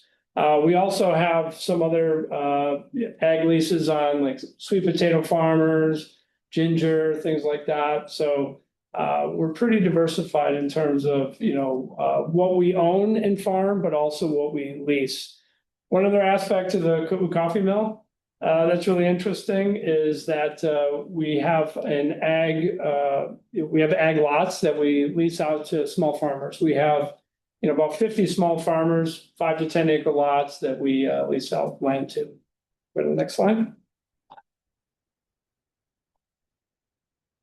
So on the land conservation front, a lot of this land conservation was done, prior to Mr. Olson's passing. A lot of land down in Ka'u, especially along the coastline. Mr. Olson either sold to the county, the state, or put in conservation easements to ensure that native forest and areas were conserved in perpetuity. You can read through some of these. I can send out the presentation so you can see some of the details too. Next slide. So we also have renewable energy initiatives. One of them is a hydroelectric system that we developed down in Ka'u. We had renovated an old sugar mill water system where they, dug tunnels into the side of the mountain with, we found perched water, or they found perched water over 100 years ago. We replenished the flume system or removed the flume system and put in a system of pipes to bring water down the hill down in Ka'u in Wood Valley.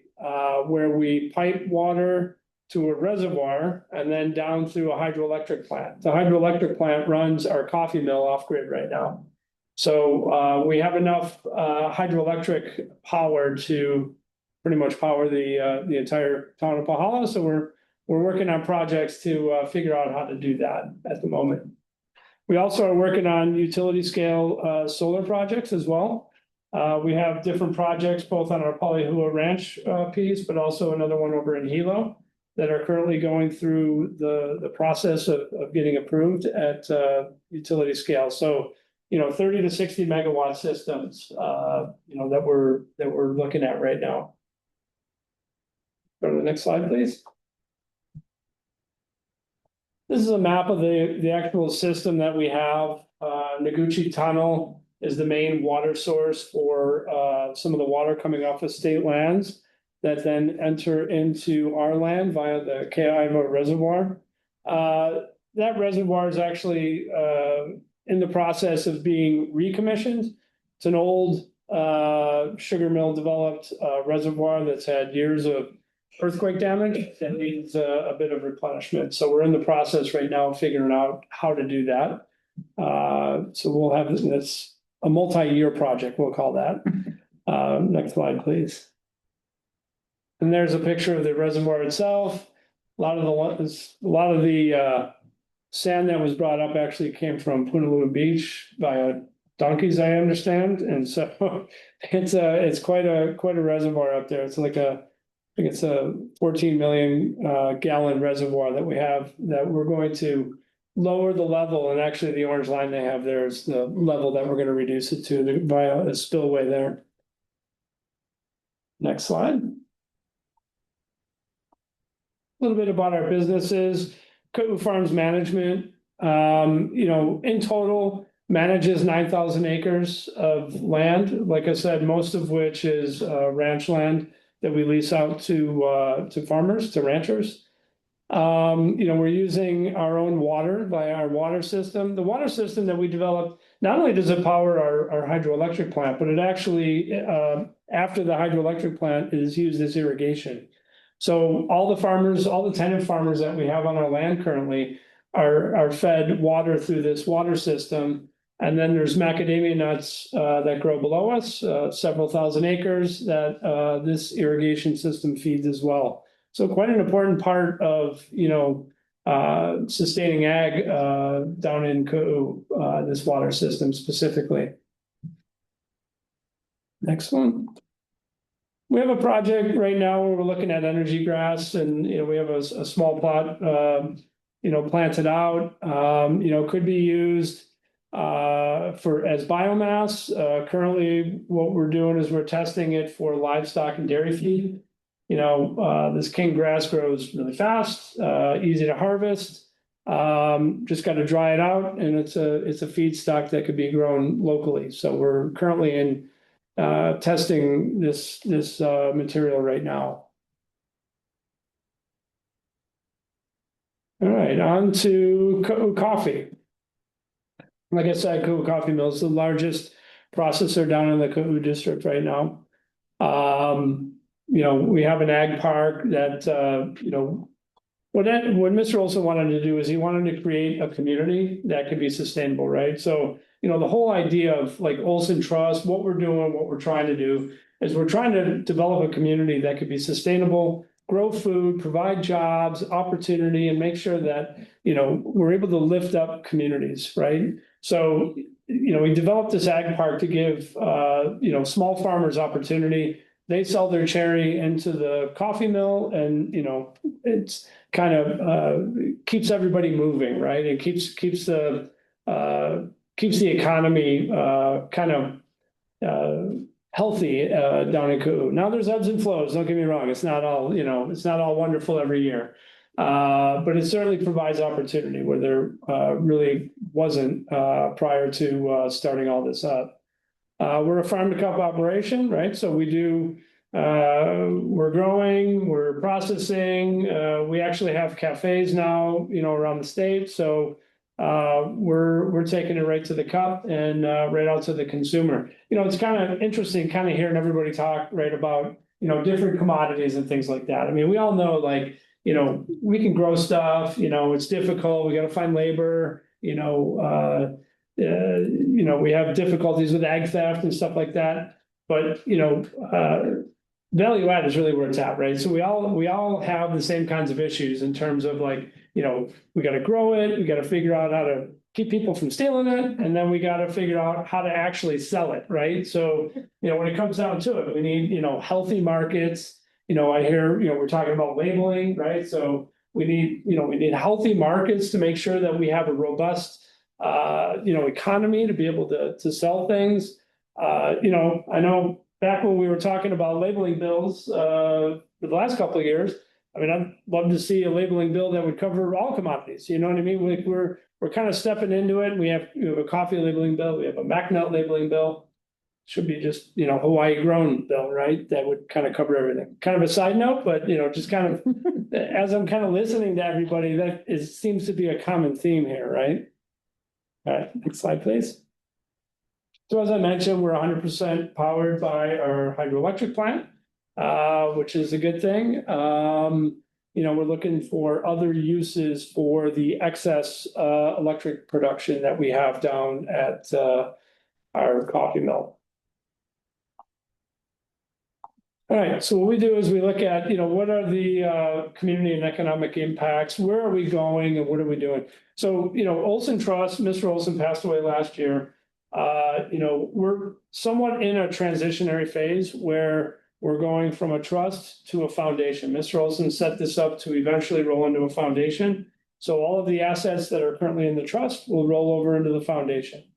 And so with that, we're a very giving organization, and really the giving is focused on giving back into the Big Island community. Like I said, Mr. Olson had just an incredible soft spot for this island, specifically the eastern and southern parts of the island. And so a lot of what we're going to do is focus on giving according to a lot of the things I was just talking about in terms of, like, food security, agriculture, renewable energy projects, things like that. And so, we're funding scholarships, right? And specifically scholarships for kids to go into agricultural type roles. And when I say agriculture, I know everybody kind of thinks, okay, planting, growing, and all the traditional ag stuff, but there's ag tech and there's, just business, right? So, ag is a business, right? So, just bringing up the next generation to really kind of understand, or be interested in ag-related type projects. So really important, really, interesting role that I have, because, I get to kind of, help carry out a lot of what Mr. Olson kind of laid out in terms of, his vision for what he would like to see his foundation do. So, some of the things that we're looking at, he'd of course like to continue the conservation. We're looking at all kinds of different projects. We can go on to the next slide, please. We're looking at ways that we can, use the land in order to give back, right? So when I say that we're going to roll into a foundation, we're going to have two parts, right? So one part is actually making money, right? So that's we have this land, the land's got to, generate returns via lease income, things like that. And then on the other side, there's a giving aspect of giving back into the community, funding scholarships, funding, programs that can, provide opportunity for people, right? So, how do we do that? Provide, and this is what we're working on now. I don't have any answers. So, but we're working on, like, how do we make that happen? How do we, use the land and provide income to be able to fund some of these programs? We're currently working on a couple different projects with that. When you look at, like, some of the renewable energy projects, those especially generate significant income. And that's where we're going to be able to drive a lot of, opportunity. When you look at all the different businesses that we have, everything that we do as it relates to energy, we try to be as regenerative as possible. For example, Hamakua, we have 1,500 solar panels on the roof. We have a boiler that burns biomass. The biomass are the shells that we actually crack off of the nuts. And then we also use the husks, of course, we compost those down to put back in the fields. We do that. We have coffee mills on hydropower. So, again, kind of integrating renewable energy into everything we do. Next slide, please. Hamakua Macadamia Nut Company, processor up in Kauai High of macadamia nuts. Suzanne did a great job really kind of going through the mac nut industry, where we're at, and some of the woes that we have in that industry. So I don't have to go into that, but just for a real overview, Hamakua processes about 4 million pounds of macadamia nuts. It's a value add producer, producing chocolate covered nuts and flavored nuts and all that kind of stuff. And like I said, we have solar and a biomass boiler up there as well. Slide. You can see our solar panels and overlooking the ocean there. You can kind of roll through some of these. I've already kind of gone through that. We have our biomass and boiler. You can scroll through that. Geothermal, that's another one that we haven't really touched on yet. We have about 2,000 acres down in Puna across the rift, and we have some test wells that have been drilled on the property that we have down there.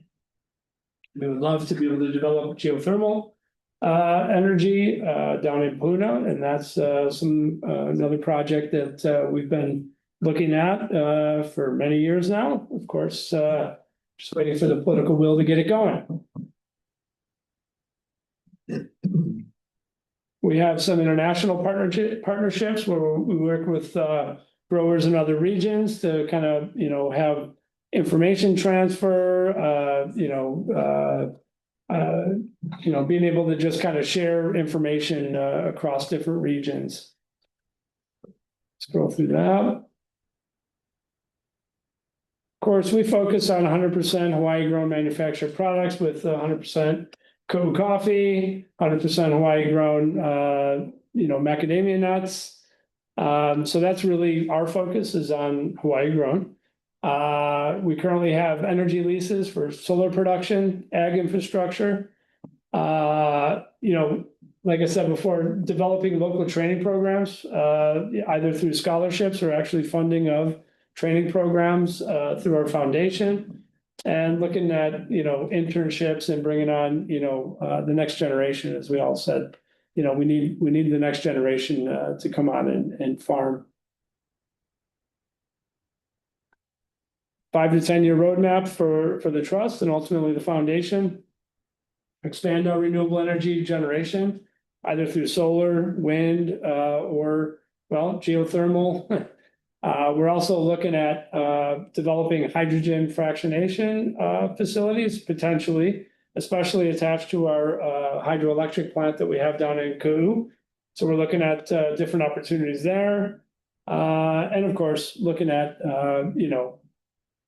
different ag projects that we can do, ag parks. Like I said, we have a lot of land, 15,000 acres. We're looking at, how do we provide more opportunity for more farmers?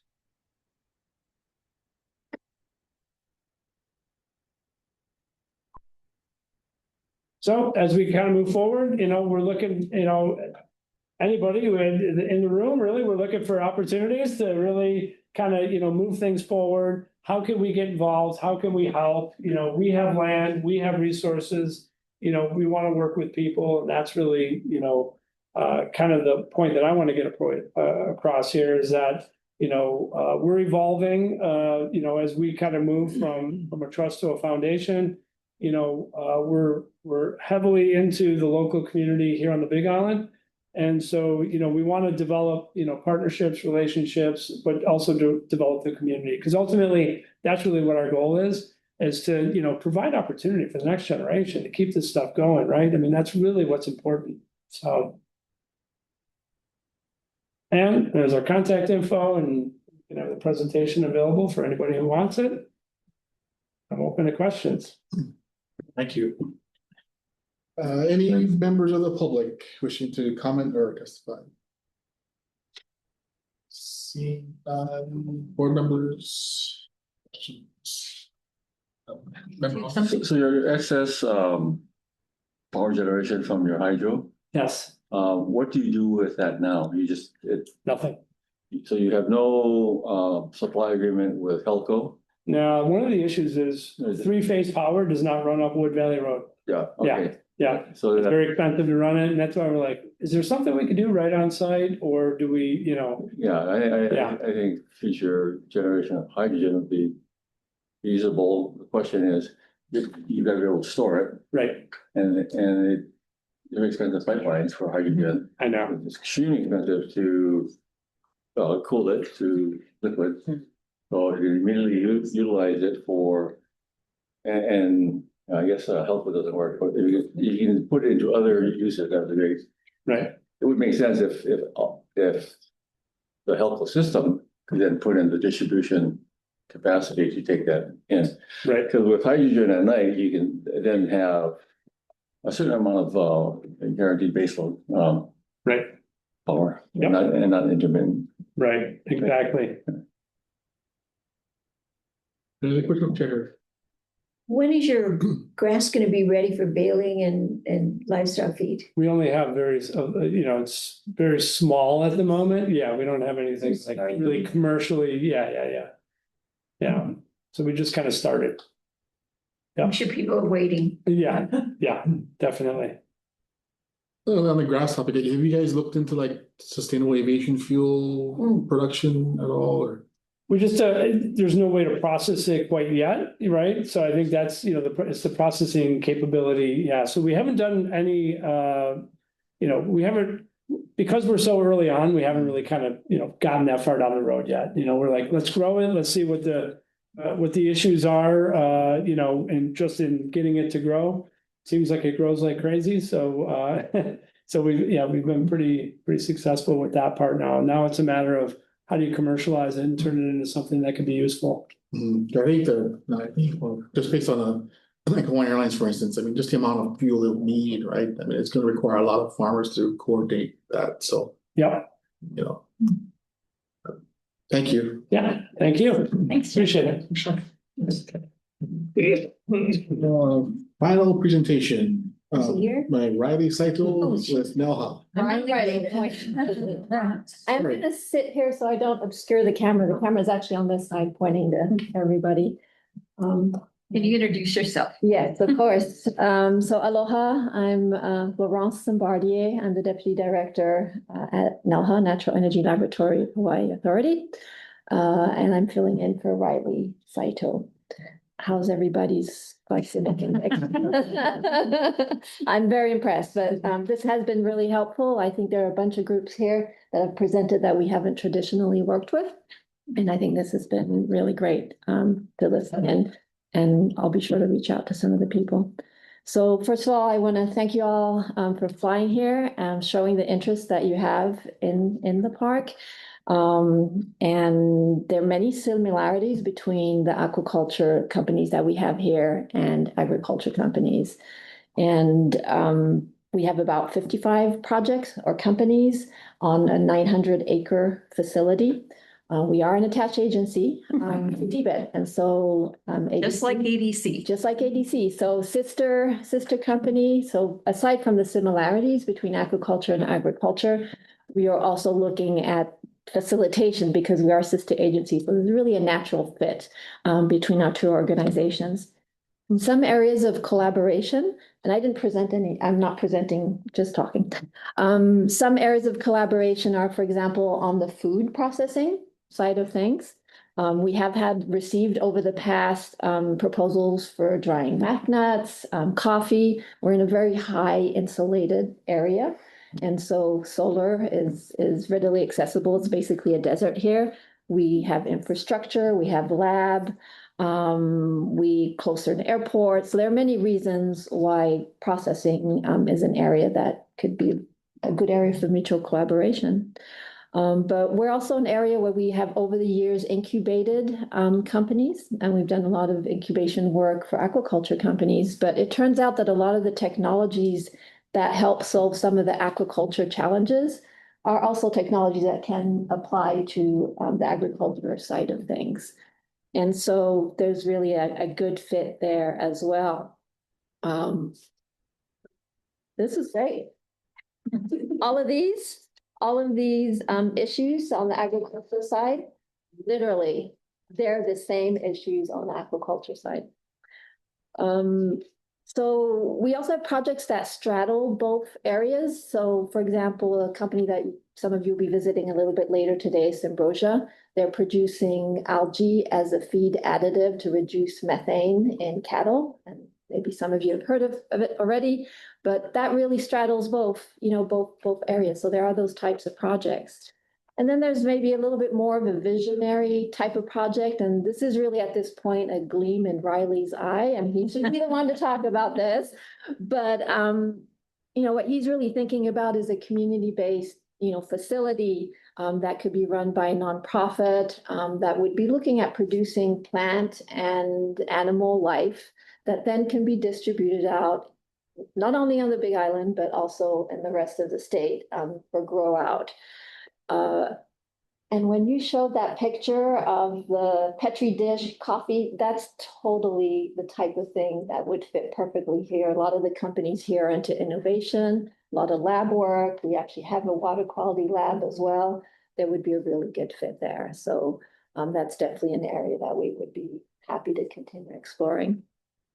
But within that community-based facility that he has in mind, he's really looking at a lot of workforce development as well. And that's where our partners with the county come in. We've already started talking to Clinton as far as workforce development. And so we hope that this will be a good avenue going forward. So I'm going to stop there because I know it's been a marathon. I know we're on the side of the Ironman marathon, but I'm really impressed. And I will, maybe when you all have lunch, I'll put up a QR code for our new website. It's hostpark.io. And on that website, there's a big section, a cultural section that gives you a little bit of background of where we are. We're basically on the location of an ancient pond, Paia, which is a 3-mile pond. King Kamehameha was one of his prized ponds. And it's interesting that we're doing a lot of modern aquaculture in a site that used to be a really important site for aquaculture for Native Hawaiians. So there's a lot of information on the cultural side, but also there's information on the other companies. So we're going to try and see a couple companies later today, but there's a lot more on that site. And so you can do your own online tour on the site, and I'll be around to answer questions this afternoon as well. So that's it. Thank you. The public testimony or questions? Not that I can see, Chair. Just have Sure. one. Any projects locally, any host tenants trying to double food production? So there are about, I'd say, a dozen companies that are involved sort of on what I would consider the food security side of things. So, a prime example is Blue Ocean Mariculture and their offshore cages. So they're leasing ocean space offshore from DLNR, but they have their hatchery here. Then other companies are doing oysters and clams, also more on the hatchery side.